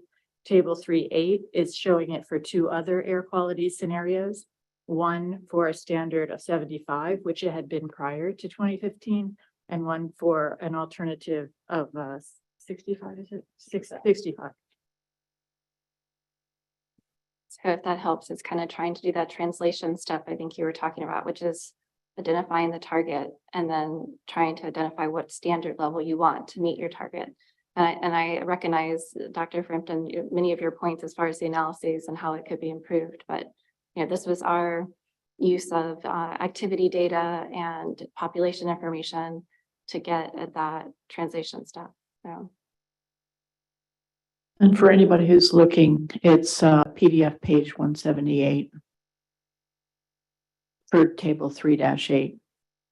If I can jump in, that's why I thought the newer study, the Henderson study was so important here, and to bring into this consideration. Obviously, that wasn't part of the 2020 ISA, so it wasn't part of this risk analysis assessment. But if you accept the findings of it, that there are measurable health effects at 70 ppb without any exercise, that really changes the number of exposures of concern. So all of a sudden, it's not just children with exercising moderately to heavy, because that's what the tables you're talking about, that's the assumption, right? That these are children with asthma outdoors for multiple hours with moderate to heavy exercise. And I think that you gave in one of the tables some percentages of children that would be assumed to be exercising, which was a fair number of them, but still the number, if you changed the equation that you use to apply to the ozone exposure intensity and the expected health effects, to show that in fact there are health effects at resting exposures, then the number of exposures of concern would go up dramatically. So yes, so your assumptions and how we took the information and applied it as correct because that was the observations in the clinical studies that we used. If CASAC's recommendation is that with the new study that we should be looking at rest populations and looking at exposures with respect to that, because of the new Hernandez study, it would be extremely helpful to have that advice clearly laid out. Yeah, and I think that would be our goal, but along with our discussion about how to handle the epidemiological findings.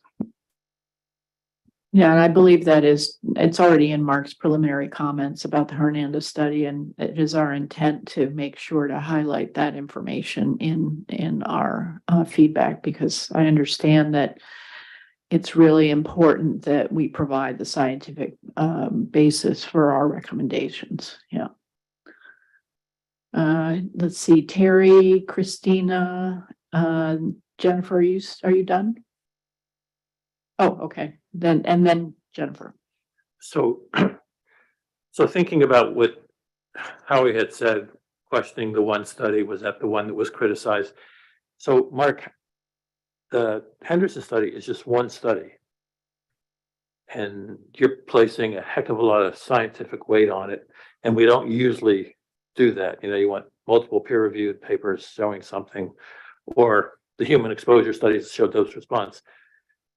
I put more scientific oomph in the actual dose response, concentration response studies from EPI to think, yeah, 70 is not adequate, and that would drive me down with the Henderson results. I just think. Just to clarify, it's Hernandez, so that we, yeah. Okay. Just, sorry, Terry, didn't mean to interrupt. Is Baron Henderson, I saw that. So that's all. I like the science behind the EPI leading more than one study. No, I agree with you completely. And I was just, as we were discussing the tables and how we arrived at those calculations of number of people at risk, that's why I wanted to bring that study up. But you're right, it is only one study, and it wasn't a large number of people. And again, it wasn't children, it wasn't asthmatics, but it's amazed me that it is the only study at, more than 6 hours at rest in any population. So, and it was a good study. It's a very, it was the EPA labs and the UNC human studies people, and they did the Kim study, and so and the data were there. It's no reason to suspect the flaws in the results. One of my recommendations for future research is, we need to repeat that study and study more people, and maybe study some people with mild stable asthma at rest to strengthen that, and do some of those at 60 ppb. But apparently we're not doing very many human studies anymore. Thank you, Christina. Thank you. So this is a really good conversation. And I just wanted to highlight that we are able to, through what's already been discussed and what Jennifer has articulated very well, of kind of a 60 ppb being an area, a level that we can quantify in terms of, adverse effects. However, not being able to, as of yet, do that for lower concentrations. However, we want to make sure that we are not limiting ourselves into setting something lower because it cannot be quantified. Because in addition to, science, including quantifying things, is also quality as well, and opinion. expert opinion. And we're here as a group of experts. So we just don't want to say, well, we can't go any lower than 60 or we can't go any lower than 55 because we're not able to quantify lower. And just to be cognizant of that there is certain, based on our collective knowledge that a lower number may really make more sense in order to protect public health, although we cannot clearly articulate that number at the moment. And I'm not saying like 10 or 0, but a lower number. Yeah, and I'll just chime in that I recommend when we think about how we write this up, that we build on the kind of language that I remember seeing in the 2014 policy assessment letter, which pretty much says there's more uncertainty as you go lower, but generally we think we could go even lower than the range that we are suggesting. Something along that lines to support the thinking that you just outlined. Jennifer. Yeah, and I do think it is useful to, when we're thinking about what that number is, we are emphasizing the single study. I do think it's when we look at the evidence in the way that we can currently, the evidence is still consistent for that, and as Leanne just articulated, that it could go even lower. And that is what, for example, WHO looked at, emphasized the epidemiologic studies and specifically mortality to get at the levels that they are currently at. The other thing I just wanted to say on the record, George, you mentioned that, we don't have to have a 0 safety level. And I just want to make it very clear that I don't think any of us think that going below 60 would make it zero risk. Sorry, I don't know if I said 0 safety, 0 risk. So, based on the evidence that we have before us, that's not what we're saying. I just want to make sure that we're very clear about that. In fact, the evidence is from the epidemiologic literature is indicating that we can identify a lower threshold of risk. So yeah, I wanted to make sure that was articulated and on the record. Thank you. Did you want to speak again, Terry? So even though I sort of said it was only one study, it still has lots of implications. So I was wondering for EPA staff, I forget who said it, but if I forget the tables and the numbers, the percents, but it was a fraction of, it's the number of kids outdoors and then the asthmatic, and then those that are moderately heavy exercise. If we take away the exercise, what does that do to the numbers? It should be several fold more asthmatic children who might be at risk. Yes? I just don't remember the percents. So I'm not sure what table you're talking about, but in concept, what the exposure assessment is doing is moving hypothetical individuals through time and space based on the comprehensive human activity database of diaries that says, based the probabilistic sampling of that allows you to say this child may be outside for 5 hours, this child may be outside for 1 hour. Based on that time series for each hypothetical individual, an average exposure concentration is calculated. Based on that, it's a question of, and during the time they are at the exertion level, which is comparable to the exertion level in the human exposure studies. So we're sampling for children that have exposures when they are at the activity of the humans in the human activity, in the controlled human exposure studies, which are always at that particular ventilation rate.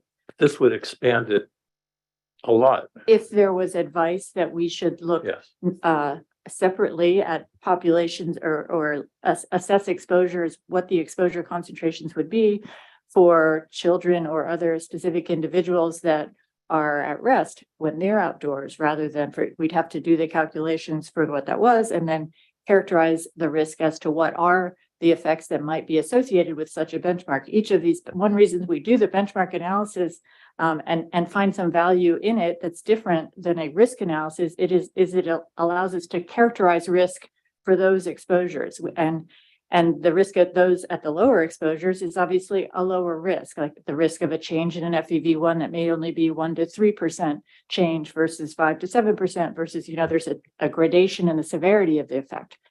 So yes, we would want to look at a different exposure activity level for the exposure, and then think about what might be the associated effects for that scenario versus for the scenario when you have an exposure while people are at elevated ventilation, which would be a higher, more severe risk. But to clarify, like for instance, in 3-8, these are just purely exposure numbers. They don't have any risk in them. They're just counting the number of kids that are in that condition based on your modeling.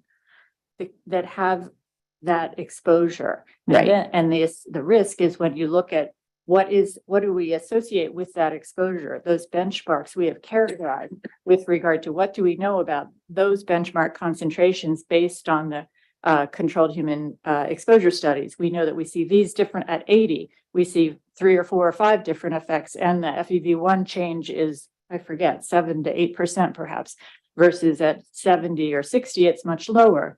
The severity is different, and it allows us to characterize to the administrator, if you change the number of children at this, that's why it was so important to eliminate the number of exposures at or above 80. Well, at or above 80, we had multiple effects that were documented, and the magnitude of the severity associated with those effects was higher.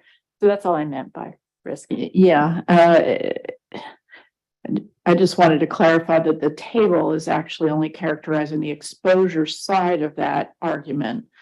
And I think Terry's question, which nobody's done but Terry's question and the assumption is that the number of asthmatic children that are outdoors at these levels, but not exercising, is far in excess of, it's much larger, let's just put it that way, much larger than the number who are outside and exercising at the same time, because that's a more restrictive condition.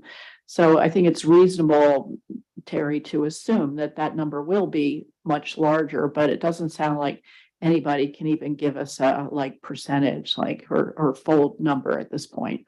But yeah. But going with that one study will have a large impact on the final numbers. Well, certainly from what I heard, it will on the exposure side of things. And what I also heard Deidre say is then they need to bring in the risk side of things in terms of the arguments.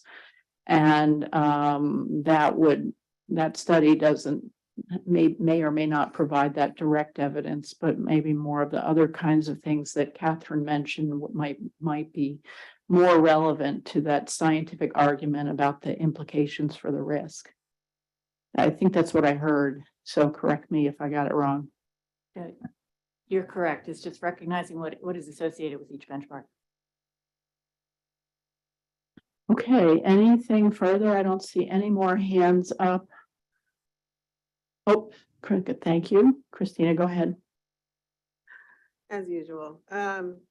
So I just wanted to, again, for this table 3.8, trying to understand, are all these simulated children the same with regards to their demographic, like income or race, ethnicity?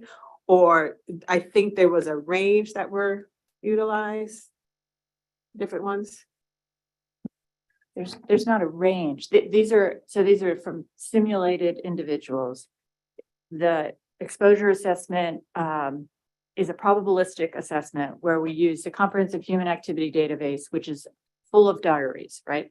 The diaries are for children of a variety of backgrounds. This does not characterize the demographics with regard to those children. It just samples those children. So we don't have the information in this table with regard to how, what the income level may be, and that may or may not be associated with an individual diary. It's not necessarily, right? That the diary may not say what the income level was for the residents of that child, or other aspects of the demographics. It does say, whether it's a child or not a child, right? So that's how we're able to specify age-specific outcomes. Does that get out what you're saying? We don't, it's a function of the specificity of the diaries. And then what we model is a function of the adequacy of the sample that we can get from those diaries that are within the comprehensive human activity database.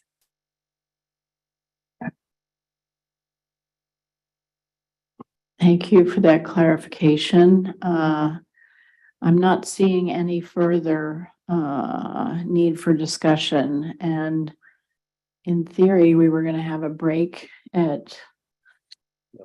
We were going to adjourn at 4, and it's 2:30. Are we ready to adjourn? I mean, do we have anything else we need to talk about?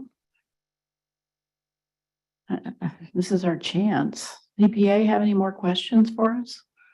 I really thought we were going to run out of time. Oh, Mark I has do something. have a question, just thinking in terms of putting together a response to charge question 2. So the thing I talked about what the majority of the panel agreed upon. I didn't mention Jim's objection and Jim's viewpoint, which will also need to be how does the panel want to express this non-unanimous opinion? Do we want to say a majority of panel members versus a minority?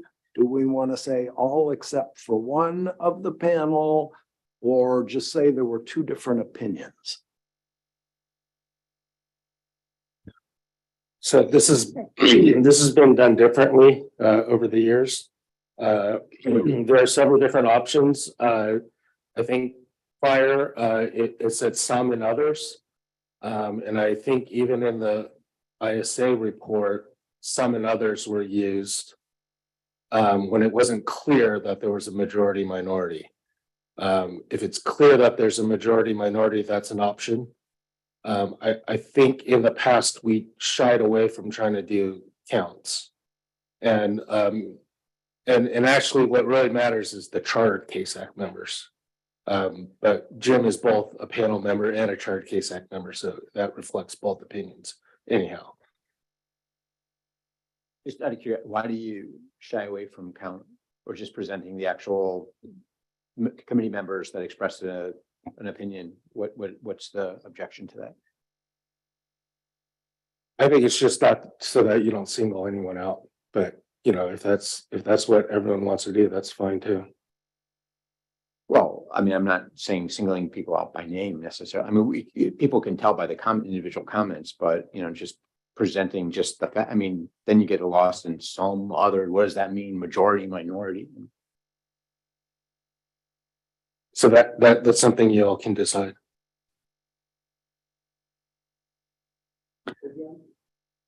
So Jeremy, you would favor saying all but one or something along those of the X number of CASAC committee members or chartered CASAC committee members expressing opinion about the standard, 4 recommended this, 1 recommended this.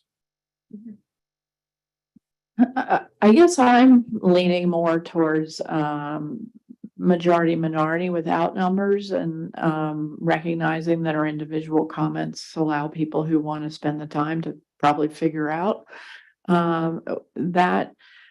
I mean, I want to respect the fact that we are selected from a large number of people, and if we had a slightly different panel, we might get slightly different consensus or lack of consensus.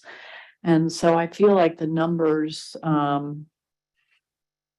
don't reflect that at all. So I guess for that reason, I'm happier thinking of majority and minority. I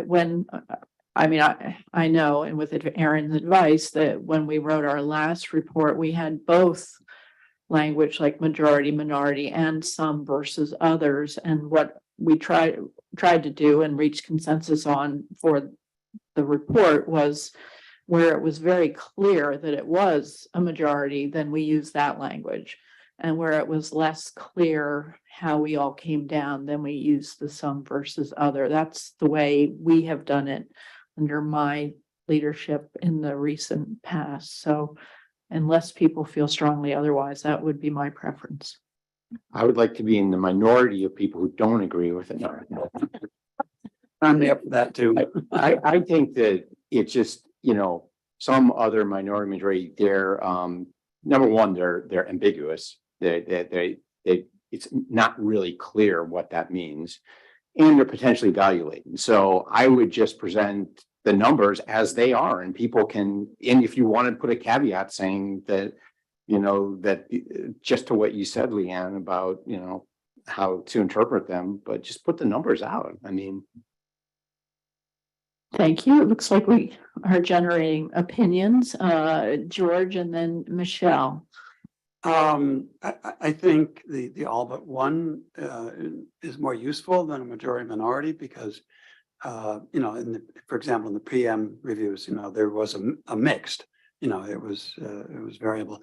But here it does come down to all but one, and I think we could say that. I don't think we need a count per se because we know how many were on the panel, and you can do the rest. So I would come down on that side. Thank you, Michelle. Yeah, so two things. I'll go kind of reverse order. I do not think we should add the caveats that I know what you're saying, like the panel was different, it could be a different answer. I think if we put that in the letter, it's very defeatist. Like, I mean, would you base a policy based on a letter that had that? So I think we were picked for a reason. I think it's the group is large enough to provide some different perspectives and inputs, and people can see who we are. So I think that the panel, I'm really honored to be on this panel with you all. So I think we're doing great.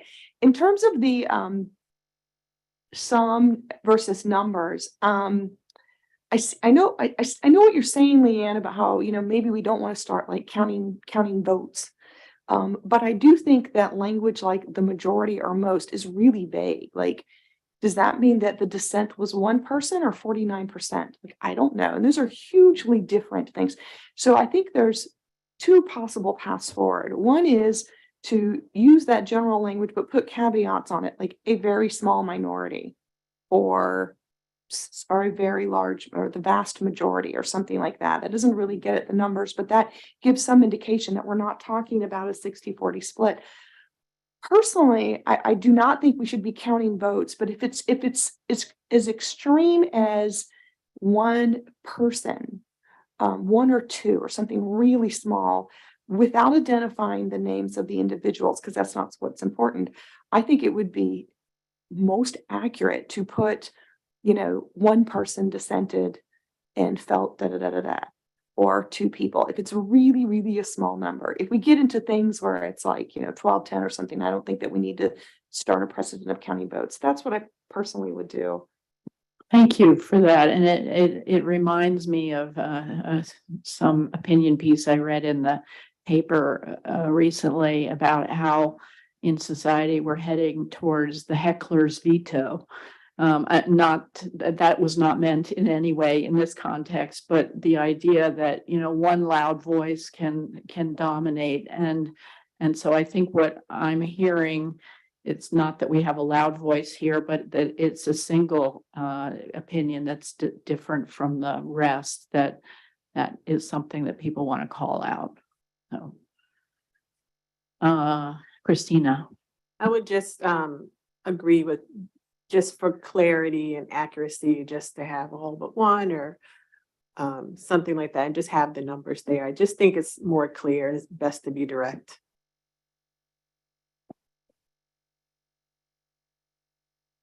Jim. But since I am the minority or the one, I would be fine either way, majority, minority, but I would also be good with the one, but I would also say the 6 that agree rather than everyone else.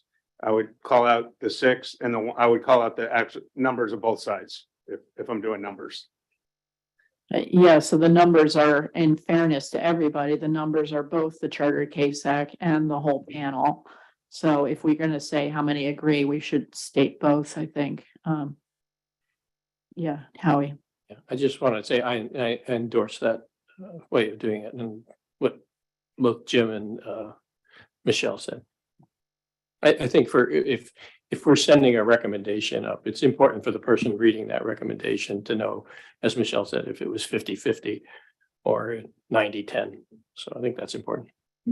Leanne, just to clarify, I think the letter should reflect the chartered case act vote, should it not? Not the panel vote.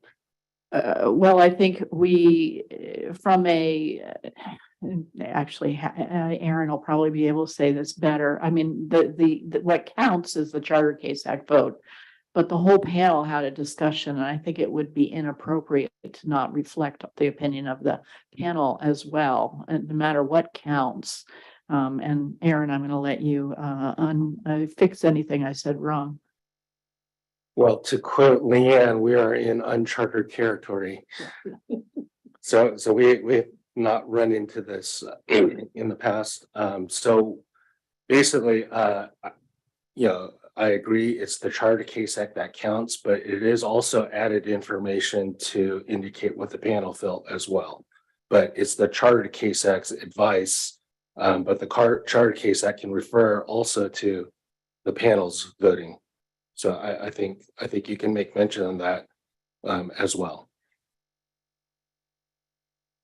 Well, I certainly want everybody here, whether you're on the Charter Case Act or not. So I would certainly want your opinion reflected, because I think we are better for all the opinions on this panel, not just those of us on the Charter Case Act. Oh, Michael, thank you. Yeah, I certainly would not object to having a separate tally for the charter and non-charter members. That would be one way to do it. And that would be fine. I wanted to ask if we should talk about some other issues, though, with going forward to the next. Yeah, we have a little bit of time to talk about whatever else we need to talk about. So Jason's had his hand up. It was this. That's fine. I was gonna take on a different topic as well. Okay, so Mike Michael first and then you? Okay. So one of the things that came up in our review of the ISA rather, was the selection of cases and epidemiological studies and others being very narrow. Essentially United States and Canada. And there is excellent literature from around the world, and that was recognized by the panel.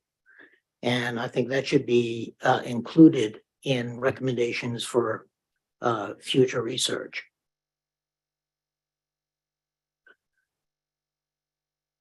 If I could just comment on it now, and I was kind of in our previous discussion of future research, I would not think of that as a future research issue. That's a recommendation for the next review, right? Those are two different things that we need to keep separate. Yeah, I agree with Mark. It's a future review, and we'll make sure to get that in there somewhere, and you can help us make sure we do that. Jason. I just wanted to come back briefly. There was some discussion about whether the averaging of 3 years was appropriate, which is, I guess, what's currently done, both for primary and secondary, or if we wanted to go to 1 year or something else. I didn't hear from the health folks that they were recommending changing that, so I presume that they're planning to go forward to stick with the average of 3 years. The plant folks specifically recommended something different, and we didn't end up discussing that as a larger group. And I'll say, as part of the plant group, I'm not sure that we really thought through that very specifically and very well to talk about it. We could take that on later as we're writing things up. I just wondered if others wanted to chime in on what they think we ought to do there. Thank you. And it looked to me like you were, from what I heard yesterday and from what you recommended, that you did. I didn't hear your conversation, but it looked like it was very thoughtful in the sense that I heard from both days that the 1 year is really important because of all the annual crops and particularly the food security issue, and that by treating years separately but allowing it to be considered over a longer time period, you were trying to address the stability issue at the same time as thinking about the fact that 1 year can really matter.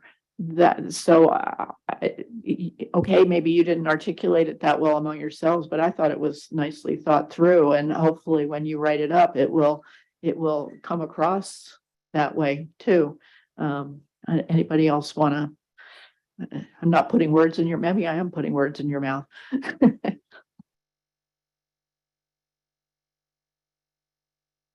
But yeah, Jason, you make a bigger point, which is this is our last hour-ish, depending on when people start leaving, to air anything in public. We will have one more chance after we've deliberated, well, not really deliberated, but tried to write up our comments and refined our thinking.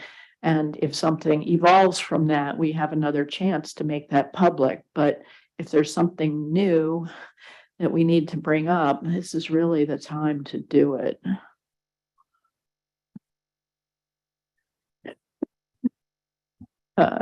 Jeremy, and then Hal. Let me just, oh yes, let me just, I mean, I'm going to throw out an idea more because I'm curious what the EPA staff has to say and also my colleagues on the committee, but it was something that I included in future research. And I just was kind of thinking whether or not this has ever been part of, certainly not this process, this specific process, but maybe other policy assessments or ISAs. And that is, where does like a behavioral response to pollutant levels factor into like the burden that's borne by not just society at large, but by at-risk populations? And what I'm thinking of specifically post-COVID and the messaging that related to what your behavioral response should be to be health protective, and the fires in California and the responses, the behavioral response, mainly that people have done to avoid risk.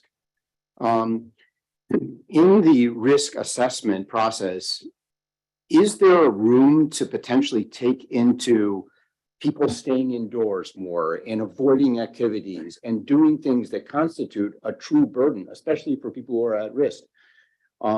Where does that even fit into this discussion? It's not a health effect. It's not a burden that anyone bears, but it is an impact, a tremendous, I mean, it's not a health burden, I should say, but it is a burden that people are subjected to.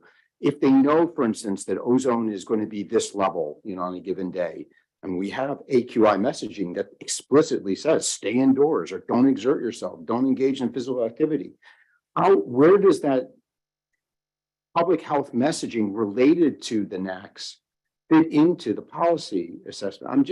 I didn't bring it up earlier, but I feel like it's a missing component someplace, it's just, and it also could disproportionately affect folks who are either susceptible or vulnerable. I don't know. I don't even know how to answer that myself, and it's sort of half-baked, but so. Sounds to me like it's a public welfare effect. That's what, but maybe that's welfare. I don't even know. I mean, because I know we've talked about like enjoyment of views, which to me is sort of like having to stay indoors. Not the same thing, obviously, but it's like it's a behavioral / pleasure for people thing. But maybe looks like you all are thinking about it. I think there's not an easy answer, and I think one reason there's not an easy answer probably is because of the limited data that might be available to address it.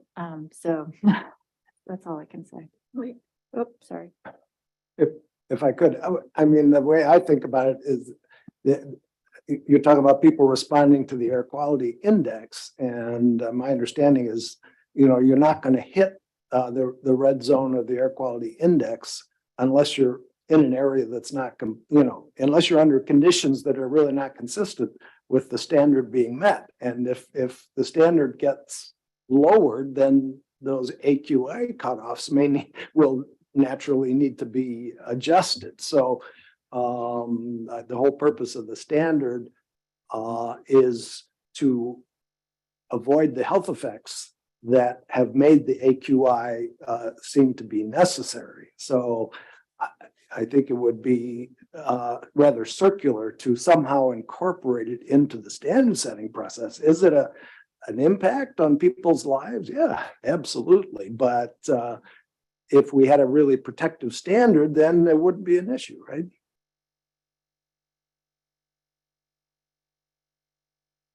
Catherine. Oh, sorry, did I skip you? Well, Catherine, come back.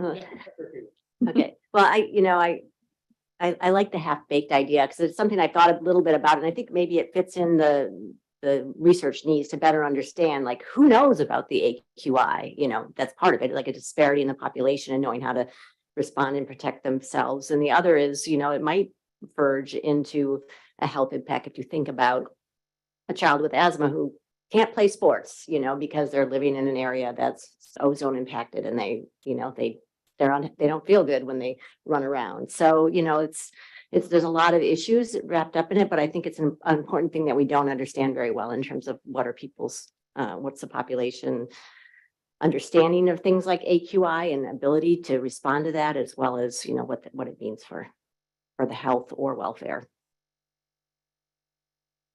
Thank you, Howie.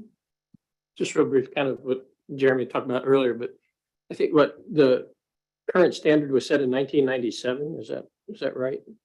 The one that we're operating, the primary standard, is that when that came into effect? But no, I'm talking about the form and the averaging time.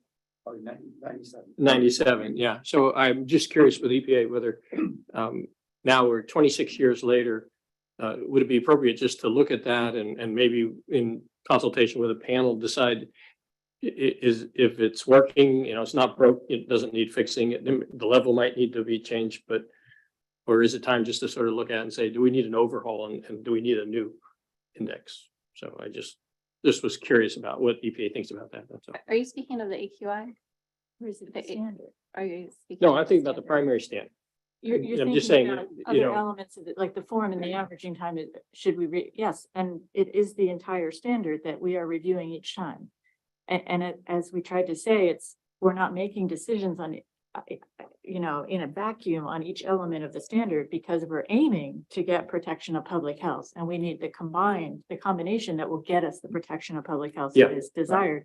And as Karen said, that can be done with different combinations of different types of forms, and that's one thing I believe that was discussed earlier. You could do form A or form B with a different level, and they might give you the same protection, or with a different averaging time, because they all affect the pattern of hourly concentrations and how you want to put together that pattern of hourly concentrations to get risk is what that informs your decision on, have you got acceptable protection adequately. I guess just the reason I was asking it the way I did was that the primary discussion here seemed more concerned just with the level and nothing else. But I thought then maybe. Well, I thought we did discuss we discussed the form and the averaging time sort of briefly, but I thought. Yeah, well, yeah, it was briefly. That's what I thought. So I thought we came to agreement that this was going to be a recommendation for the next review cycle to explore both the form and the.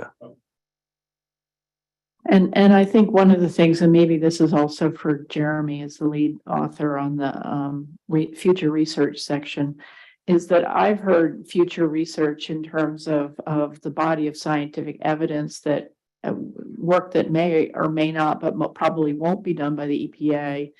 And then there's the kinds of questions that EPA can answer, even in the context of developing these documents and thinking through how they're approaching summarizing the evidence.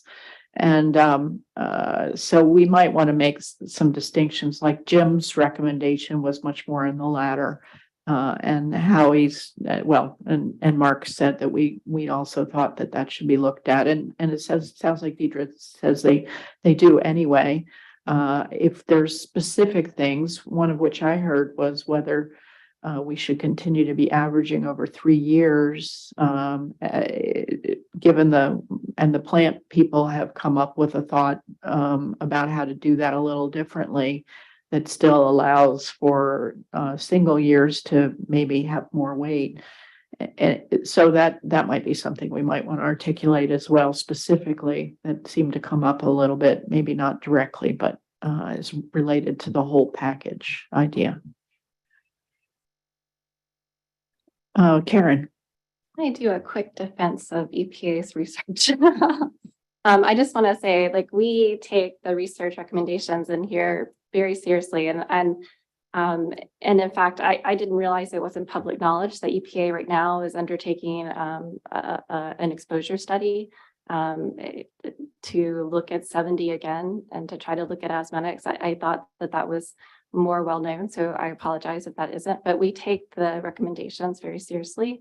And when we have internal discussions, I mean, EPA can't do all the research, right? We have limited resources. And obviously there are many researchers outside of us that do the research, but I just want to be clear, when we're allocating resources, we look at what's been recommended. So Thank you. That's helpful. And I think since many of us interact with you much more in the sort of policy and review of evidence phase of your work, we don't think as much about the work that you sponsor that's individual research. So it's good to be reminded that you're doing that as well. Thanks. Anything else that needs to be brought up or discussed?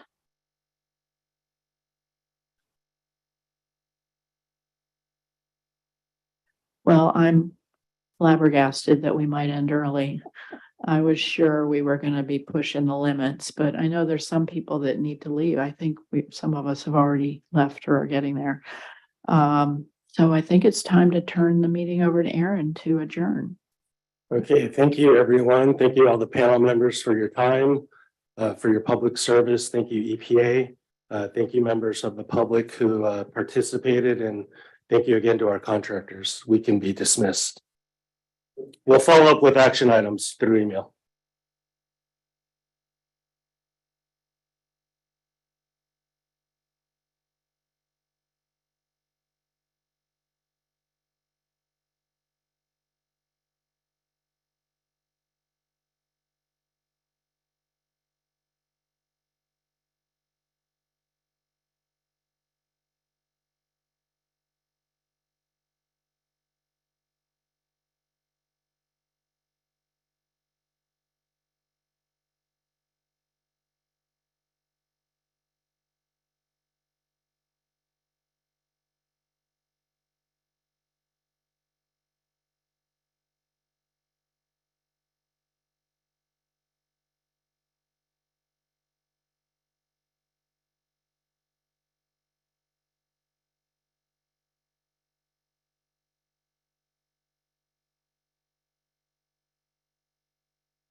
Check 1, 2, 2, 2.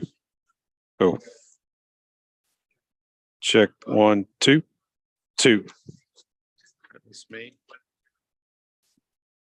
Hey, and so the FOSS gate, I don't see that going. So that's the input. Check 2. Check 1, 2. We are on, and this is our meeting, right? Yeah.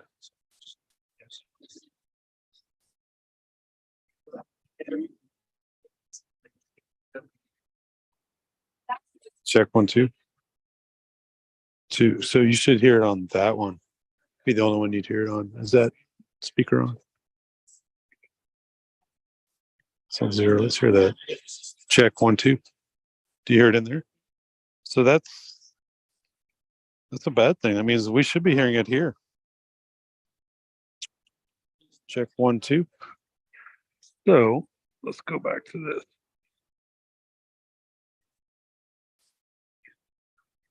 Check 1, 2.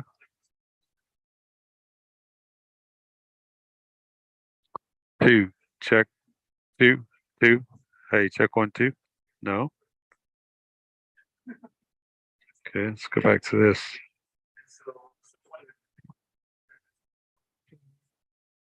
Two, check 1, 2. What's different? Do you see it lighting up? Yeah, it shouldn't matter. Check. See, that's check 1, 2, 2, 2. Maybe check 1, 2, 2, 1, 2, 2. Check 1, 2. We should be seeing. This is that's here, obviously. Check 1, 2. That's into 4. 2, 2. 2. Look at this gate. Check 1, 2. 2. Check 1, 2. 2. That's the room. That's the Zoom. Yeah, man, this is it. What the heck? Try a different, go for it. I mean, try a different channel. Check 2, 2. Check 1, 2, 2. Hey. Check 2, 2, 2. No, it's something with. We should hear it here too. You hear me there still? Check 1, 2. You don't have to leave it too loud, but yeah, that's fine. Check 1, 2. I still think it's something to do with this.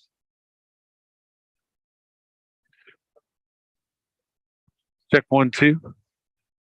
2. Check 1, 2. Wait a minute. Check 1, 2. Do you hear it now? 2. Oh yeah. Check 1, 2. 2. 2. Check. That's in the room. Check 1, 2. 2. That's not going to be it. That's not going to be it. That should be it right there. Check 1, 2. It's not it. Check. There it is. Check 1, 2. Hey. Wow.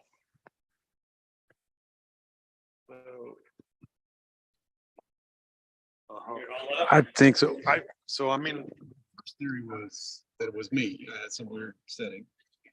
And then I thought the sound card died. It's going to be interactive with my next story. And then, but now I think it's sort of me again.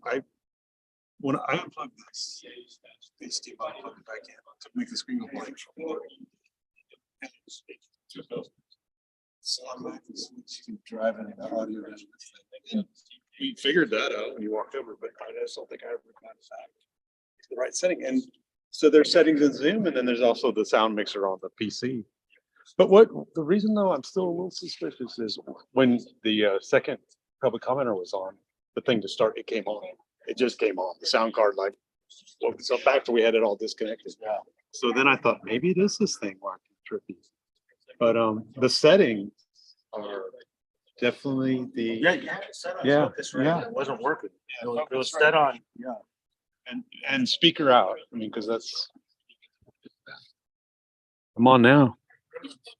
But now I'll always put suspect to this and get rid of it. My biggest lesson I learned though is that